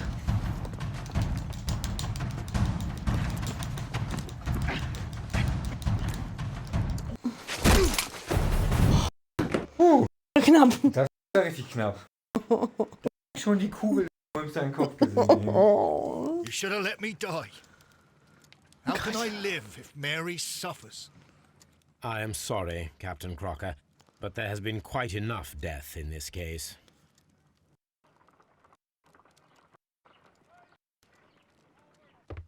Inspector, I give you Sir Eustace's killer. He tried his best to perform his own justice. Well, I'm not surprised. Yes, it was me. I confess. Here is a piece of evidence that can be used in court. Perfect. A case that went smoothly for once. Ja, das war's also. Die Affäre Abbey Grange. Sir Estolz wurde von Captain Jack Crocker getötet, der an dem Abend Lady Brackenstall besuchte.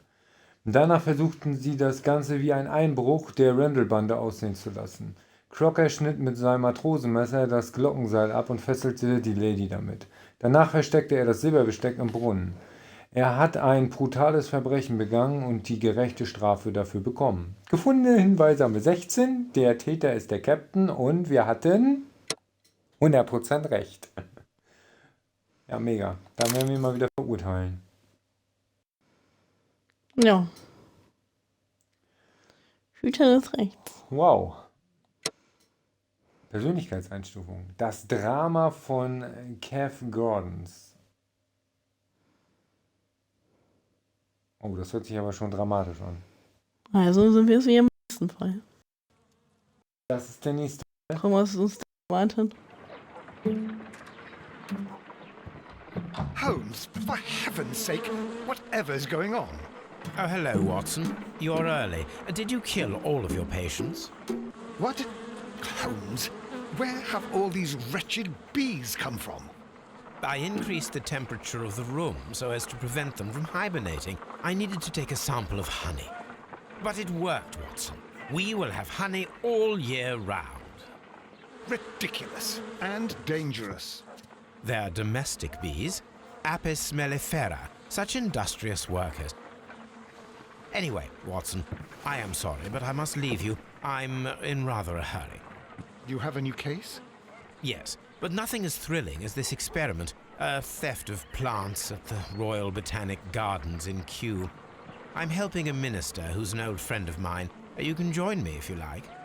Well, I'll admit that I'd far rather accompany you than remain alone here with these workers of yours. Besides, you'll need a helping hand with the flowers you're intending to bring back. Watson, however did you guess? For the great Sherlock Holmes to bother with the Sind das theft Fliegen, die of da fliegen? plants. Die Wespen. Come on, Nee, admit that you're Bienen. planning to spoil your little bees with some rare... Ja, er will auch Honig produzieren. Bekloppt, oder? Since when did Der I arme become Hund, der so sitzt auch noch transparent? dazwischen. Let Armer us go. Tobi. Das ist aber Tobi Oh dear, streichen. Toby. I wasn't aware that you were Watson's new literary agent. Die Dame steht immer noch da.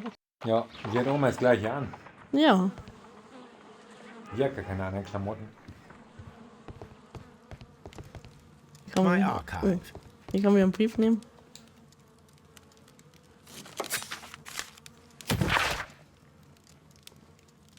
Strades Vermutungen. Mr. Holmes, ich schreibe Ihnen, um Sie darüber zu informieren, dass der Vorfall in Abbey Grange vor fast einem halben Jahr weiterhin für rege Diskussionen und jede Menge Gerüchte sorgt. Der romantische Hintergrund des Falls hat viele Herrschaften auf den Plan gerufen, die Lady Brackenstall helfen wollen. Aber bis zum heutigen Tag hat sie jede Unterstützung abgelehnt und büßt zusammen mit ihrer Dienstmagd Theresa ihre Strafe. Um ehrlich zu sein, glaube ich, dass es den besagten Herrschaften in erster Linie um das Vermögen und den Titel von Sir Eustace geht. Was meinen Sie, Mr. Holmes? Hochachtungsvoll, Inspektor Lestrade. Ja.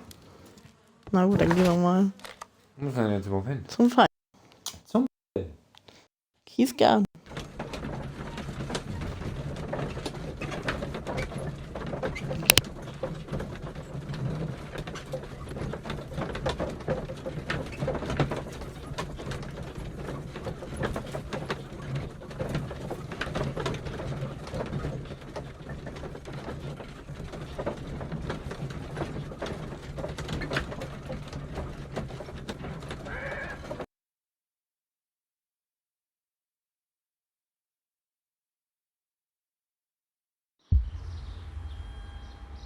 Well, Holmes, here we are at the Royal Botanic Gardens. There's no doubt that this place is beautiful. But are you really intent on investigating the theft of the plants? Yes, of course.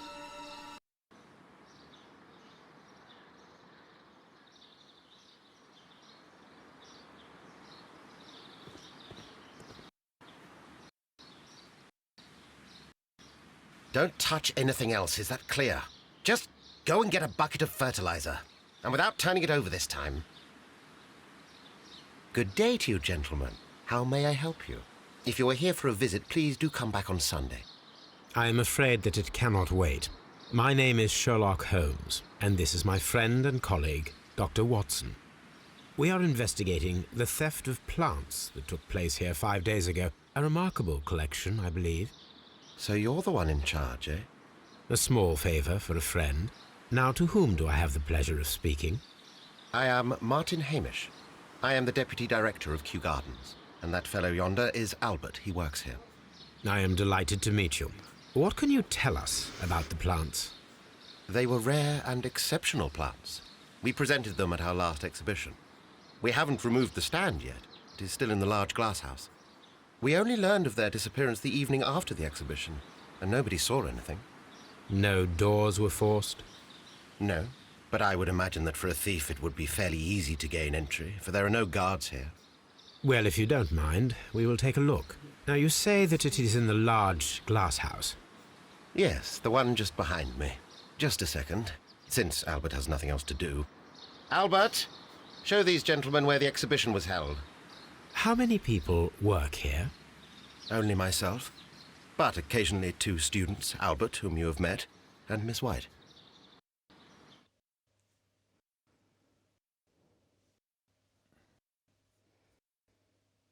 Here it is. This is the place where the stolen plants were exhibited. Thank you. Is there something the matter? Yes, there is. All right, the plants were valuable and rare, but it seems to me that the tragedy that took place here only 2 days ago has been entirely forgotten already. What tragedy are you referring to? The director of Kew Gardens, Mr. Montague Dunn, he died here just 2 days ago.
We're very sorry.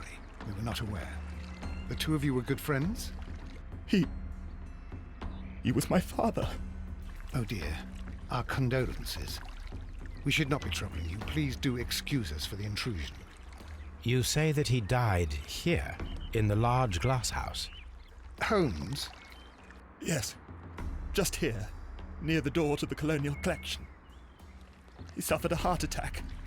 Just like that. So suddenly. It was terrible. Excuse me, gentlemen, but I cannot remain here. If you need me, I'll be in the reserve. That's the room next to the front of the large greenhouse. Of course, we understand.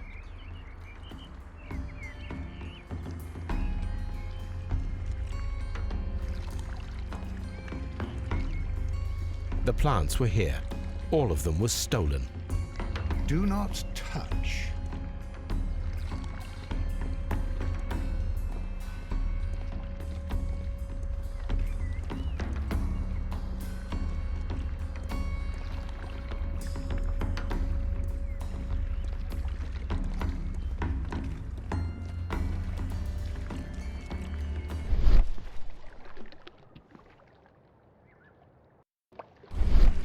The traces are... These boot the footprint.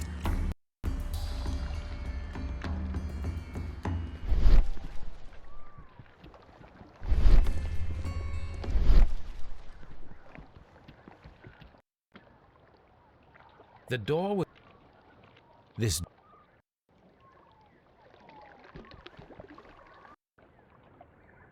The ensconce... The door was forced from the inside of the Colonial Collection room. The handle was changed afterwards. I think we need to inspect the Colonial Collection room.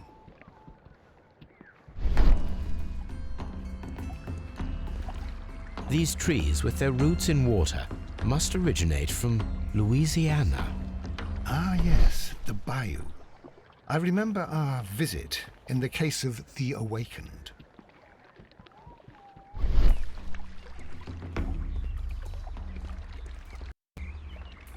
Here is a list of the stolen plants. Ja, da wurden Pflanzen gestohlen. Naja. Das ist ein komplettes botanisches Haus hier.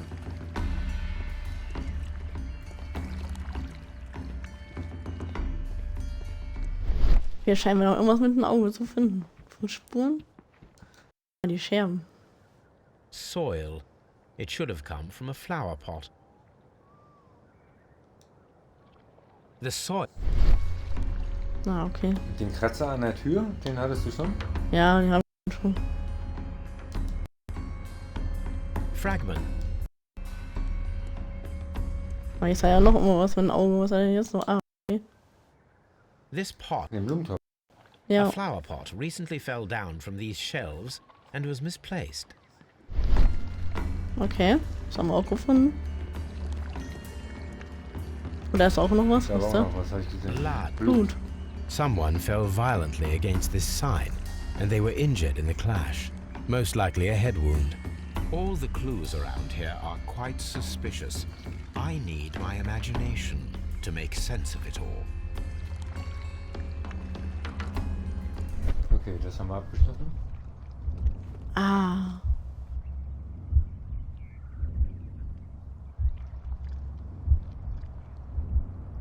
Also kann er genau gucken, was passiert ist. Also so wie er sich das denkt.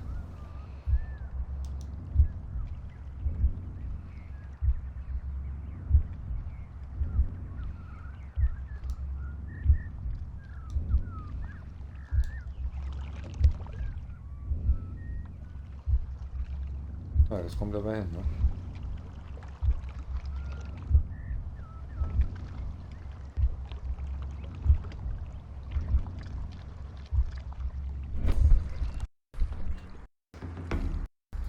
This reconstruction reveals a disturbing fact. Montague Dunn damaged the door of the Colonial Collection Room. He was in a panic, or the door was locked? Was it an accident, or a murder then, I wonder? Oh. I think Okay, we die need große to Frage. inspect the Colonial Collection. Wir können aber erstmal die Sachen, die wir gefunden haben, glaube ich, wieder analysieren, ne? Das eine kann man im Archiv und sonst nichts. Na und haben wir schon irgendwas gefunden? Briefe oder sowas, was zusammenpassen könnte? Achso. Was meinst du? Hinweise? Hinweise, ja. Nee, was jetzt Nee. noch nicht.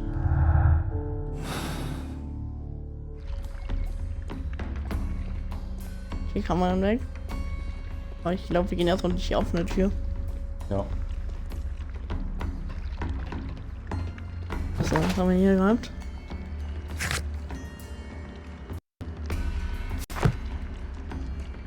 Gucken wir mal hier. Very strange.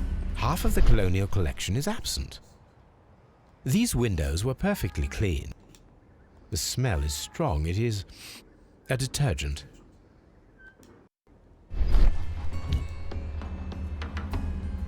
This broke. A fragment. Part of this greenhouse emptied and thoroughly clean. Okay. Hier haben wir alles abgeschlossen. Na, hier ist alles abgeschlossen, ne? These Aber die plants Pflanze kann cover man all untersuchen. the territories of the British Empire.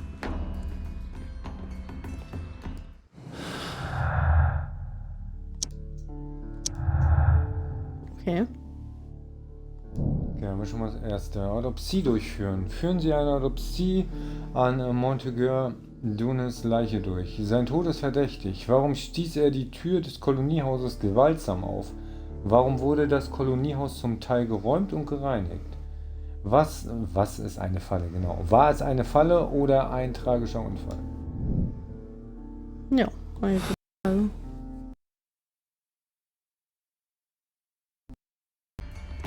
Fragen über Fragen. Oh, da ist auch noch was. Was haben wir da? According to this, they have light and moisture control. Und da haben wir auch noch ein paar Pflanzen. Ja, da kannst du auch nichts machen. Die eine konnte man nur anklicken. Bei der dicken Betten? Ja, die da, die habe ich ja angeklickt. Ne? Ja. Ja. Australien.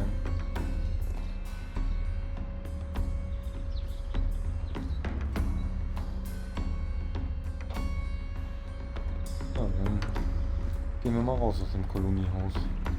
Wahnsinn. Gehen wir mal raus aus dem Koloniehaus.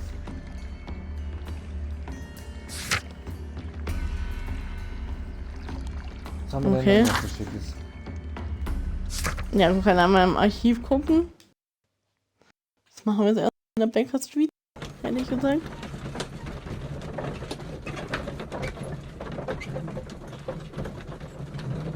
Ja, und dann gucken wir mal weiter Jetzt gerade in die Hand. im Kiefgarten umher.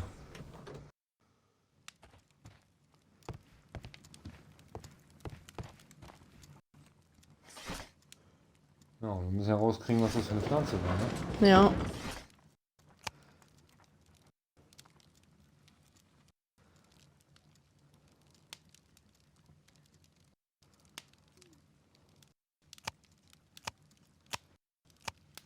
Wie hießen die Pflanzen? Das war die erste, glaube ich, ne? Die Mineral.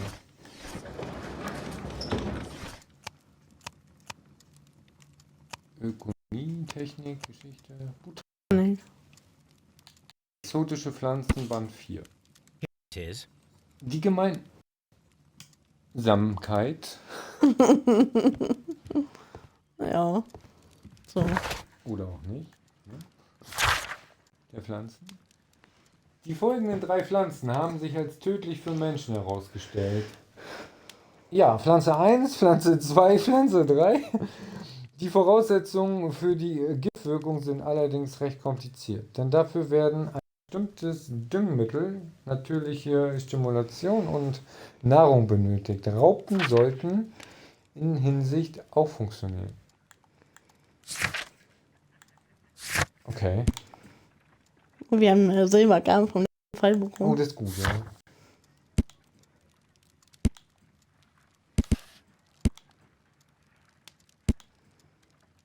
Aber wir haben 4 Personen in diesem Fall, die wir befragen müssen. Danach kommt noch einer. So, dann gehen wir noch mal die Anti-Leiche untersuchen. Oh.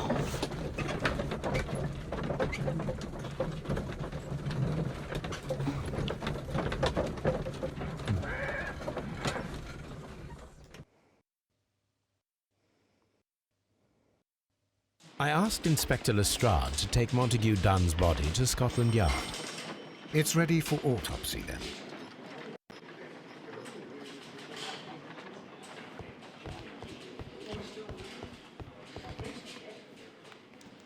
Oh, da liegen schwere Beweise. Gucken. This watch is of great... A beautiful... Ein Stift. Wieder ein Ausweis. A membership card for the London... Okay, ein Brief.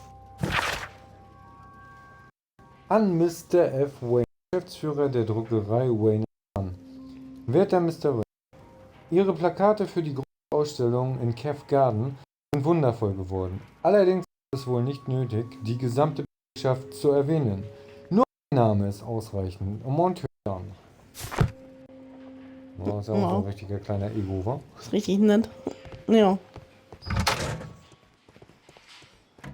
Aber wir haben ja noch keinen Verdächtigten bis jetzt, ne? Nur die Leiche hier rumliegen.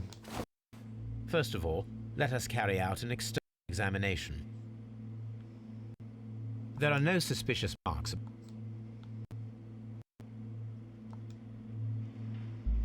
Nothing's. Auch nichts. No red. The vessel. There is an The air from the lungs carries a faint floral aroma.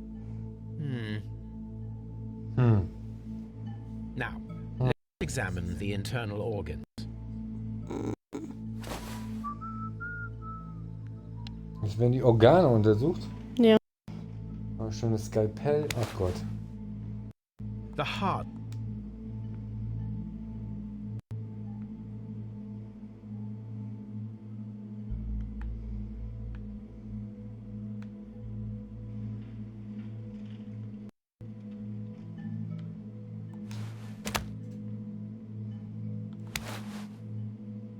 The liver is enlarged. It would seem that he was suffering from an alcohol addiction.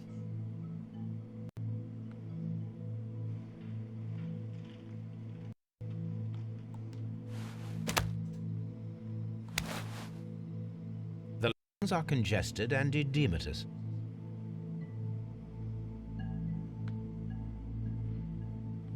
Oh, was haben wir da denn? The tissue on the inferior lobe of the right lung is damaged, most probably caused by toxins from an unknown plant.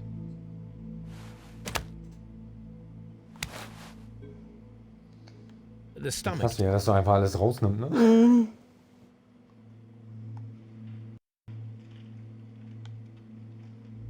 There is a small amount of content. It appears that he breakfasted lightly, only a short while before death.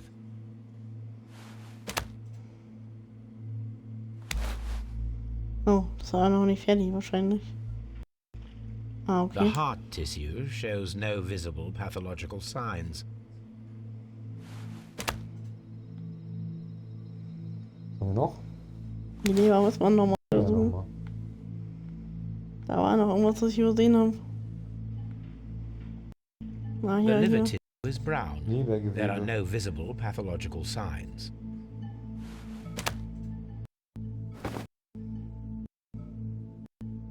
My suspicions have been substantiated.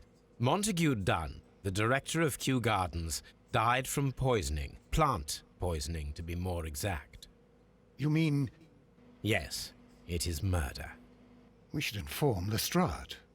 Yes, but do remember, Watson, that I discovered the murder. The challenge is mine. The challenge, Holmes? We need to locate that deadly plant. Such a perfect murder Die Challenge appeals ist to seine. me. Murder of any kind appeals to you. Is that all we need to do? No, we also have the people working at Kew Gardens. Martin Hamish and the son of the victim, Albert Dunn. And also Miss White, of whom we spoke with Mr. Hamish. Should we bring them all here for interrogation? No, a few innocuous questions at Kew will suffice, as well as a discreet delve into their personal affairs. Yes, Watson, it is time now to open the doors. Even those in the staff building. I suppose that is necessary. We should also be concerned with the victim himself. After all, we don't know very much about Montague Dunn. You're enjoying this already, aren't you? More than a little.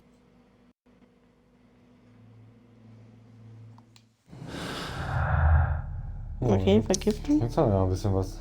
Tödliche Pflanzen. Diebstahl und Mord. Der oder die Mörder könnten diejenigen sein, die die exotischen Pflanzen inklusive der tödlichen nach der letzten Ausstellung in Kew Garden gestohlen haben.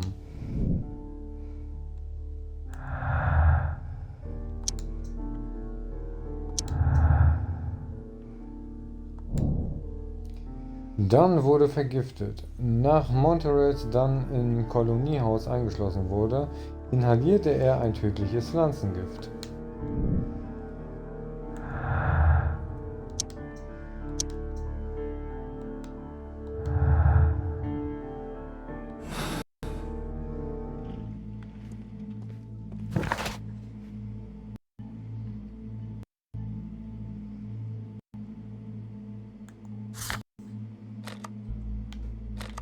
Dann gehen wir mal wieder zurück nach Kew Garden.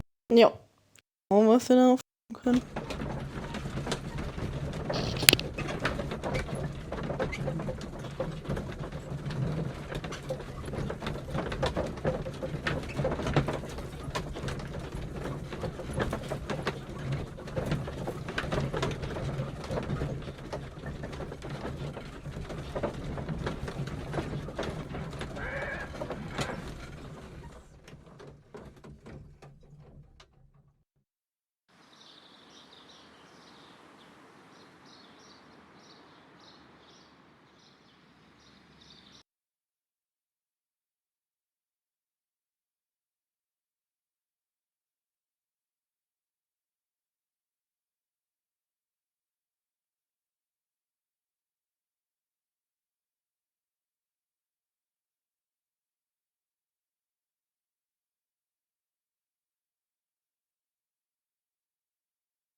Hi. Also 605 fehlen nur. Aber gut, wenn er steht, welche sind halt genau die 1000. Aber das wird wahrscheinlich noch ein bisschen dauern. Der Colonial Fall ist noch ein Collection. bisschen dauer. Sieht zumindest so aus. Lily Palm. Nursery. Seed house. Ventilation system.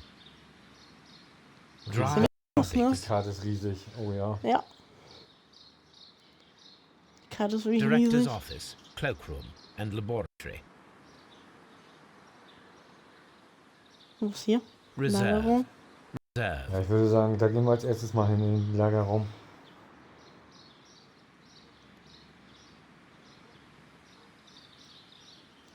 Das war an sich groß, das Gelände, oder? Oh ja.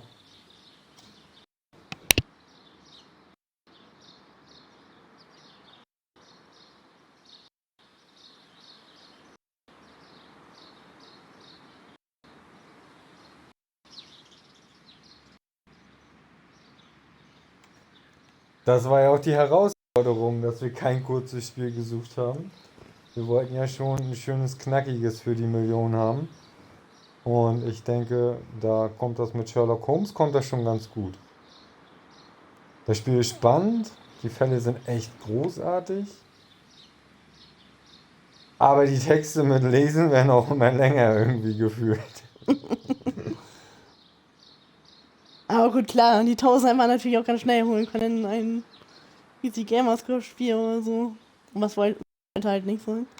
Die letzten 1000 sollten dann schon noch ein bisschen Anspruchsvoll sein. Ja, genau. Oh, mit dem haben wir noch nicht gesprochen. Der ist nur. Er gießt auf jeden Fall Blumen. Ah ne, doch, den hast du da schon. Nee. Ne? Analysiert wir auf jeden Fall noch Nee, nicht. analysiert? Nee, aber gesprochen hatten wir mit ihm schon. Ja, ganz kurz, glaube ich. Eine kurze Brille hat er. Ach nee, eine kurzsichtige, billige Brille. Eine kurze Brille.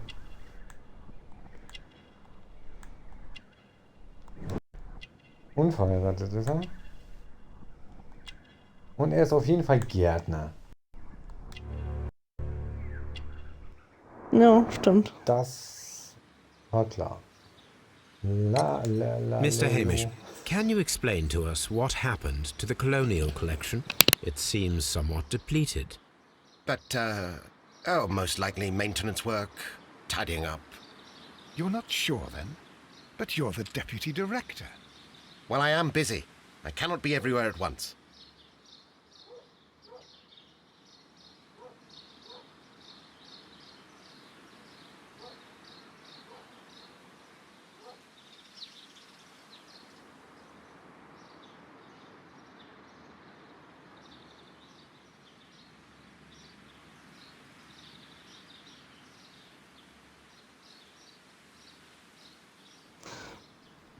Ich sag mal, er sammelt das, was er kriegen kann, wahrscheinlich bei sich. Aber gut, das ist halt. Er hat so lange seine Xbox noch nicht. Nee. Ich weiß gar nicht, wie lange. Albert told us about the tragic death of Mr. Dunn, the late director of Kew Gardens. Also es ist jetzt Tragic nicht die Welt. indeed. His heart attack Aber ich was nehme halt quite auch nur das unexpected. mit in den Spielen, was ist. Und die Spiele, die gut sind, die werden halt auf 1000 gespielt. Alles andere wird halt einfach nur so gespielt. As deputy ich bin da director, jetzt kein how is your riesengroßer relationship with Montague Dunn? GS-Farmer. To be honest with you, Mr. Holmes, it could have been better. You see, every Tuesday he would carry out his inspection of the gardens, but it was solely to make an impression. Great pretense that he cared at all. He would give out absurd orders, ignoring anyone else's opinion. He would then disappear for the rest of the week. He was what some might call a man of action. I'd say rather he was overzealous and chaotic. So after all, it was no wonder, perhaps, that he ended up like that, if you take into consideration his kind of lifestyle. You mentioned that Mr. Dunn led a particular lifestyle.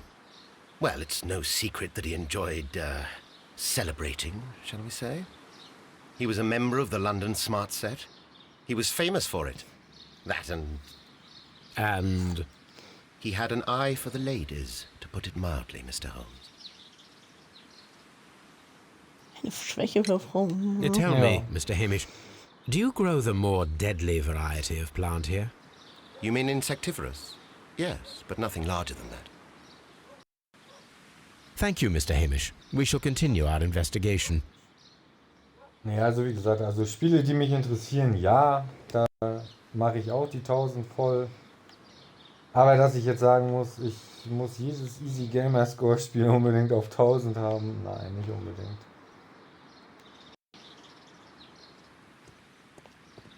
Das ist halt die Frage, wo ist was? Ja, jetzt ist echt die Frage, wo ist was? Büro-Tier? Okay, das wäre jetzt Büro. Wo müssen wir jetzt hin? Was ist das hier jetzt? Ja, wir gehen jetzt hier einfach mal Eine rein. grüne Tür. Die ist abgeschlossen. So, die ist Da kann man abgeschlossen. nicht Okay, da kann man jetzt hier nicht rein. Und das Büro kommen wir auch nicht rein. Aber wir könnten jetzt mal versuchen, in den Lagerraum reinzukommen. Ich weiß bloß nicht, wo er war. Was ist das? Nursery. Zuchthaus. Alles Zuchthaus. Und er steht wieder im Weg, ne? Ja, Watson steht echt immer im Weg, gefühlt. Das ist halt ein bisschen schade. Ja. Wo geht's da hin? Vielleicht auch alles Haus. Weiß ich nicht genau. Wir öffnen einfach mal die Tür. Einen Gang. Oh nee, das ist riesig. Ja, wir fangen einfach mal an zu suchen. Hier. Die Karte wieder nochmal. Achso. Das ist ja wieder die gleiche Hello, Karte. Wir sind da. You are here. Water Ach so, Lily stimmt. Greenhouse. A map of Kew Gardens. Wir sind hier, ja. Die waren ja alles zu da hinten.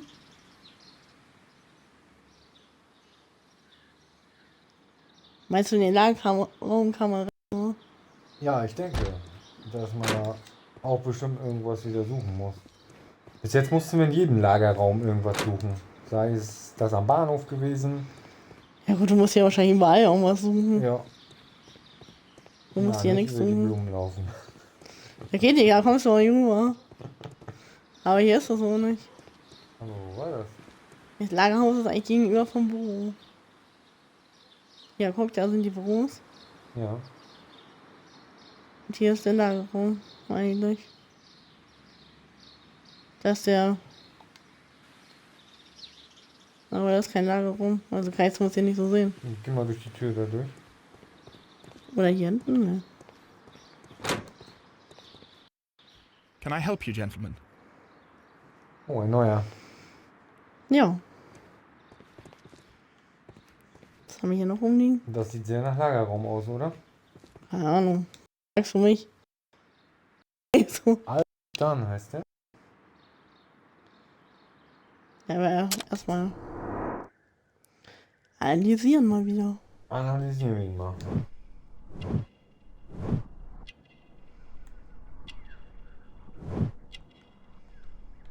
Felder.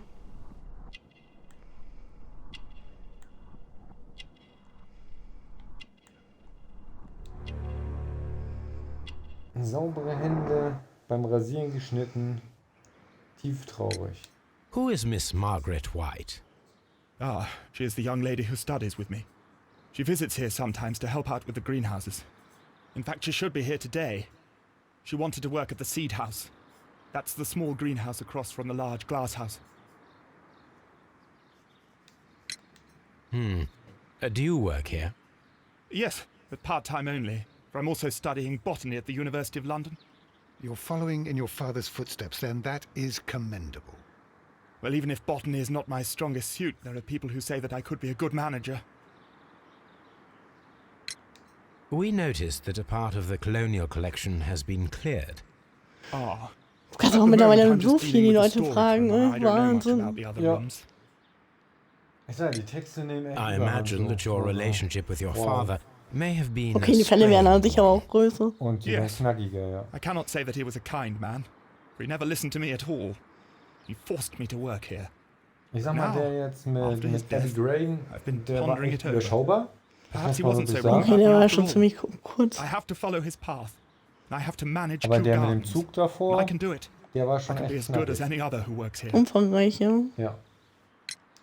Would you please tell us about Martin Hamish, the deputy director? Well, I have to tell you that Mr. Hamish is not and has never been the deputy director of Kew Gardens. My father would not have tolerated it. Indeed? That is most interesting. He told us that he was. Yes, because he believes that the management should be passed down to him now that my father is dead. But in actual fact, Mr. Hamish only has the honour of being the garden's longest-serving employee. In fact, if we are to think logically at all, it should be me who takes over the management of Kew Gardens. Do you not have a good relationship with Mr. Hamish? I suppose so. But we have very little in common. Mr. Hamish loves his plants and Kew Gardens, and I cannot say that I share his passion.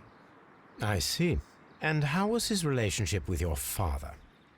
Oh, he hated my father. It was obvious. He would be furious whenever my father boasted of Kew Gardens in the newspapers or at conferences. He was convinced that my father was stealing all of the credit for himself. But my father treated Mr. Hamish in the same way as he treated anyone. Dismissively. With indifference. Do you hold the keys to all of these locked doors? Yes, you can have them. But I cannot give you the keys to the cloakroom. The employees' effects are private. I am sure you understand. Thank you, young man. We shall see you again soon. Okay. Palm House. Palmenhaus, okay.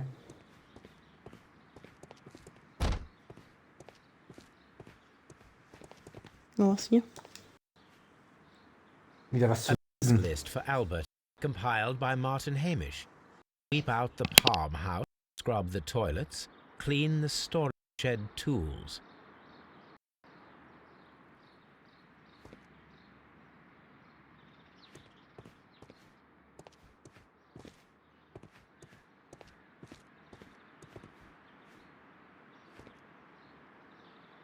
Danke, danke. Ja, Gute Nacht und schlaf schön. auch von mir gute Nacht, schlaf gut und bis zum nächsten Mal. Und danke, dass du zugeschaut hast. Genau, danke, dass du zugeschaut hast.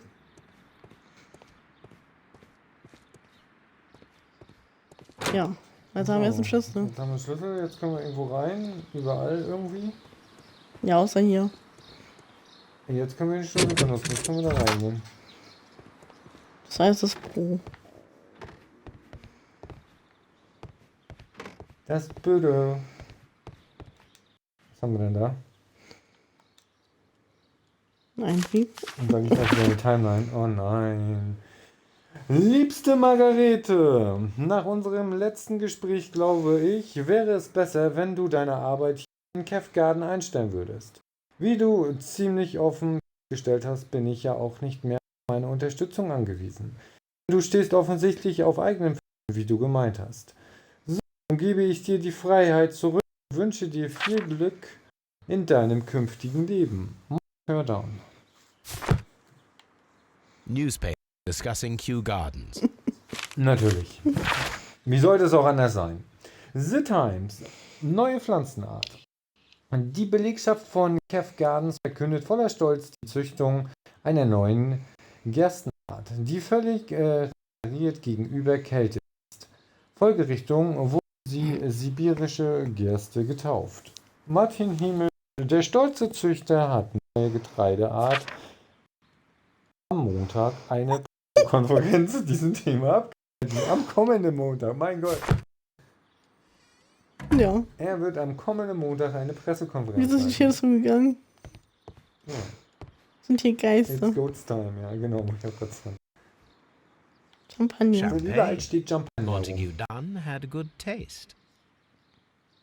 Denen geht's gut, den Jungs und Mädels da.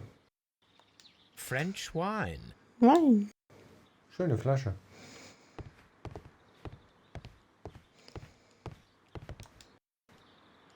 A photograph of Montague Dunn and Ein Redux Foto. Hamish.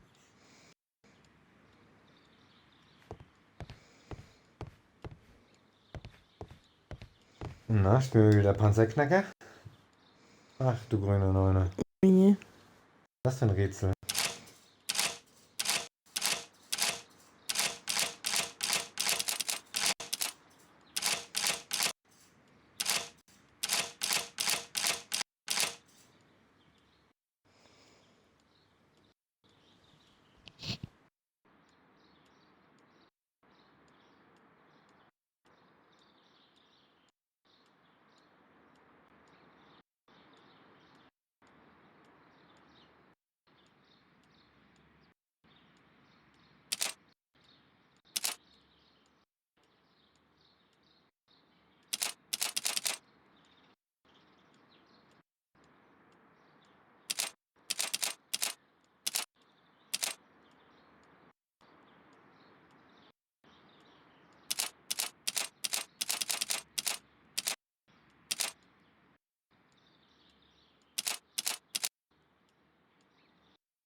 Da war sie wieder, die Panzerknackerin. Jeden Safe kriegt sie auf. Schreiben an den Wald. Mein lieber Freund, erlaube mir bitte, meine Enttäuschung über die letzten Briefe zu äußern. Ich bezahle dich, damit du mich verteidigst und nicht damit du mich beschuldigst. Keith Garden ist eine königliche Einrichtung. Wir erhalten die großartige Möglichkeit, die ganze Welt zu bereisen, die wertvollsten und seltensten Pflanzen zu bewahren. Unsere Aufgabe besteht darin, solche Pflanzen zu schützen. Auch und vor allem vor jenen, die mit ihnen dubiose Geschäfte machen wollen. Diese göttliche Gesellschaft, vor der du schreibst, hat kein Recht, solch wertvolle Pflanzen zu halten. Erinnere dich bitte an den Vorfall vom 14. Juni 1889. Aus diesem Grund möchte ich dich bei allem Respekt ein weiteres Mal bitten, Kefgar die Genehmigung hinsichtlich dieser Pflanzen zu beglaubigen. Die entsprechenden Dokumente wurden dir am Montag zugeschickt. PS, wir sehen uns wie immer am Dienstag in Bottles. Und hör dann.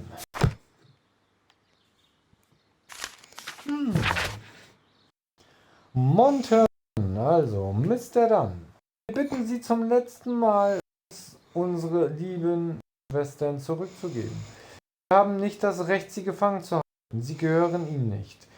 Die sogenannten Genehmigungen sind allesamt ungültig. Sie verstecken sich hinter Lügen, unter anderem hinter der Lüge, die in der Presse als der Vorfall vom 14. Juni 1989 verbreitet wurde. Da sind keine weiteren Details nötig. Was Sie getan haben, ist wahrscheinlich abscheulich. Seien Sie versichert, dass unsere Schwestern niemals aufgeben. Wir haben Ihnen vertraut und bereuen dies nun sehr. Die göttliche Gesellschaft. Jo. Ja. Oh, noch einer. Suggest that we don't tell Margaret White about this document. Schuldenübersicht. Schulden von Miss Margaret White an Mr. Monterdon. Vermietung einer Wohnung in der Oxford Street. Ein Stipendium für das Studium an der Universität von London.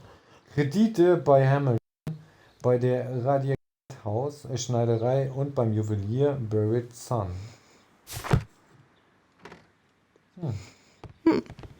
Also einiges so Dreck am Stecken technisches.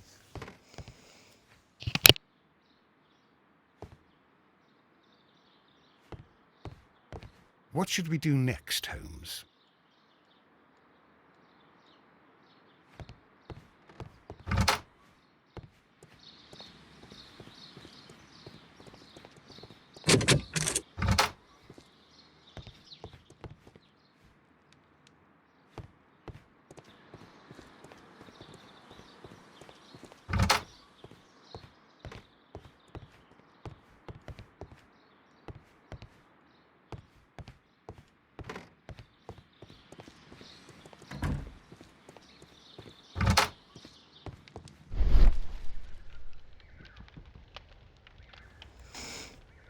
Famoser Adlerblick wieder. Ja. There was a bottle here. It left behind a trace of the substance that pervaded the laboratory. Several drops of the substance were spilled. Someone carried this bottle around. Da liegt auch noch was. Goldspine. Good heavens. What's it doing here? The gold is almost immune to chemical attacks, so it may be a valuable auxiliary for various experiments. But why would anyone perform such experiments in a botanical garden? Several drops of the substance were spilled. The bottle is no longer here, but it is possible to detect a faint scent. Wir brauchen eine gute Spürnase. Ich könnte denken, wer da gleich zum Einsatz kommen wird. Ja. Watson. This is a table for experiments. It resembles my own. This one is kept in good order, Holmes. Oh, No. nett. A phonograph used for voice recording. Remarkable. Yes, this is quite a modern laboratory.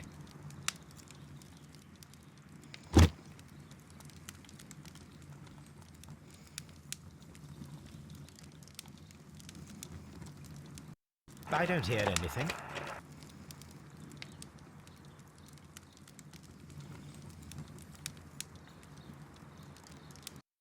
Das für lustige kleine Dinge. Gute Frage. I don't hear anything. Ich muss eigentlich irgendwo da rein, glaube ich. Naja, jetzt. And it seems here from these multiple experiments to respond to their environment and have a form of consciousness. Margaret White, February 1895. Report number 205. Study report.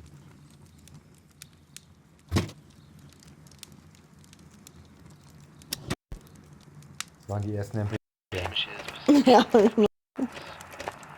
notion of communication in plant world has long been considered marginal, yet I remain convinced that some plants do indeed transmit chemical signals in the event of attack. A study report by Martin Hamish.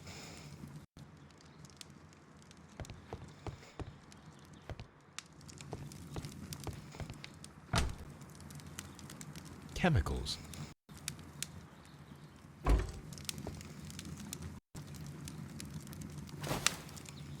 A botany book. Oh, das ist ein hübsches Buch. This student's book belongs to Albert.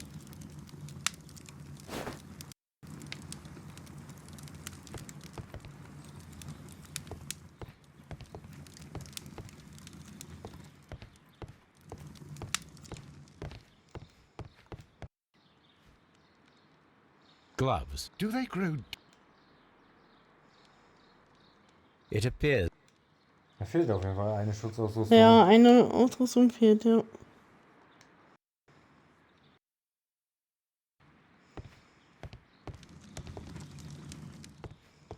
Locked.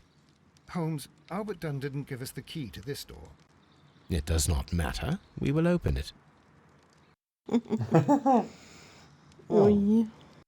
Deine Lieblingsrätsel.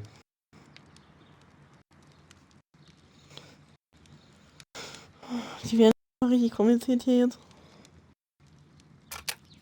Vor allem kannst du ja jetzt wirklich wieder alles drehen.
Und wenn man da erstmal so einen Anfang hat, dann geht das eigentlich. Aber den Anfang muss man auch erstmal finden, ne?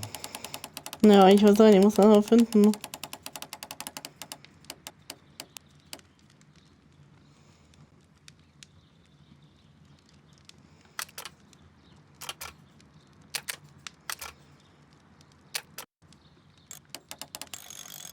Ich nehme es halt. Ach Gott, die kannst du auch noch drehen.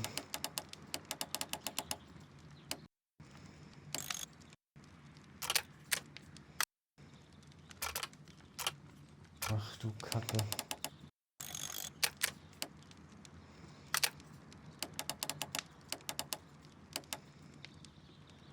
Aber das sieht ja schon mal ganz gut aus, ja.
Open.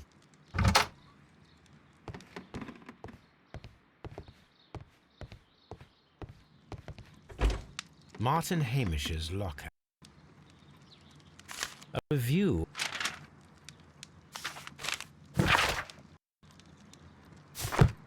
Martin Hamish.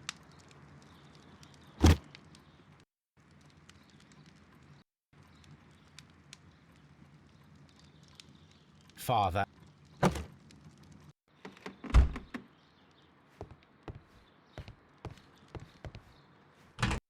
Albert's locker. Specialist Albert. A rejection.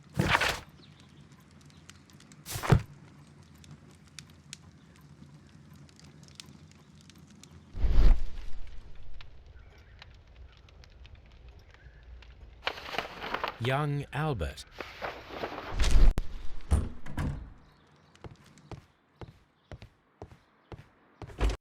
Miss White's locker. Apparent. A draft of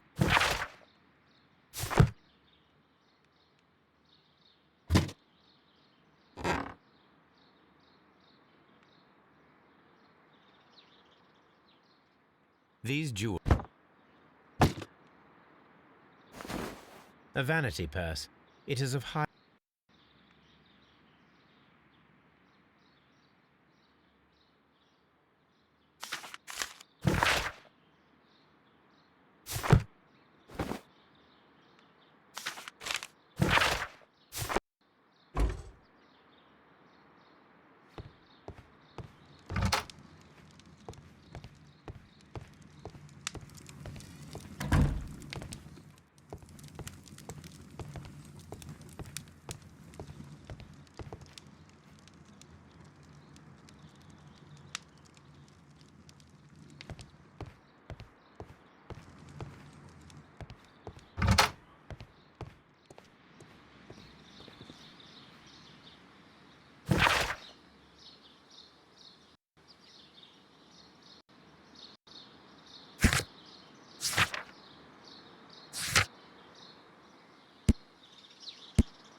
What is your opinion of Albert as a student of botany? Useless. I often tell him so, and I can only give him cleaning tasks. Botany is not his life's work, and his father well knew it.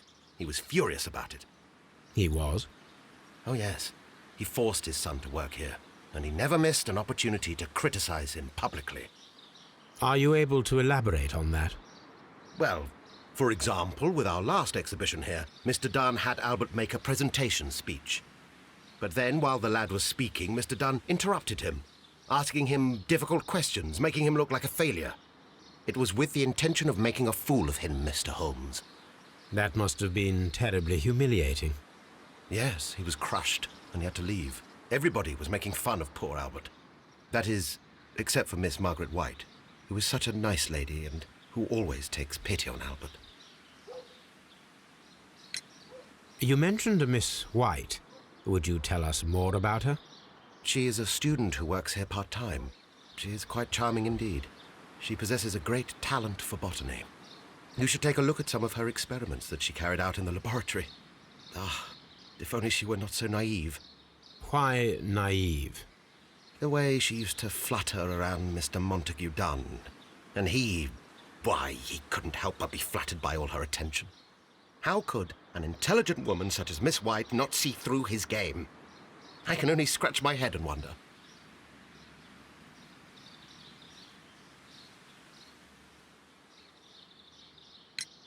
Mr. Hamish, was someone from your family connected with Kew Gardens? Family? No. I'm the only one with a passion for botany.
I do not think so. This photograph of you and your father at Kew Gardens suggests the opposite.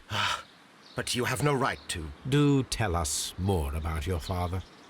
He was, indeed, the greatest botanist of his time in the British Empire.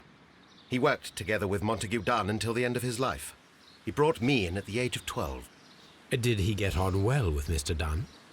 No, I couldn't say that. Markus, vielen Dank für deinen Raid. Genau, danke für den Raid. And it was all my father's Du bist work. verrückt. Dunn always lived the high life. So Mr. Dunn was not helping your father? Wie war dein Stream? Oh, yes, he provided the financial support. And as far as he was concerned, that fulfilled his role. But the worst of it was, he declared himself as the master of Kew Gardens. Fame meant nothing to my father. So it was easy for Mr. Dunn to take all the credit. Thank you, Mr. Hamish. We shall continue our investigation.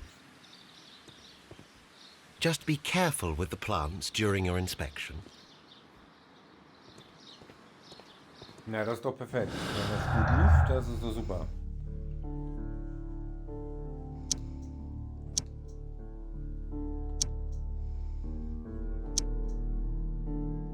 Treffen tust du heute nix. Okay. Was hast du denn gezockt?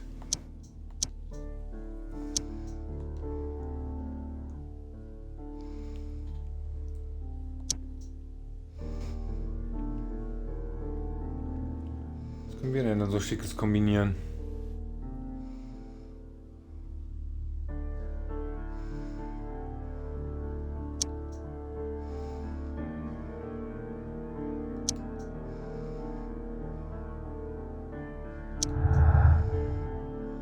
Okay. Whites Soziallage. Margaret Whites Studium und soziale Situationen hingen vollständig von Maxwells Vermögen ab. Oh Mann. Das sind leichte Sprachschwierigkeiten. Hey komm, nach knapp 12 Stunden dürfen wir das auch. Ach, Hand hast du gespielt. Okay, cool. Ja, was hatten wir denn noch? Wir hatten doch noch irgendwas, das bestimmt funktioniert, ja. Da funktioniert bestimmt auch einiges.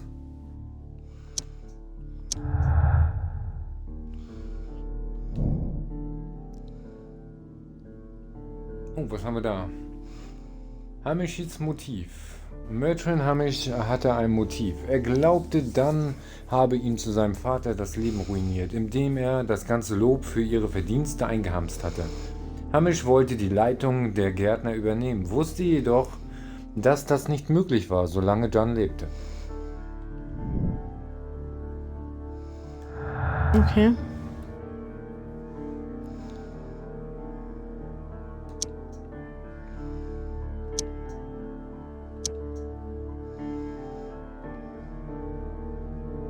Vergiftung und die Pflanzen? Naja. Ja? Ich glaube auch Müssen nicht. wir wieder Hinweise sammeln. Zum Glück ist das Gebiet nicht so groß.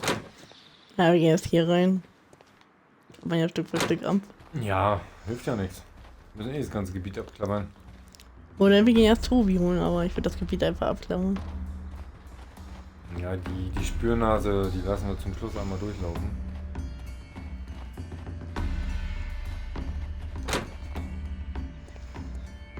Geil, dass hier jeder Weg irgendwie... According to this, they have light and moisture control in some parts of the building. Water Lily Greenhouse. Okay, Seerosenhaus. Haben wir da nicht schon? Ich würde sagen, da waren wir doch, oder? According to this, they have light and moisture control in some parts of the building. Das Seerosenhaus. Ja, hier waren wir drin. Ja, da haben wir angefangen. Ja, da waren wir auch drin, aber hier waren wir noch nicht drin. Oder? Nee. What should we do next, Holmes? Water Lily Greenhouse. According to this, they have light and moisture control in some parts of the building. Dry tropics. Wüstenhaus. Ja.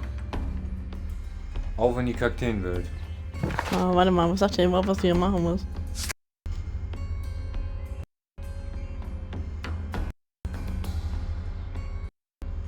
Im Saathaus muss andere noch treffen. Okay. Jetzt sind wir im Kakteenhaus, ne? Ja. Sieht auch recht hübsch aus. Ganz viele Kakteen. Stacheln, wenn ich hier sein. These flower pots are beautiful. They are intended to be used for exhibition purposes. The symbol is not from gardens. Okay. Ja, die stellen sogar die Töpfe selber her. Aber das sind nicht von den Töpfen. Hat er gesagt? Nicht von denen die Töpfe? Nee. Dry tropics. Okay. Oh, Wanzen.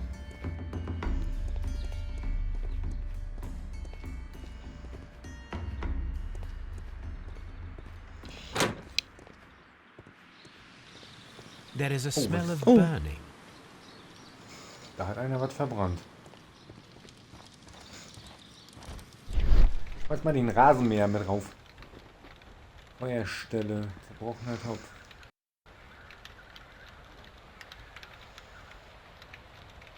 Was sagt ihr zu Deathloop? Mega. Also das Spiel ist echt cool. Wir haben es ja nun schon angezockt. This symbol is from the divine Ich sag mal, das hat Potenzial. Und von der Story her ist es eigentlich ziemlich witzig. A protective Ja, mask. ich finde es auch auf jeden Fall mega.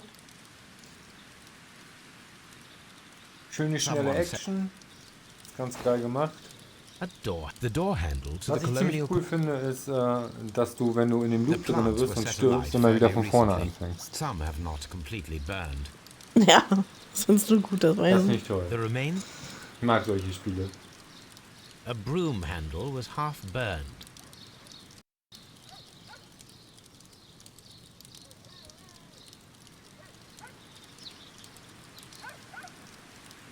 Die Dialoge sind lustig, ja, das stimmt, genau.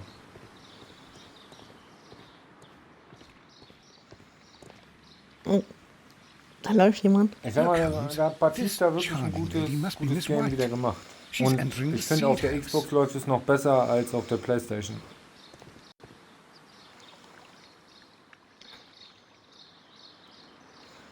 Ventilation.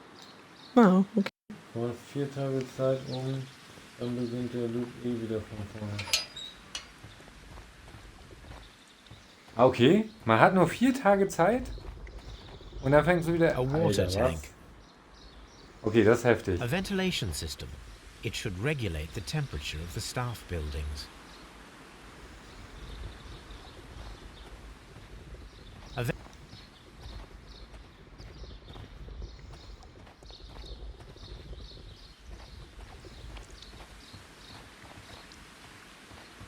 Ja, und aber schöne kleine Pflanzen. Was? Das sind aber schöne kleine Pflanzen. Ja. Oh, hier Saathaus. Saathaus. Ja, sollen wir die eine noch treffen hier? Da. So. Ja. Dann gucken wir erstmal, ob hier irgendwas anderes rumfliegt noch. Oh, guck mal, Watson rennt schon. Er will der Erste sein. Oder einfach im Weg wieder rumstehen. From here, we are unable to see the interior of the Colonial Collection Room. Okay. Materials for study. They belong to Albert.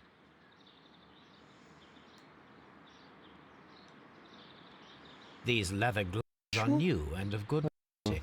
They do not appear to have been used. This place serves as Albert's office. Book about ships. Nothing at all to do with plants.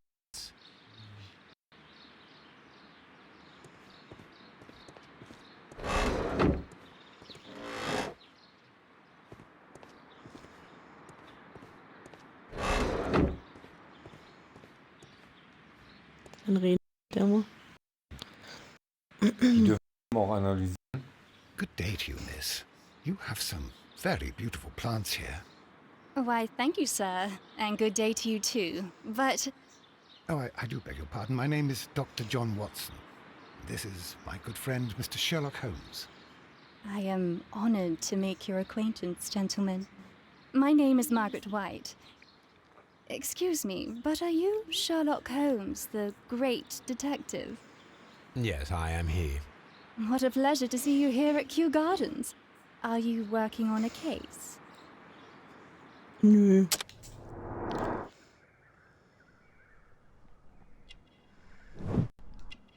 Die sieht aber ein bisschen zu vornehm aus, wenn die da wirklich arbeitet, oder? Ja, vielleicht. Oh. Giftpflanze, bestimmt.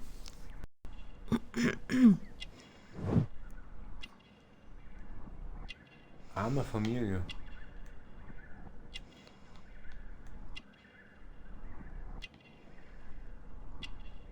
Hm.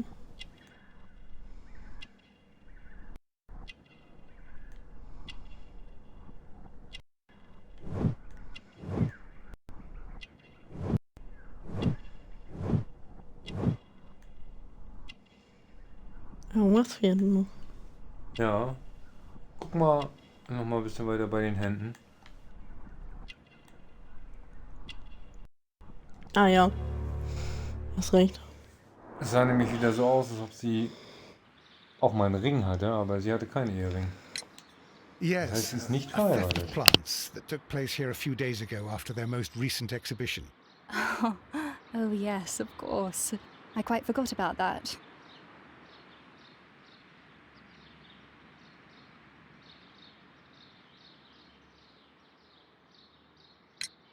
Oh, it's quite understandable that you might forget about the theft of the plants, miss, after the tragedy that took place here. Yes. The director was a truly good man. It is such a terrible misfortune.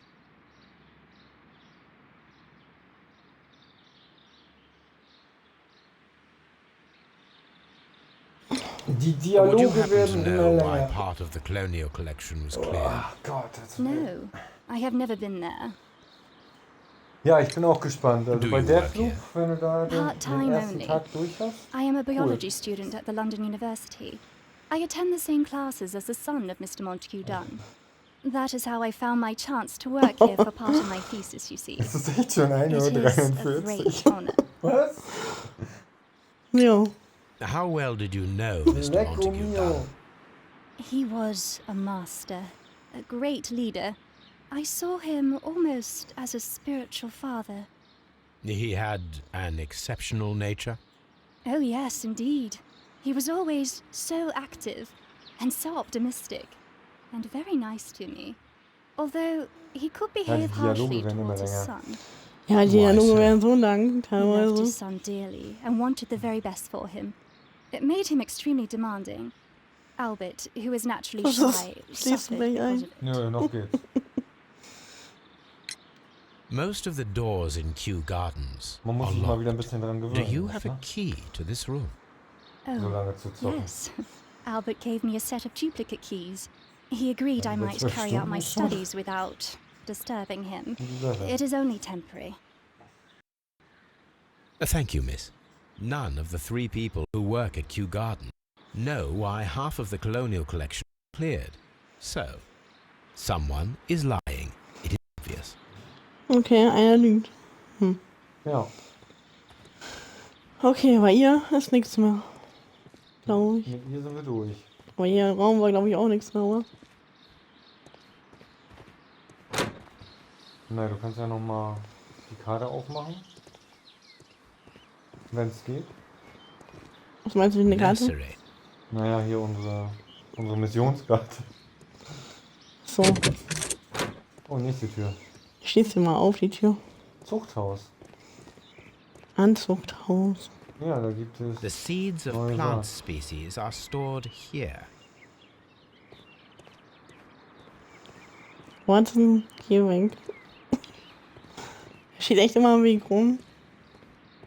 Wer ist da gar nicht? Nö.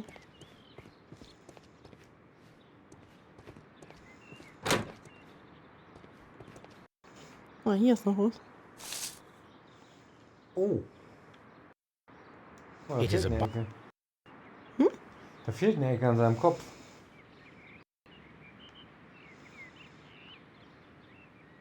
Stimmt. I am curious if the Ah, marble das andere Stück. fit this place. Das ist doch das, was Marble wir fragment that we found in the colonial in dem collection anderen room Haus gefunden we Okay, ja. have in common. In dem Kolonien. Ja, richtig. Streamt ihr jetzt öfters? Ja, das werden wir vorhaben, auf jeden Fall. Wir wissen zwar noch nicht immer wann, welche Tage, aber auf jeden Fall werden wir das jetzt öfter zusammen machen, ja. Oh, komm, Watson. Er geht auch nicht beiseite. Der blöde Vogel. Und schon leider schlimm ist, nachher blockiert er so, dass du gar nicht mehr wegkommst. Oh je. Das steht immer im Weg rum. Wir werden auf jeden Fall auch, denke ich mal, einiges an Multiplayer-Sachen zocken. Ja. Und auch Single-Games, wo wir uns dann abwechseln These werden young mit Zocken. plants must Und be delicate if they are kept in the naja, nursery. ganz entspannt. Der Winter kommt, wir haben nichts zu tun, also haben wir Wir gedacht, haben nichts zu tun außer arbeiten. Fangen wir einfach mal an zu streamen. Genau. Ja, ein bisschen arbeiten nebenbei. An award. Ja. A master's degree diploma. Wir haben nichts It zu tun. belongs to Martin Das Hamish. klingt auch gut. Das kann ja nicht der so gut haben wie ich, wenn ich arbeite und nebenbei zocke. Ja. Ja. Nee, aber wir haben uns vorgenommen, eigentlich regelmäßig dann zu streamen, ja. A thesis In written dieser by Zeit Martin gibt es aber Hamish. keine. Spontan halt. Erst einmal dann. A glasses case. It is empty. This area serves as Martin Hamish's. Okay, sein Büro. Oh, was war da? We can see the Hier ein interior of the colonial collection room. This window. Ein Fenster. Ja. Da kannst du schon durchkrabbeln dann. Aber irgendwie konnte ich eigentlich hier noch was machen am Schrank, oder nicht? Stand da nicht gerade was? Fenster. Das Fenster wieder zu? Ja, das geht hier zu. Die bewegen sich hier von alleine.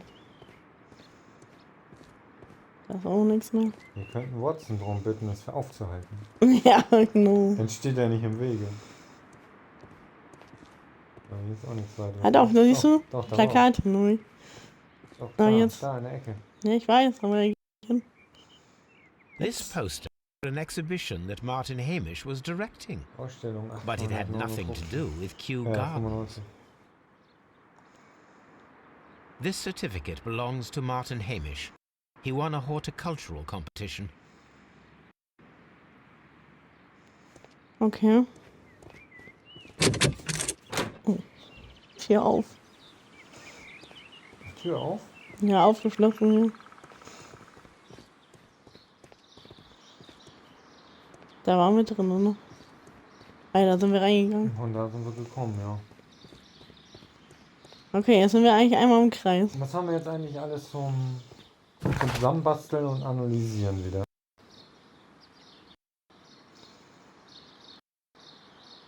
Finden Sie, was er ihn ermordet hat, setzen Sie die ein, um... Ich glaube, wir müssten jetzt wirklich langsam Tobi holen, ne? Ja, wir holen jetzt Kommen wir erstmal nicht Tobi weiter. durch. Auch noch irgendwie was im Archiv. Erfragen. Im Archiv. Na guck mal, wir können ja erstmal befragen hier noch den, Ja. der mit uns redet. Ja, das tut er. There is a bust of Montague Dunn in the nursery. A bust? Oh, that old thing. Further proof of that outrageous ego of his. But why in that room in particular? Oh, I don't know, but it has always been there.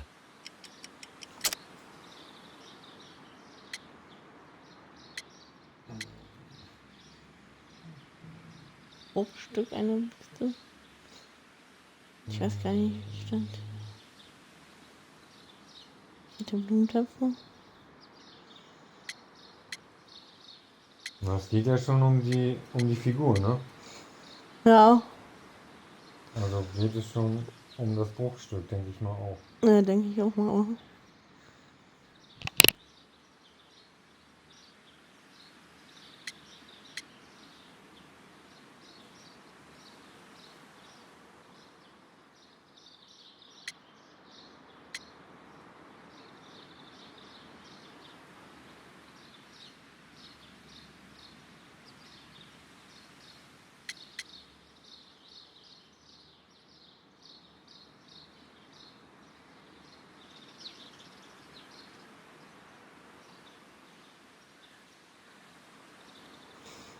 gute Nacht, Markus. Dann schlaf schön. Und danke, dass du reingeschaut hast. Und vielen Dank für deinen Raid. Und ja, wir denke ich mal, sehen uns bestimmt öfters dann. Genau, schlaf gut.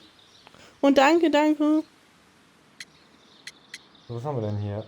Alberts Hoffnung haben wir. Alberts Arbeitsplatz. Also ich sage definitiv Bruchstück, aber man könnte theoretisch nochmal. Schlüssel für Kiefgarten kann es definitiv nicht sein, weil das hat nur der Junge. Ja, das stimmt. Markierte Blumentöpfe glaube ich nicht, dass er das überhaupt weiß.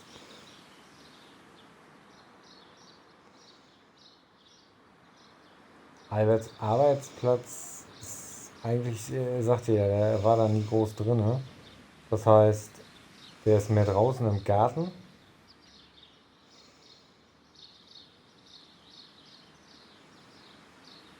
Alberts Hoffnung. Hoffnung, ja. Inwiefern Hoffnung?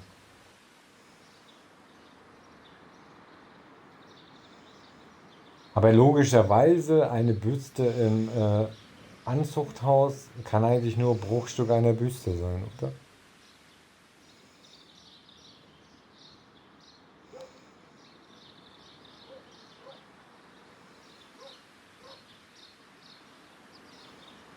Normalerweise ja.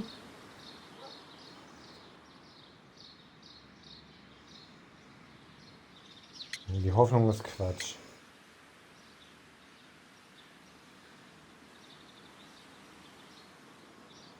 Ich meine, bei Wer wird Millionär wird Günther Jauch jetzt fragen, ist es Antwort A, Antwort B, Antwort C oder Antwort D? Vielleicht nehmen wir auch einen Publikumsjoker und einen 50-50 Joker. Und dann würden schon mal 2 falsche Antworten wegfallen.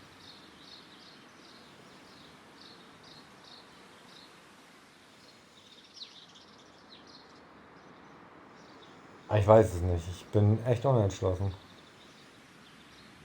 Ja, das stimmt allerdings. Das Schlimme ist, beim falsch liegen wäre es nicht gut.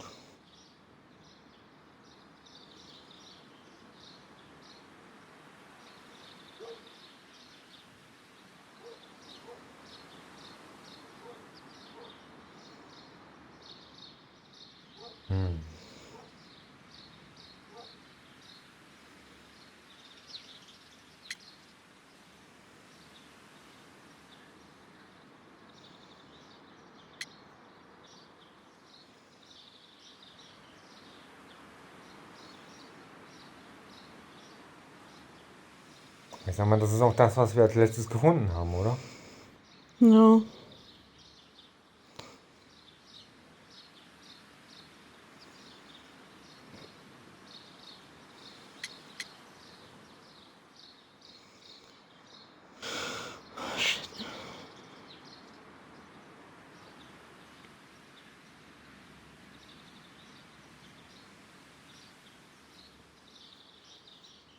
Nur das Risiko spielen sie auf Sicher, und ein Misserfolg. Ich glaube, das haben wir schon. Ja, mach jetzt einfach das. Ja? Okay, wenn nicht, ich bin schuld. Ja. Jawohl. It is strange, because I recovered a fragment of the bust inside the Colonial Collection Room. Really? Oh, well, so I am mistaken. It ought to have been removed during the cleanup. This room is so small. Do you know who moved it? I have no idea. Surely Mr. Dunn requested it. Do you have any more questions like this? Because fragments of rock are not my responsibility. Evidently. Thank you, Mr. Hamish. We shall continue our investigation. So, und jetzt holen wir Tobi, ja? Ja, wir müssen eigentlich Tobi holen, würde ich sagen. Dann gehen wir einmal zurück in die Baker Street. Ja.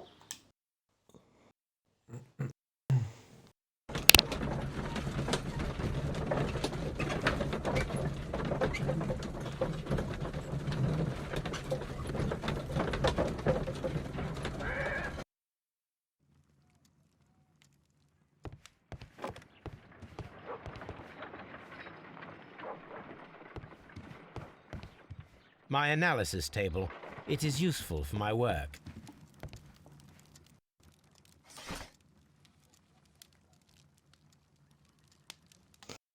Was? Gab's da auch Erfolg, sag ich? Nö. Was haben wir denn da? Symbol auf zerbrochenen Topf. Symbol auf einem zerbrochenen Blumentopf aus dem Hof der Gärtner.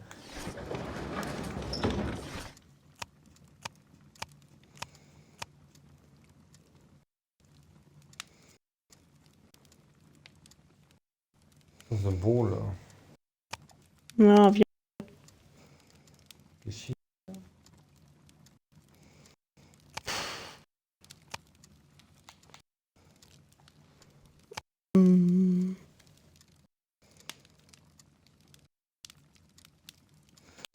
Wir hatten da noch irgendwas mit.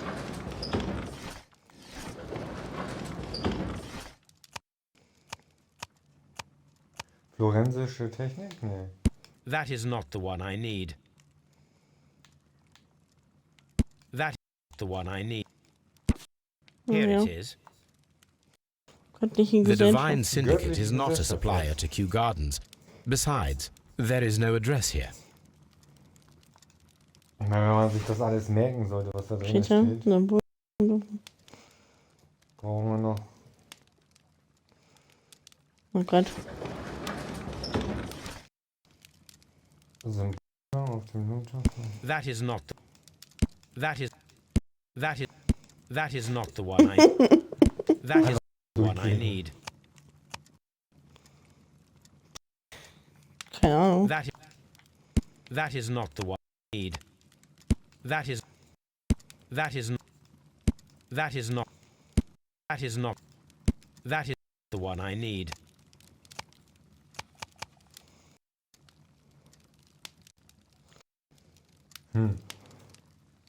Da haben wir That is not the one I need. Is not that is not the one I need. That is not the one I need. Technik ist nicht richtig. Das verstehe ich. Ja, vielleicht müssen wir ja hier wieder. War das Medizin eventuell? Chemie.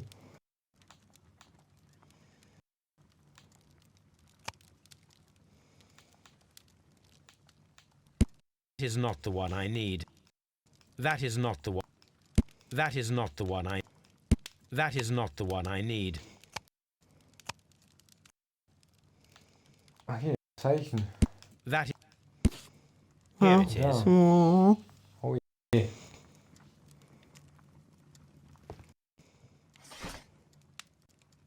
Oh Gott, weiter geht's.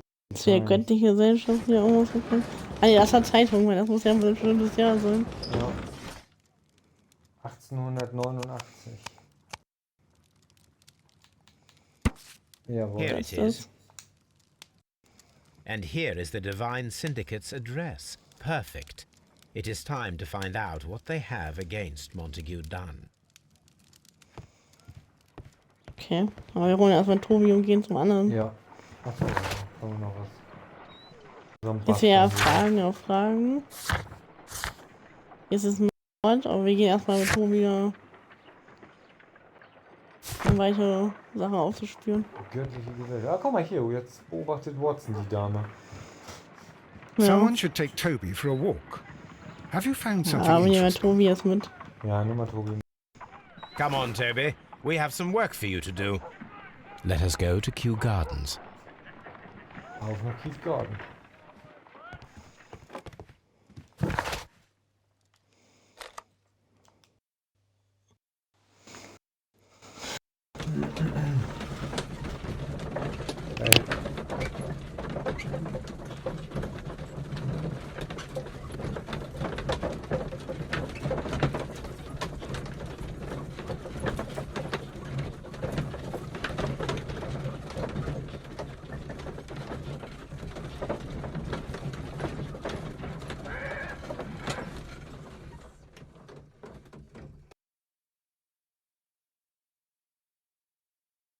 Let us take Toby to the laboratory. He will pick up the scent of this mysterious substance. Search, Toby. Na Search. super, Tobi. Lauf voraus. Öffnen. Der kann sogar Aber Türen wie hat öffnen. der, ich wollte gerade sagen, wie hat der eigentlich die Tür geöffnet? Mit der Nase, mit der Schnude. Ach, oder mit seinem Öhrchen nur. Tja, er hat drum geschlungen. Oder so, ja. Aber wie ein Hechel noch. Hör ich nicht. So, erst das Hechel nicht. Ne. Ist der Fernseher so leise? Dafür ist der Fernseher zu leise. Der Bulle? Ja. Oh, ein Loch. Congratulations, Toby. Now let us see what you have found. Oh, was hat er denn da Feines gefunden? Eine vergrabene Flasche? This is the bottle that was used and there is some liquid remaining in the bottle with gold flakes. A tiny caterpillar. Not surprising to see one in a garden, but at the bottom of a bottle. Das war schon. Brave Toby. The best nose in the British Empire. Tobi holen abgeschlossen. Ja. What should we do next, Holmes?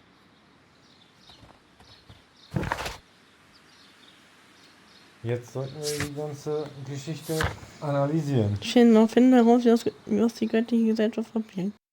Finden Sie raus, wer das hat. Finden Sie die Pflanze, mit der getötet wurde. Frage ist, die Pflanze haben wir natürlich auch noch nicht gefunden. Nee. Wir kommen ja eigentlich überall hin. Wir müssen eigentlich mal sehen, die haben schon wieder mal übersehen. Ne?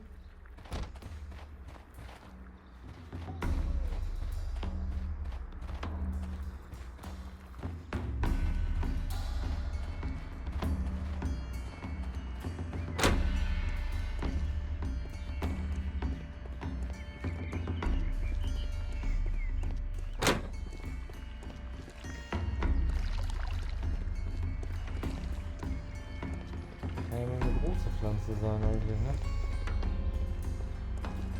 Oder eine ganz kleine.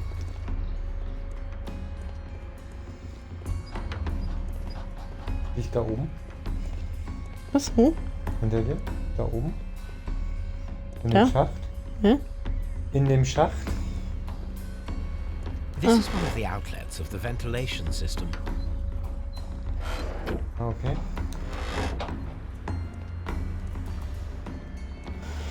Okay. Belüftungssystem, okay.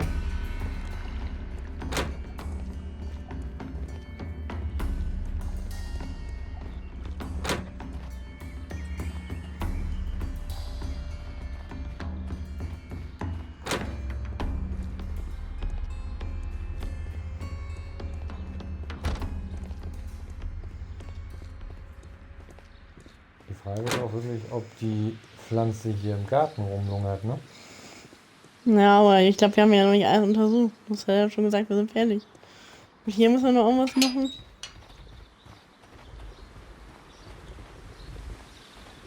Ja, ne? A ventilation system. It should regulate the temperature of the staff buildings.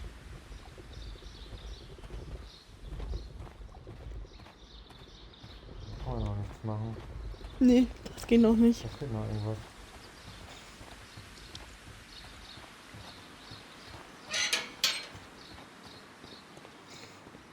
Aber da war schon. Ich weiß es nicht.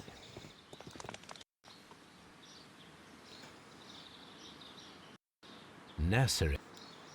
Colonial. Sieht auf jeden Fall alles so gleich aus. Dry. Nächste waren wir auf jeden Fall Sie. Saathaus. Ventilation.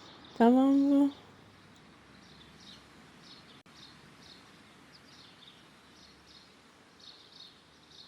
Directors. Reserve. Palm.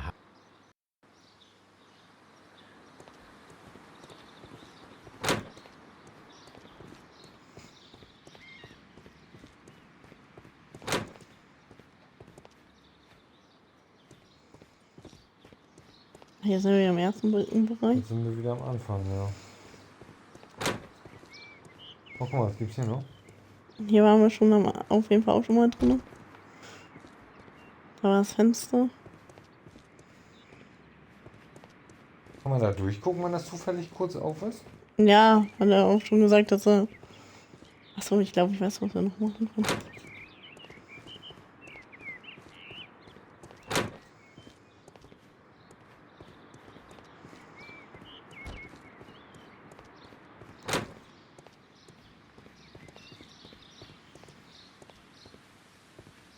Seed Hut. Da ist sie noch. Kann man wieder fragen. Mal anquatschen. The Divine Syndicate. Does that name mean anything to you, by any chance? Not at all. But it is a very pretty name. Thank you, miss. Ja, richtig freundlich. Ja. Noch ein Fenster. Ja, ich weiß, die haben schon einen aufgeräumt.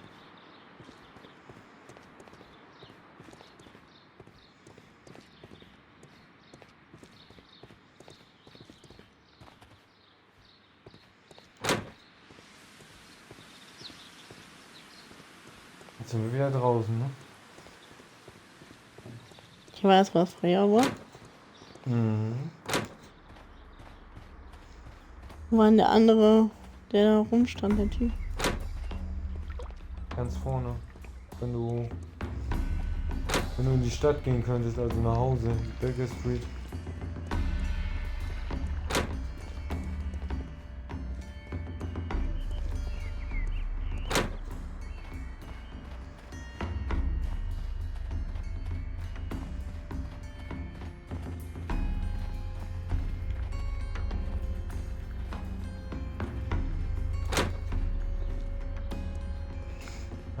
Da ist er, ja.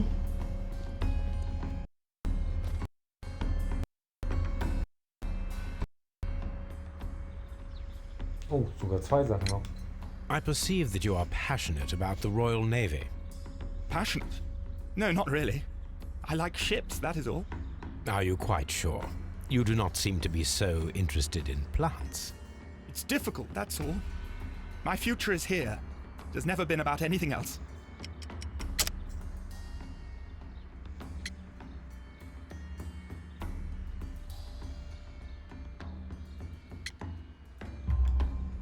And yet I know that the Royal Naval College rejected your application. Ah, you truly are as clever as they say. Yes, that's correct. And in fact, my father was strongly against the idea. He did his best to ruin my plans, although I almost did succeed. But my dreams were shattered, Mr. Holmes. Die göttliche Gesellschaft. Tell me, have you ever heard of the Divine Syndicate? No, I cannot say that I have. Thank you, young man. We shall see you again soon. Jetzt haben wir nur noch einen. Okay. Wie noch ein? Oh Gott. Ja, den Typen vorne. Ich dachte, mit dem habe ich doch schon gesprochen. Achso, außer über die göttliche Gesellschaft vielleicht, ne?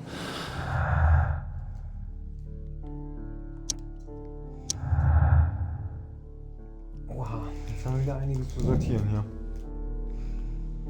Alberts Motiv. Albert hatte ein Motiv für den Mord an seinem Vater, Montjordan.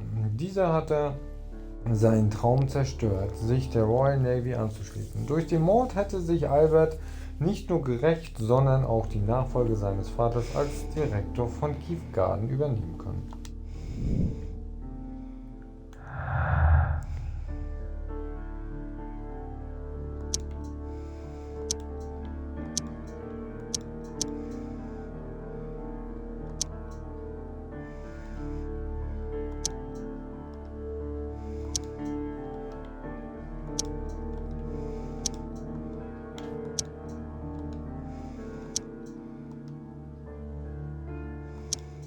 Okay, es passt nicht zusammen? Doch. Ja, doch. Trennung. Montjordan hatte vor, Miss Whites Arbeitsverhältnis als Angestellte von Keith Garden zu beenden.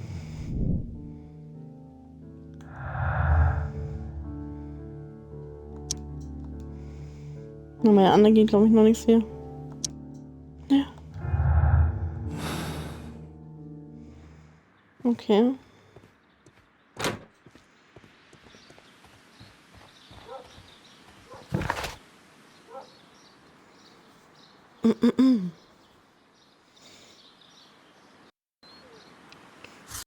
Ja, wir gehen jetzt zur göttlichen Gesellschaft. If I go there, Toby will wait for me in the cab. Wir da hingehen mit Tobi in der Kutsche warten. Ja. Er darf nicht mit. Ne.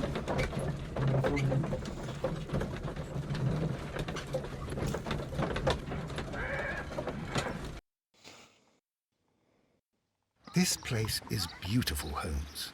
Its atmosphere is remarkably soothing. Let us find someone who could help us.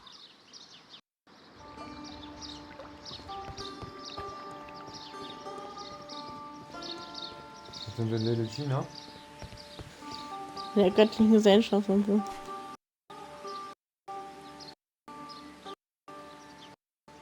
Good day to you, sir. My name is Sherlock... I am exalting the sap. A while can you wait? From the trace of elements and moreover from the quality of the ambient geotropism it depends. Therefore, please, mind my gravitropism. Its balance, do not disturb. Disturbed is most definitely the word. There. Completed is the symbiosis. Welcomed you are. To introduce myself, I shall. I am the Green Grand Mystic. The Green Grand Mystic? Himself? This is me. Who am I speaking to? We are two gentlemen who are extremely interested in the vegetation philosophy that is advocated by this establishment. Listening to you, I am.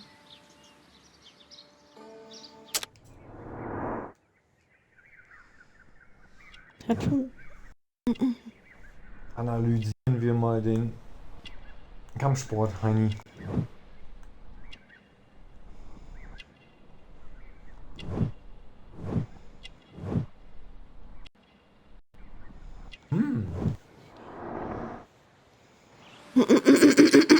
We should like to take a look around, to immerse ourselves in the wisdom that emanates from here. It is a school of anastomosis, the divine scholastic syndicate for vegetation veneration and meditation.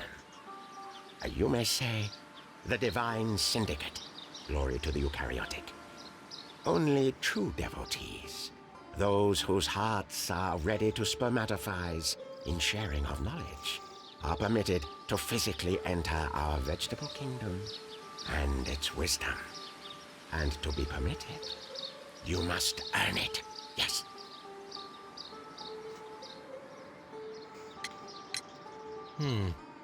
We visited Kew Gardens, and we found your symbols on their flower pots. Coincidence, I am thinking. They would scavenge our refuse. It would not surprise me. It was merely an observation.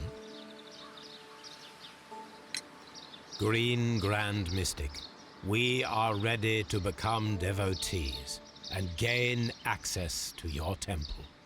What is the name of our Lord, our God King?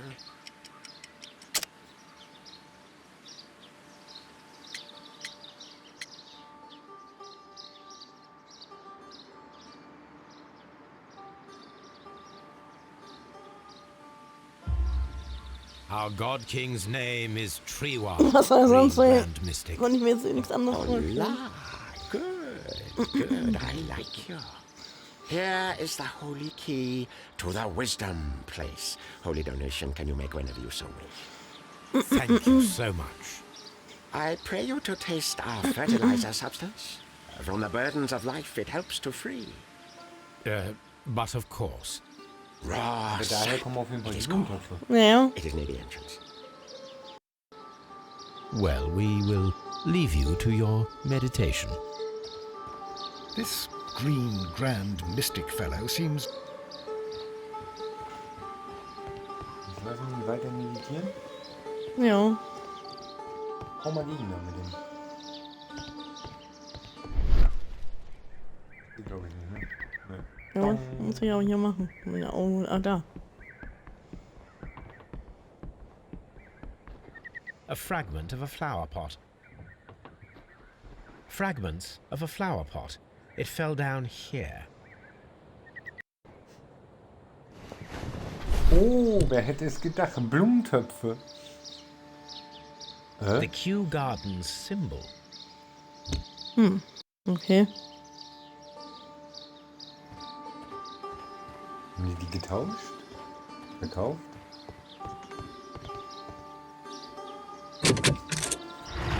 Geil, er hat für alles einen Schlüssel. Ja, dann soll ich gekriegt.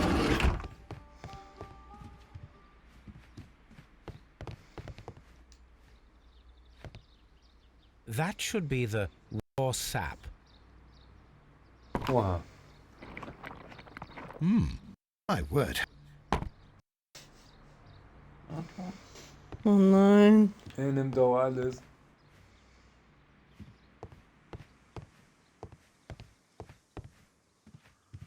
Praise the grand tree, praise it!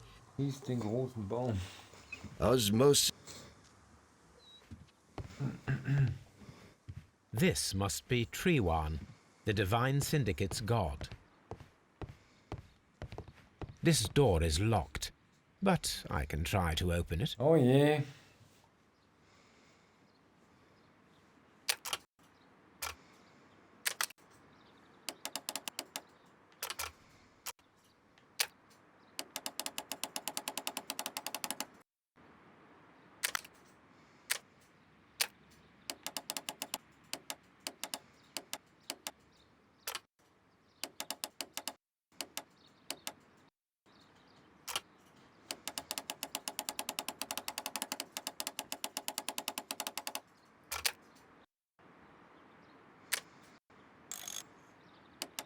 Da kannst du wieder alles verschieben. Mhm.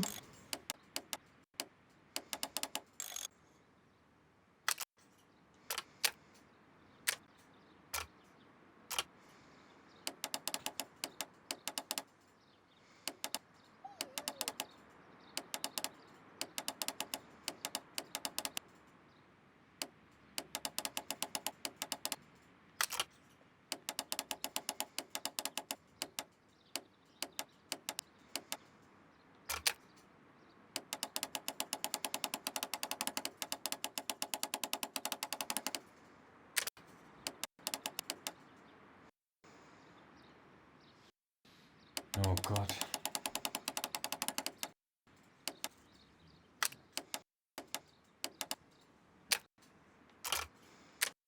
Oh, das sieht doch schon mal ganz gut aus.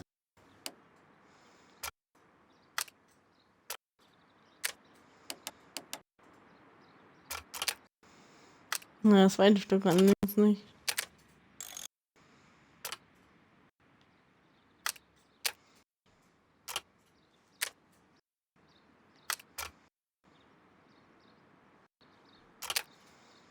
Ja.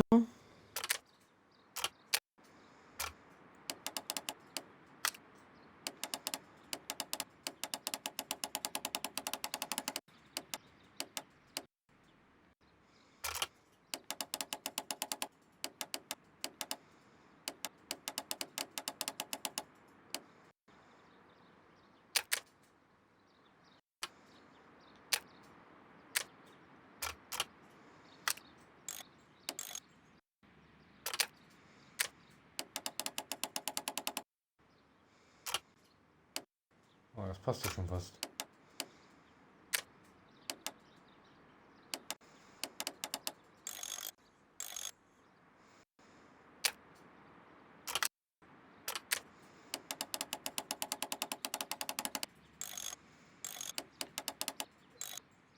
Ja, das war richtig. Ja. Jawohl. Diese Rätsel, ne? Knackrätsel sind auch knackig. These instruments are used for smoking opium.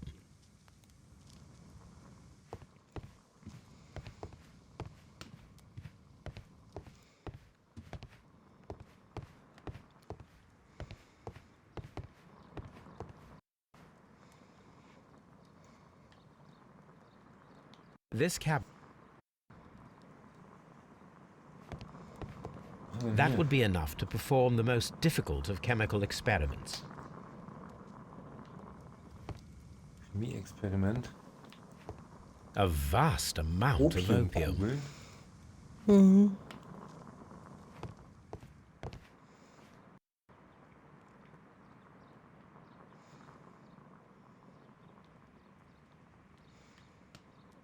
This cabinet is full of chemicals. They are the same as the ones. Ich wollte gerade sagen, das ist genau das gleiche, was ich auch gefunden hatte. Ne? Mhm.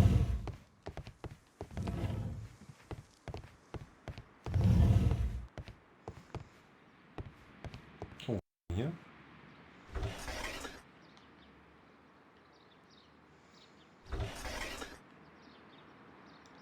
Die Pflanze können wir untersuchen, oder?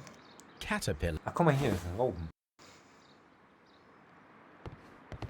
Hat er nicht gesagt, Gift kann man auf diesen Raupen gewinnen? Ja. Fleischfressende Pflanzen. A tropical plant. A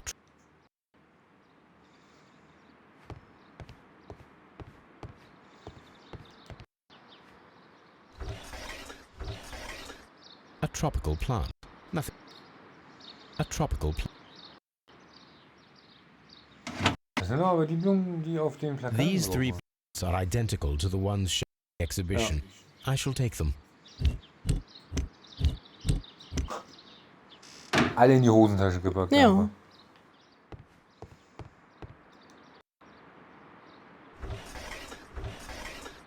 A tropical.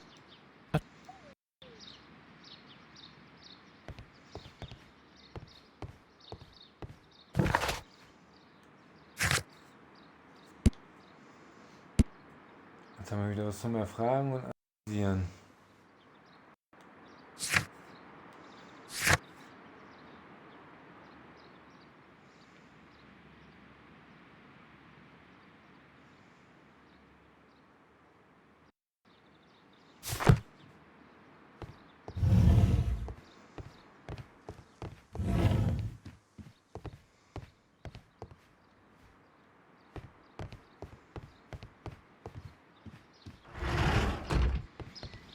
Der war da auch nicht, ne?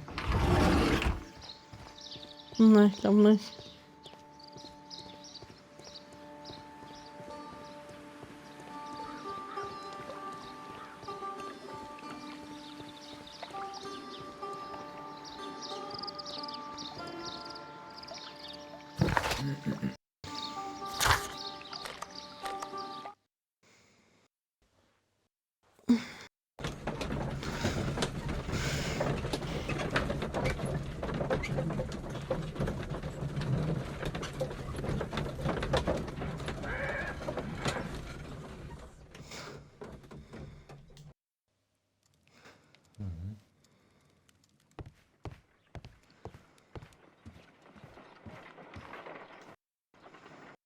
Let us determine just what we have found here.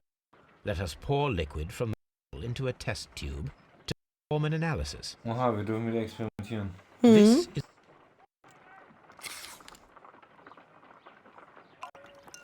Was haben wir denn da?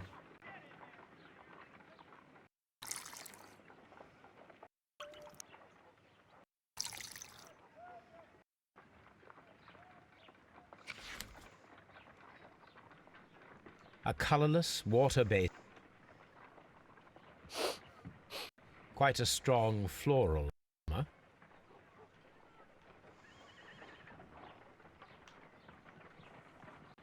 Holmes? What are you doing? It has a bitter taste. What of its business? Did you ever see poison stored in enormous jars like that? Anyway, there is a doctor nearby. What do you think it is? It is some kind of organic compound. Let us vaporize the liquid and see what happens. Ihr trinkt auch und isst auch alles, ey.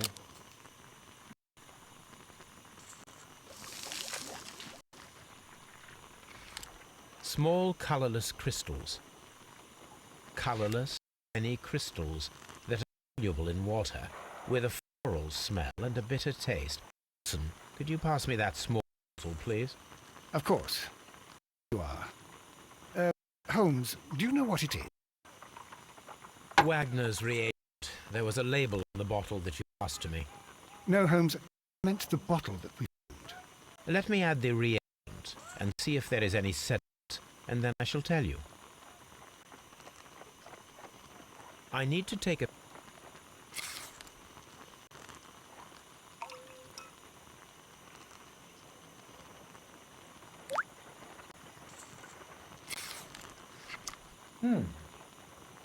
Red, this liquid is of organic origin. It contains some alkaloid.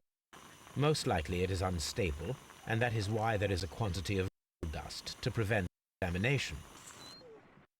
This mixture is probably a fertilizer. Someone was carrying out unusual experiments in the garden's laboratory. Dann können wir jetzt nochmal zurück, ne?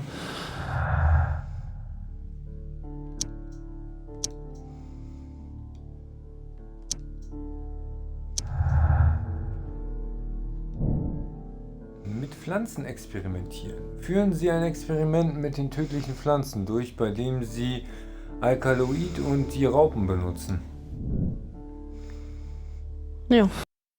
Haben wir gemacht. Ah, die Raupen hatten wir noch nicht, ne? According to the deadly plant information, in order to perform our experiment, we will need fertilizer and food. Caterpillars should do nicely.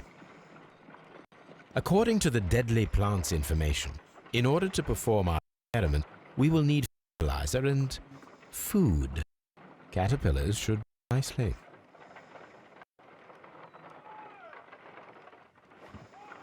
Okay, irgendwas fehlt noch. Jingle. Brauchen wir noch. Die Raupen haben wir ja mitgenommen, ne? Und die Pflanzen, Ja. und die Pflanzen noch eigentlich auch. Ja. Ja, die Pflanzen. Aber Dinge brauchen. Dann würde ich sagen, gehen wir nochmal zur göttlichen Gesellschaft und fragen den netten Herrn mal, was mit seiner Rotkeit auf sich hat.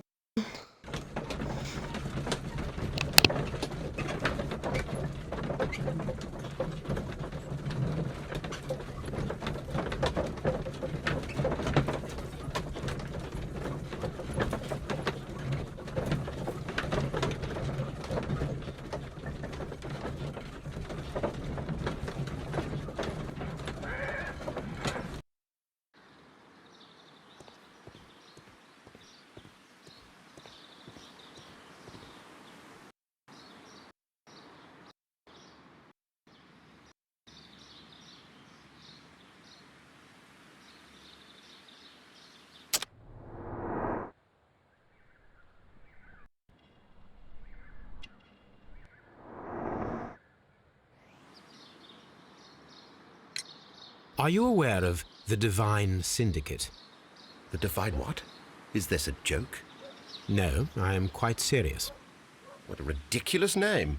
Anyway, I have never heard of this syndicate. Thank you, Mr. Hamish. We shall continue our investigation.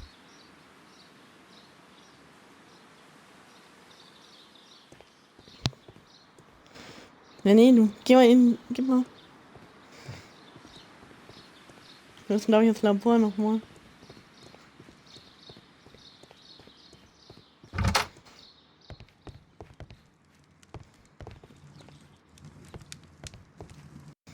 This is a table for experiments. Only...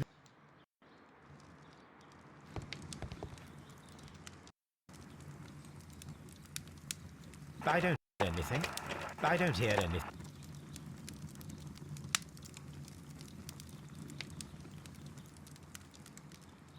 Fehlt da noch was? Ja, fehlt glaube ich auch.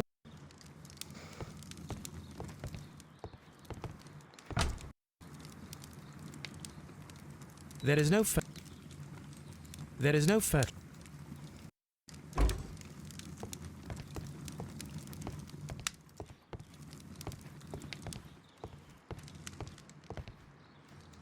Ja, die haben wir auch noch nicht gefunden, die It- dritte Nee. Schutzrüstung.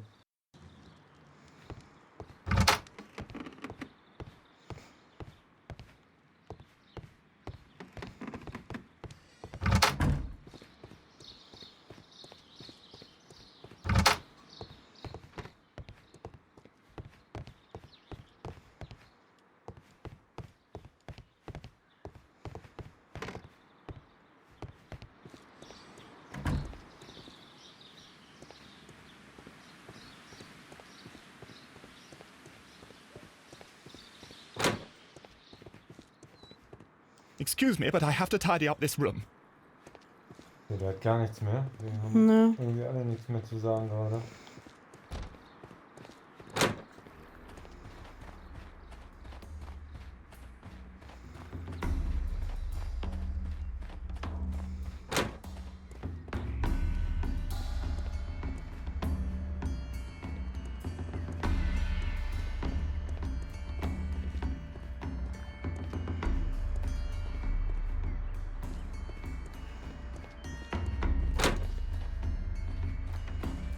Ja, sind wir reingekommen, ne? Ja. Ja.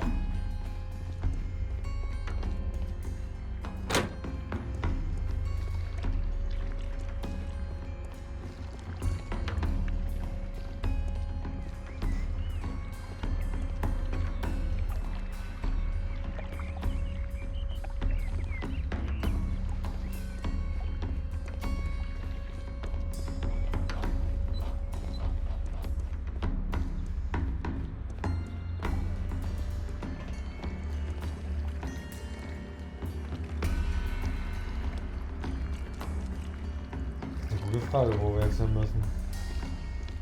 Ja. Aber ich würde vielleicht auch nochmal die rote Chemikalienflüssigkeit nehmen und dann nochmal der göttlichen Versammlung da nochmal einen Besuch abstatten, weil er gesagt hat, er kennt die gar nicht, er hat mit denen nichts zu tun.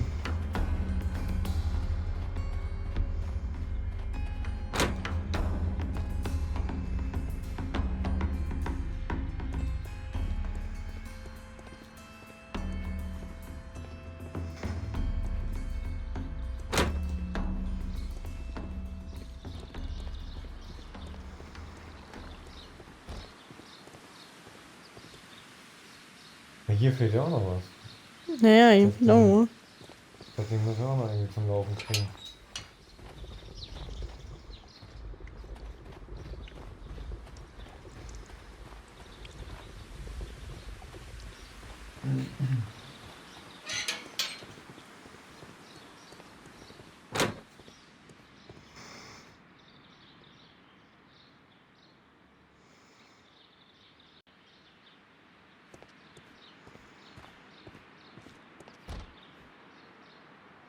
Poor Mr. Montague Dunn. It is so awful.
Die sagt auch nichts mehr?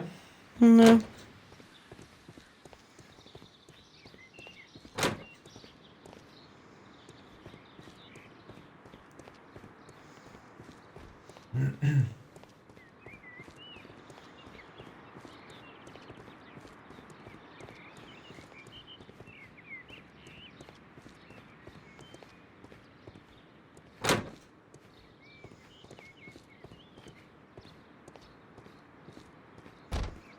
Frage ist immer noch, wo ist die Pflanze?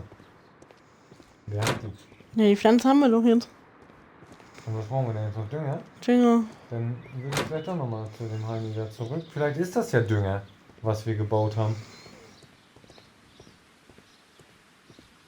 Das ist ja halt einfach nur eine Substanz, die nicht identifiziert werden kann.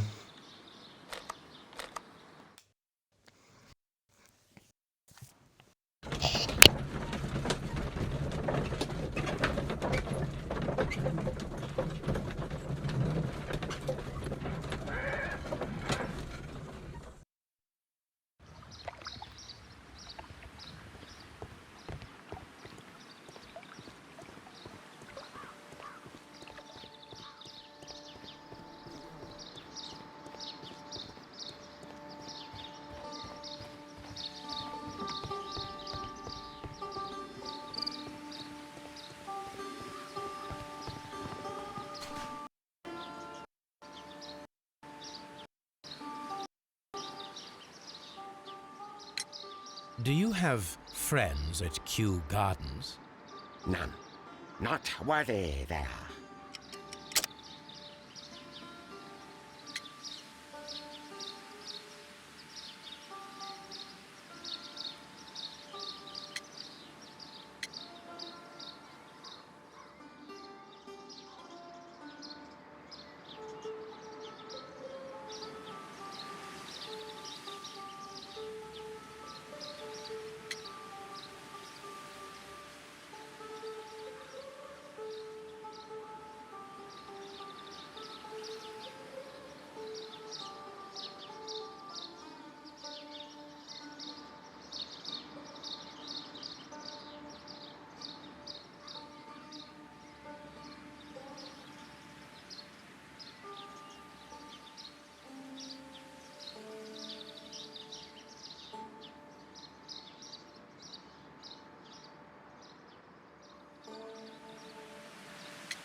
Do you have...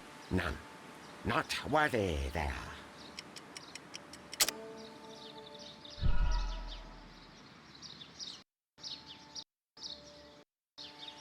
Do you have friends at Kew Gardens? None. Not worthy there.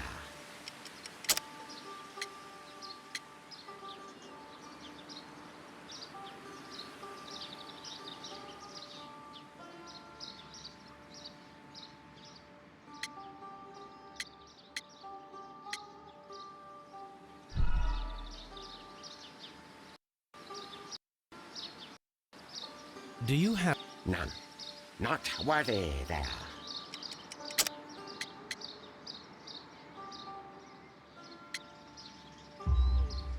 Nevertheless... What? Our sacred place you permitted yourself to search? Sacrilege. No, really now. There was a theft of plants at Kew Gardens a matter of days ago, and we believe the pots we found here may be connected with it. Please tell us, were you involved? No. Those plants were ours. They had stolen them from us. How so? Their director, Dump, I believe. Done. Yes, that's what I said. He borrowed from us 3 of our sisters for the exhibition at his greenfly-infested gardens. But he never gave them back to us. Excuses and imbecility. So we went in and saved them. I see. So, if you stole those rare plants from them, then it means... Ah, I get it. Bravo, Holmes. I think the case is solved. No, we did not steal. We saved. Well, as a matter of fact, we were unable to find our 3 plants. I beg your pardon. And yet you took all of the exotic plants from the stand. They had disappeared. It was the least we could do. They stole our sisters, and so we stole theirs. Well, we will leave you to your meditation.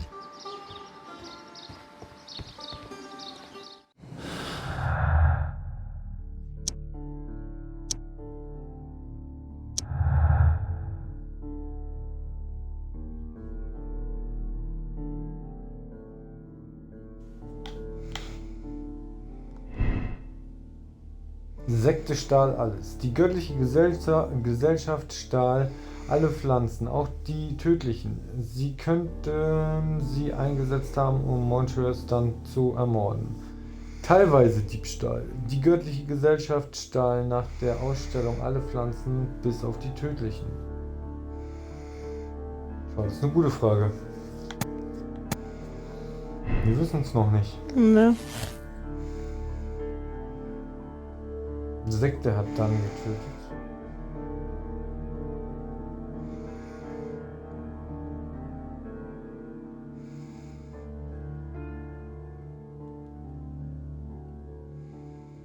So, was haben wir dann? Ja. Also. Haben wir noch was zum Zusammenbau?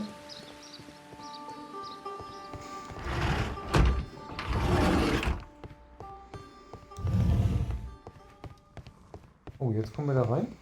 Ja, kann man gerade schon rein.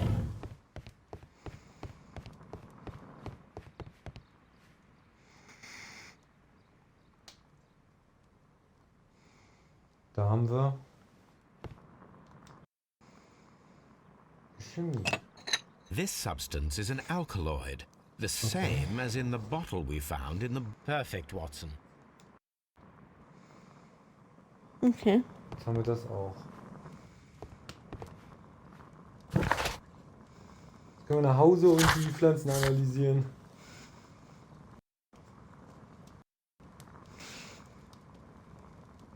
Ja, wir haben auf jeden Fall schon mal die Pflanze gefunden. Das ist doch schon mal gut.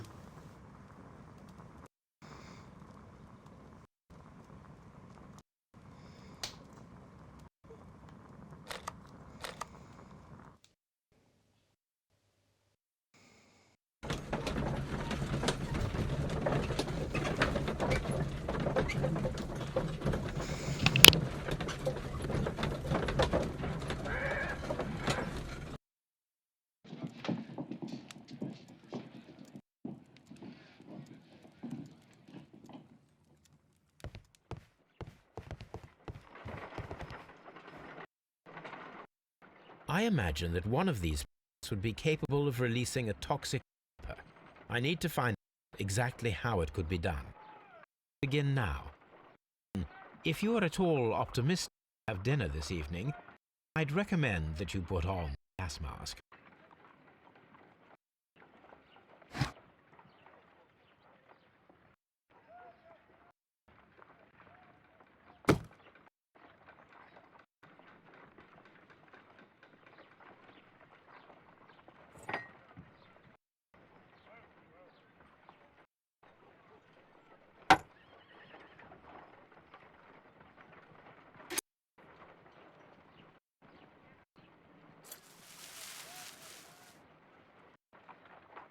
It appears to have no reaction.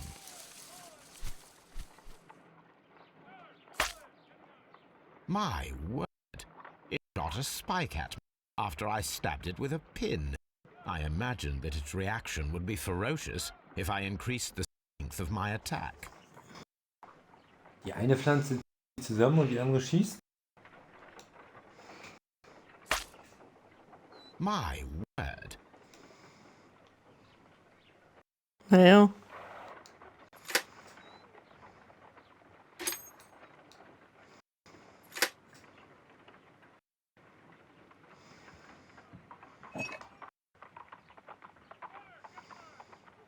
Ja, kippen wir mal rauf auf die. Nee, auf die andere.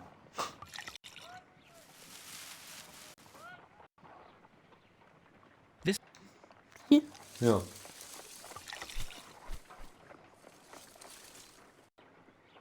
Okay. This plant becomes inactive after being drenched in alkali. Ja. Okay, kein Wasser.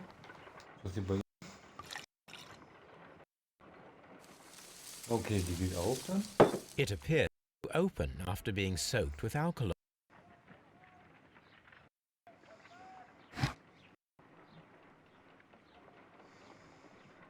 Und die Raupen?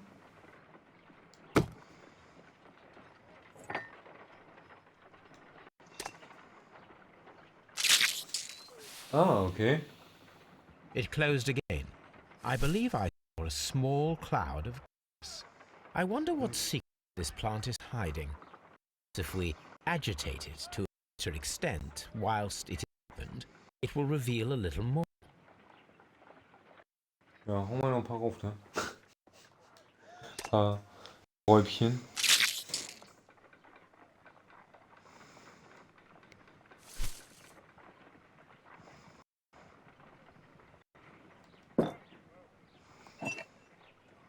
Ja.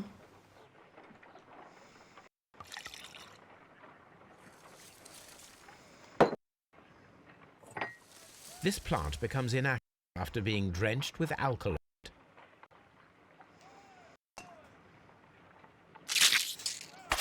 How interesting. What a strong, effective defensive mechanism. I am interested in what might occur if the prickly plant should shoot at it.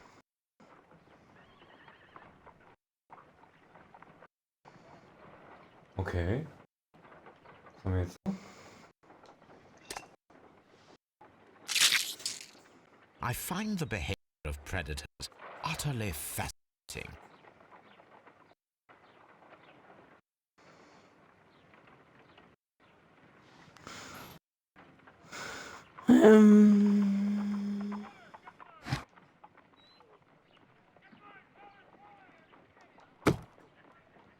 Kannst du die Pflanzen tauschen? Ach so, ja, sorry. Dann hau mal jetzt mal die Raupen auf die und das Wasser. Erstmal mach mal die andere Pflanze auf. Ganz rechts. Mit dem Wasser. Dass die wieder eine chemische Reaktion ergibt. Und jetzt setz mal die Raupen in der Mitte auf die Pflanze, dass die andere Pflanze das frisst. Und da müsste es eine Explosion geben.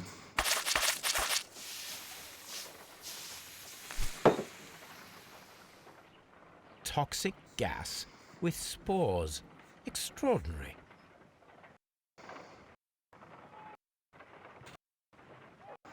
The plants would be capable of killing only if they were directly next to the victim and stimulated at precisely the right moment. Let us take our caterpillars to the Colonial Collection Room.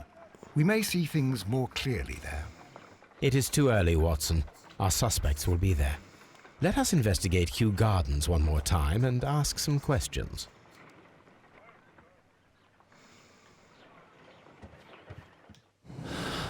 Also müssen wir einmal in den Garten.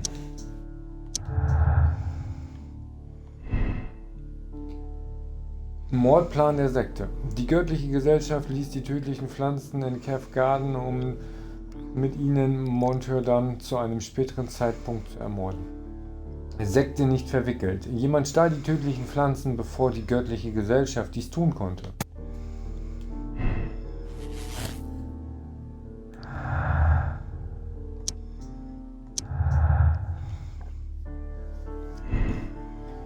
White ist unerfahren. Das botanische Wissen, das sich Miss White an der Universität angeeignet hat, reicht womöglich nicht aus, die korrekte Reaktion der tödlichen Pflanzen zu garantieren. Whites Wissen. Miss White hat das biologische Wissen, wie man die tödlichen Pflanzen hätte stimulieren können. Da gehe ich schon eher von aus. Die ist nicht doof. Achso. Haben wir sogar alle. Albert ist unerfahren. Botanik gehört nicht zu den Stärken von Albert Dunn. Dementsprechend unwahrscheinlich ist es, dass er wusste, wie die Pflanzen zum Verschießen ihrer tödlichen Sporen gebracht werden konnten. Alberts Studium. Albert Dunn hat das biologische Wissen, wie man die tödlichen Pflanzen hätte stimulieren können.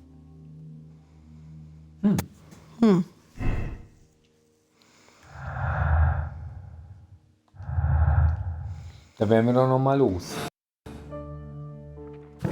In den Garten.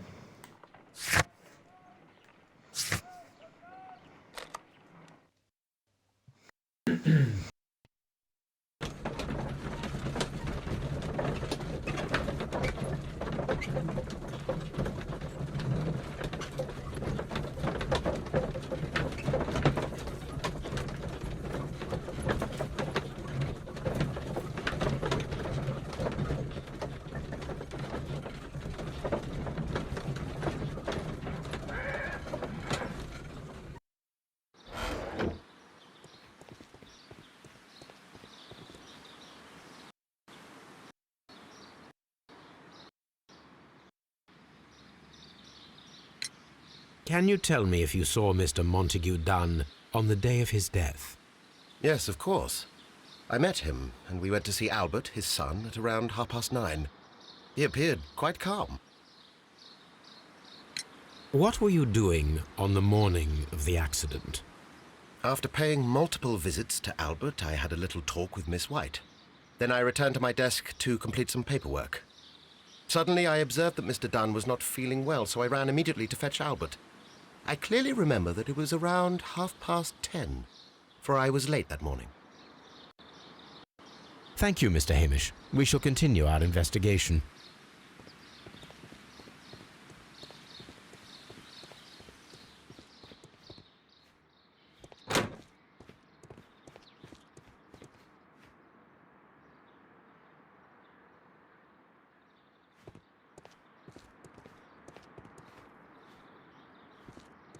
What should we do next, Holmes?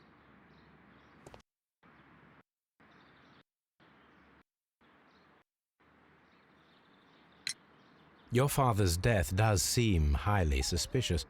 What were your movements here on that day? Suspicious? Well, I was working in the seed house, taking care of Lysa something, or Lear Pontus, or... No, wait. Ah, these Latin names. And I spent so many hours trying to memorize them. Did you see your father that day? Yes. He came here with Mr. Hamish for his weekly visit. There was nothing unusual about that. And then? Nothing. They stepped out to the backyard. It was perhaps 20 minutes before 10 o'clock. Then about 10 minutes later, I saw my father heading for the dry tropics room while Mr. Hamish returned here. And Mr. Hamish and Miss White? What were they both doing that morning? Mr. Hamish visited me a couple of times. I also saw him returning from talking with Miss White, and that was at 10 minutes past 10. But then he ran back here to me to tell me that my father was feeling unwell. We hurried across to the water lily room, and I found my father lying dead on the floor. Oh, my God. Thank you, young man. We shall see you again soon.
Can you tell me what Mr. Dunn was doing upon the day of his death?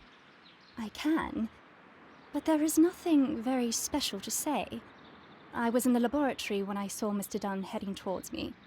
Tuesday is the day of his weekly visit. It was supposed to be at 9, but he was 10 minutes late, as usual. And then?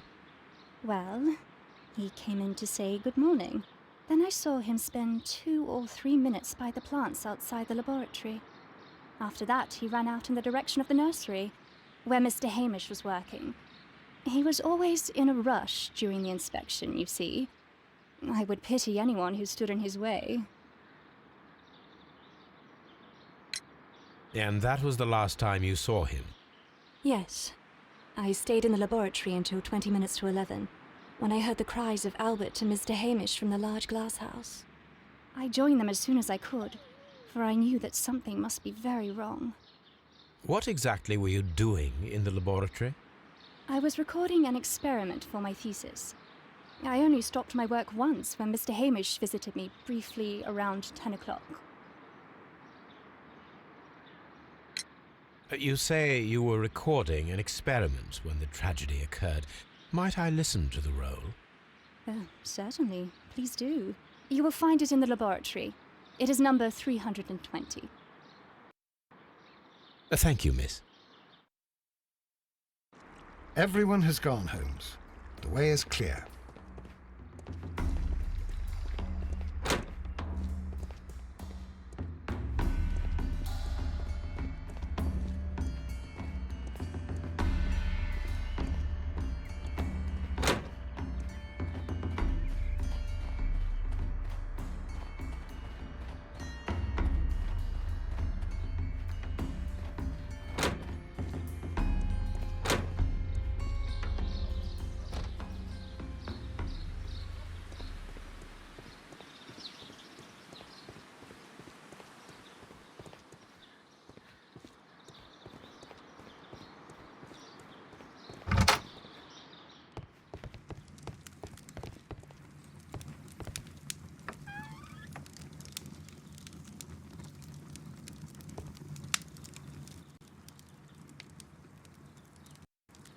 Here it is. Cylinder.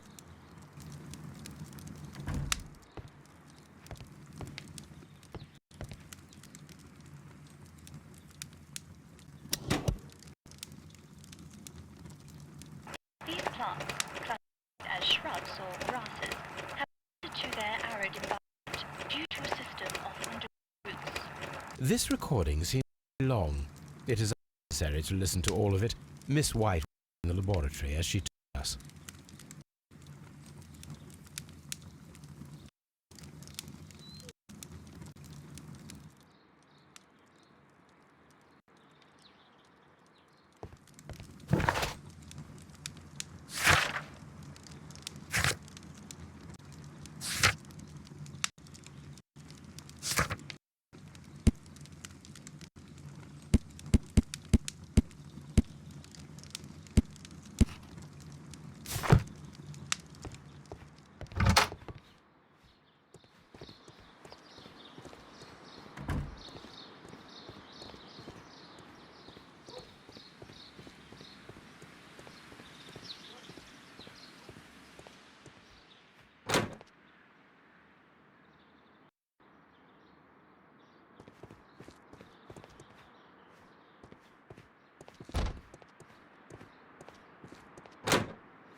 Follow my path, and better you will feel.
My analysis table.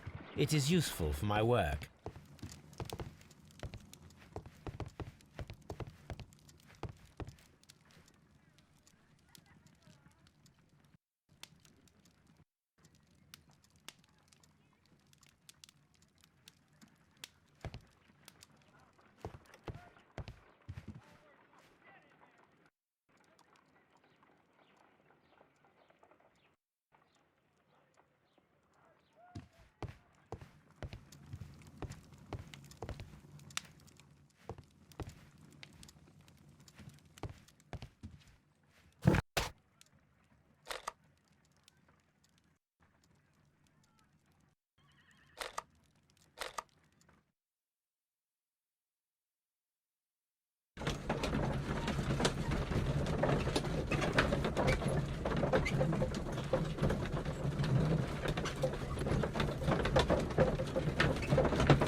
No, it wasn't like that.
When Montague Dunn was standing close by the plants, the caterpillars were released and caused the deadly spores to activate. Panicking, and likely already half asphyxiated, Montague Dunn started back and knocked over the bust. He rushed to the door, but it was locked. He had to force it open with his shoulder. We already know the outcome. Montague Dunn collapsed and died not far from the pool.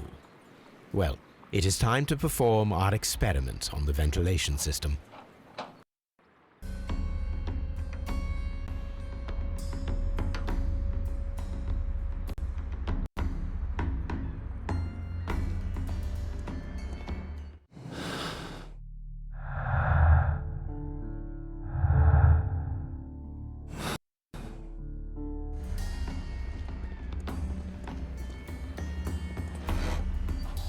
The caterpillars could only fall from the ventilation duct. Our caterpillars are in place. I'll activate the ventilation system so that they fall down. Watson, stay here and observe. All right, Holmes.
What is on?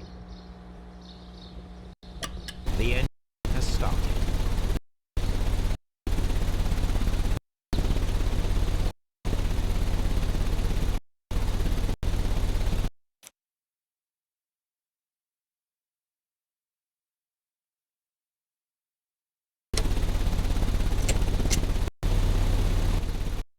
The ventilation system is working.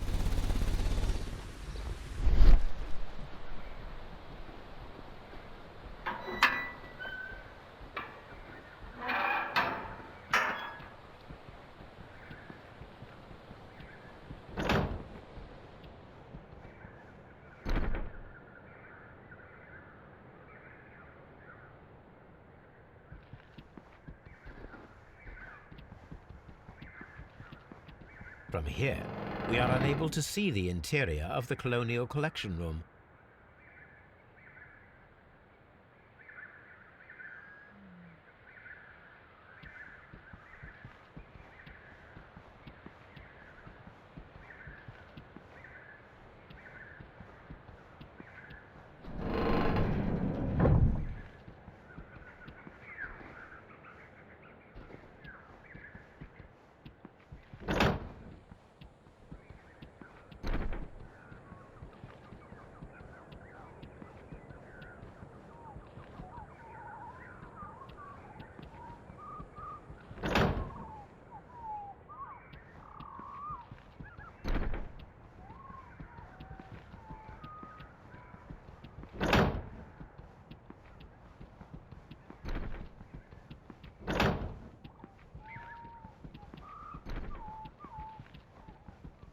We can see the interior of the Colonial Collection Room from this window.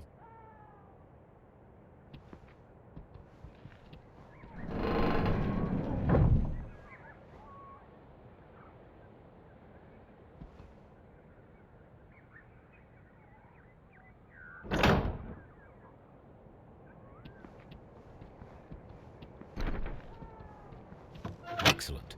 This ventilation fan is working. Let us see if I can activate the other one.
According to this, they have light and moisture control in some parts of the building.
Now we need to see if we can activate the fan from Mr. Hamish's Albert space.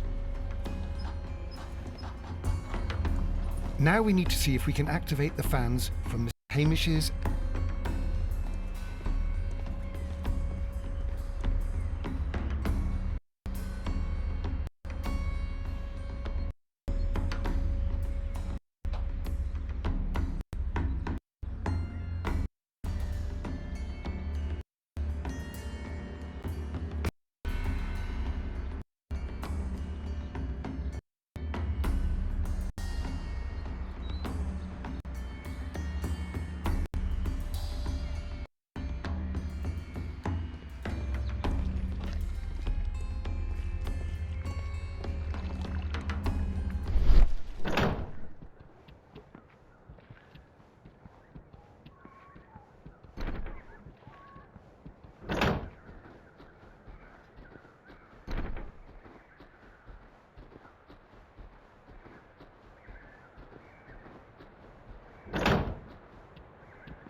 Perfect.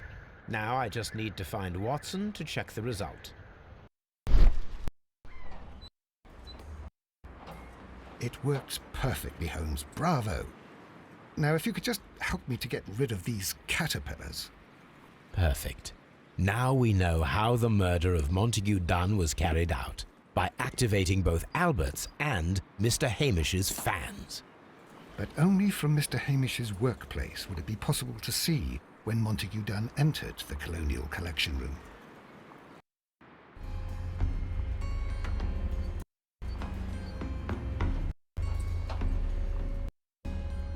What should we do next, Holmes?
Locked.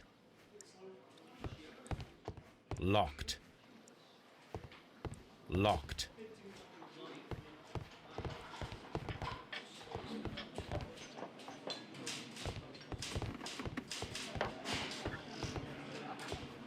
Mr. Holmes?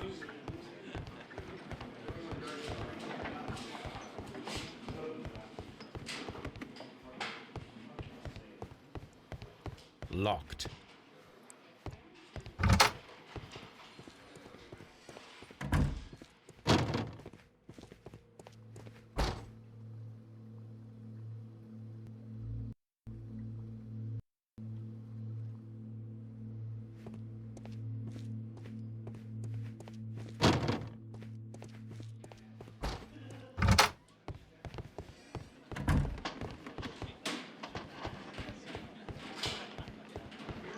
Mr. Holmes?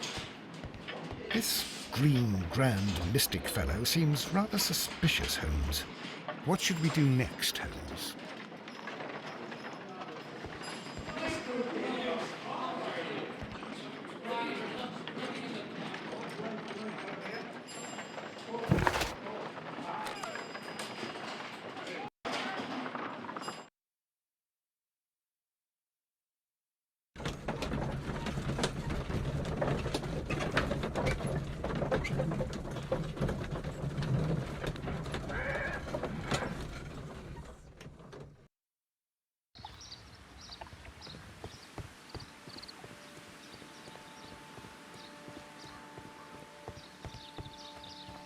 Follow my path, and better you will feel.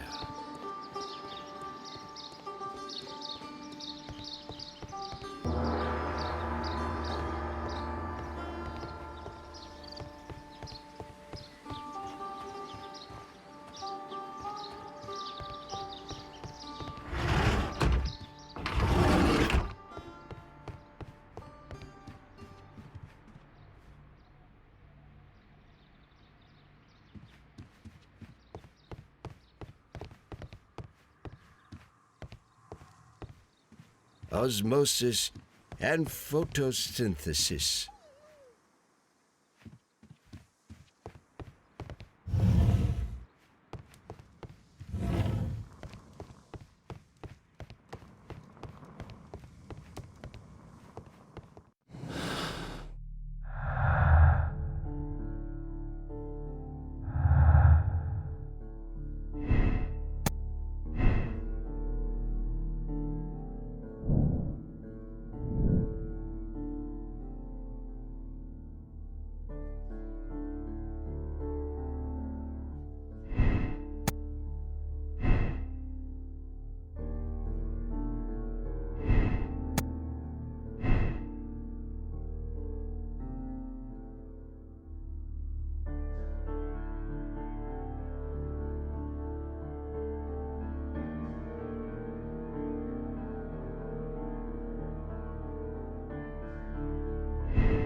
the employee's cloakroom.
Let's go to Scotland Yard.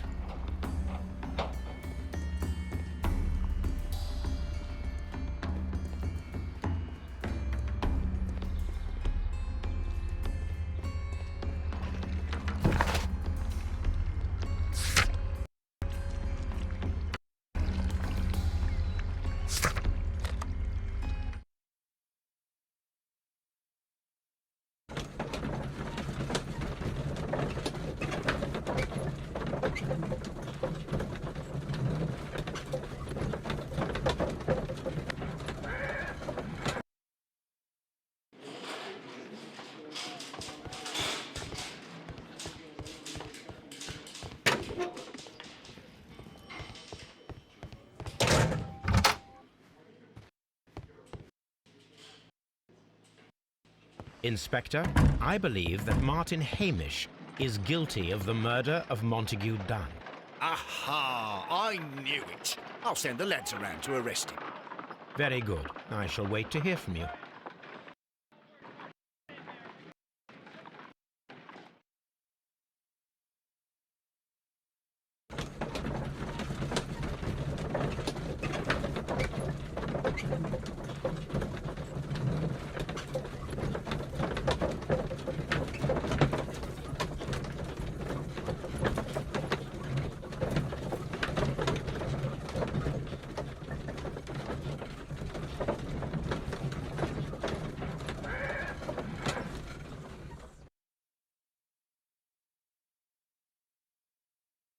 Inspector, I came here as quickly as I could.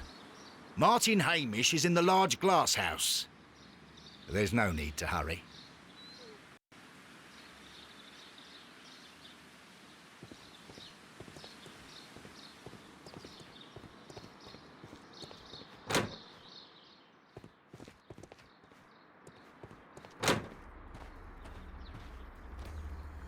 Holmes, my God! Yes, we found him like that. Our messing around with the ventilation system didn't go unnoticed. Mr. Hamish realized we knew. Inspector, could you arrange the body, please? I should like to examine it.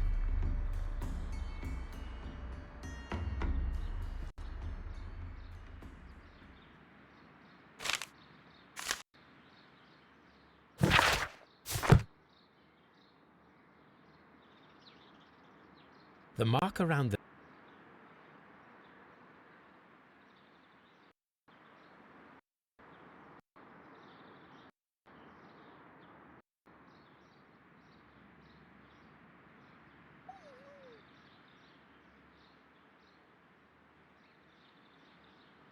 Holmes... A club foot. Bravo, Watson. That is the...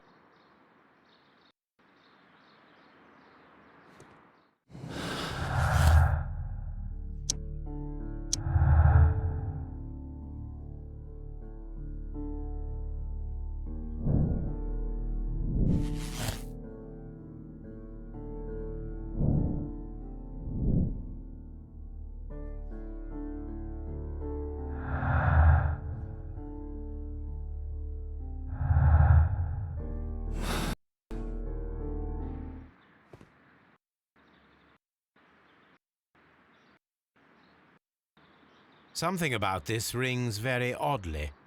Why do you say that, Mr. Holmes? Why? Because of Mr. Hamish's club foot. Oh, I deserve to be kicked from here to Charing Cross. I should have noticed it. But, Mr. Holmes, I can't see why. No, I don't suppose you do. You must recall that Mr. Dunn was locked inside the Colonial Collection Room by the murderer. If it was Mr. Hamish, he would have had to run up to his workplace to trigger the fan situated above it, taking into consideration the condition of his foot. Well, it is still possible. Perhaps, but it is rather strange that such a person as Mr. Hamish decided to base his plan on the speed of his gait. You mean to say that somebody helped him? So the suicide is questionable? Correct. Mr. Hamish accuses only himself in his letter, and so the investigation stops.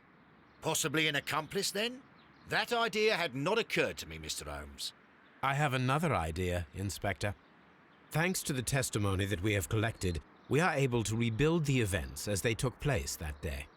With a timeline, such as we did in the Jack the Ripper case. Precisely.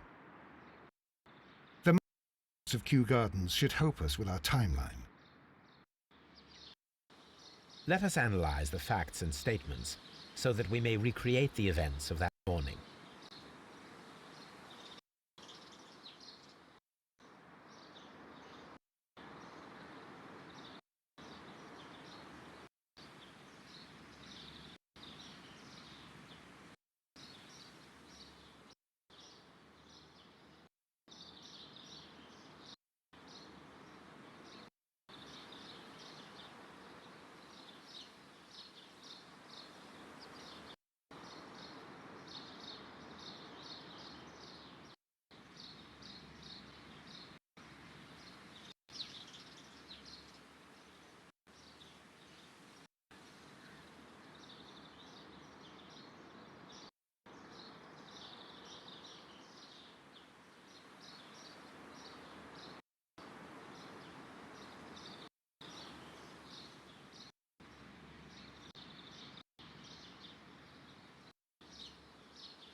Let us summarize. Montague was poisoned inside the collection room. He forced open the door. It means that someone locked him inside there at 10:20. Martin Hamish was last seen at 10:10. This means that he has approximately 10 minutes to lock the door of the Colonial Collection Room. Given that he was club-footed, it is doubtful. Albert also has 10 minutes to lock the door of the Colonial Collection Room, which is quite enough time. Miss White was last seen at 10 o'clock, which means that he had approximately 20 minutes to lock the door, more than enough time. Perfect, Watson. Now, let us ascertain who assisted Martin Hamish in killing Montague Dunn.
But Holmes, how can you be certain that we'll find Miss White here?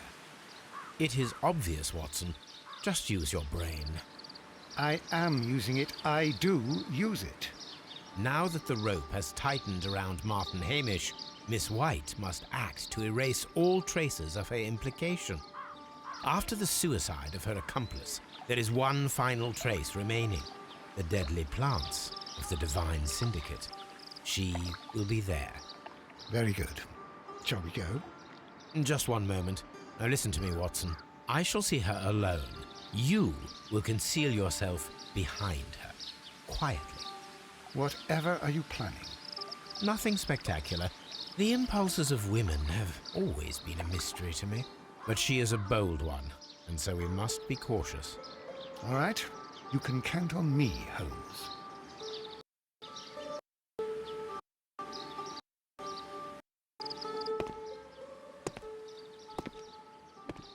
Mr. Holmes, good day to you.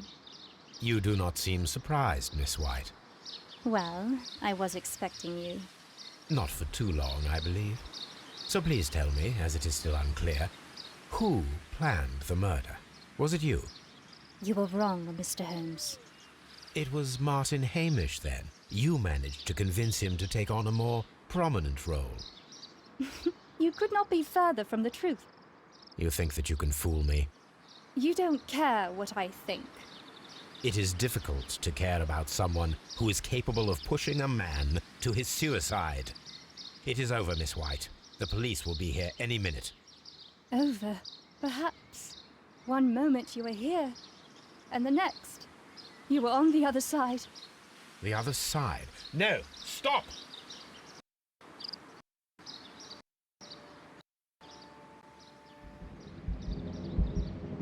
I beg you not to do this, Miss White.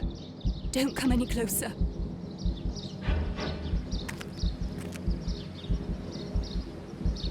Please remain calm. We can help you. Not one step further. Don't try to stop me. Stop this foolishness. You cannot truly want to die. No, it's too late.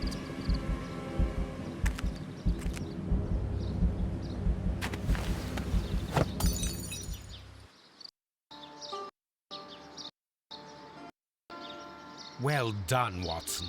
She was not faking. Miss White, you have no right to take your own life. Dr. Watson? Did you just save me? Or worse?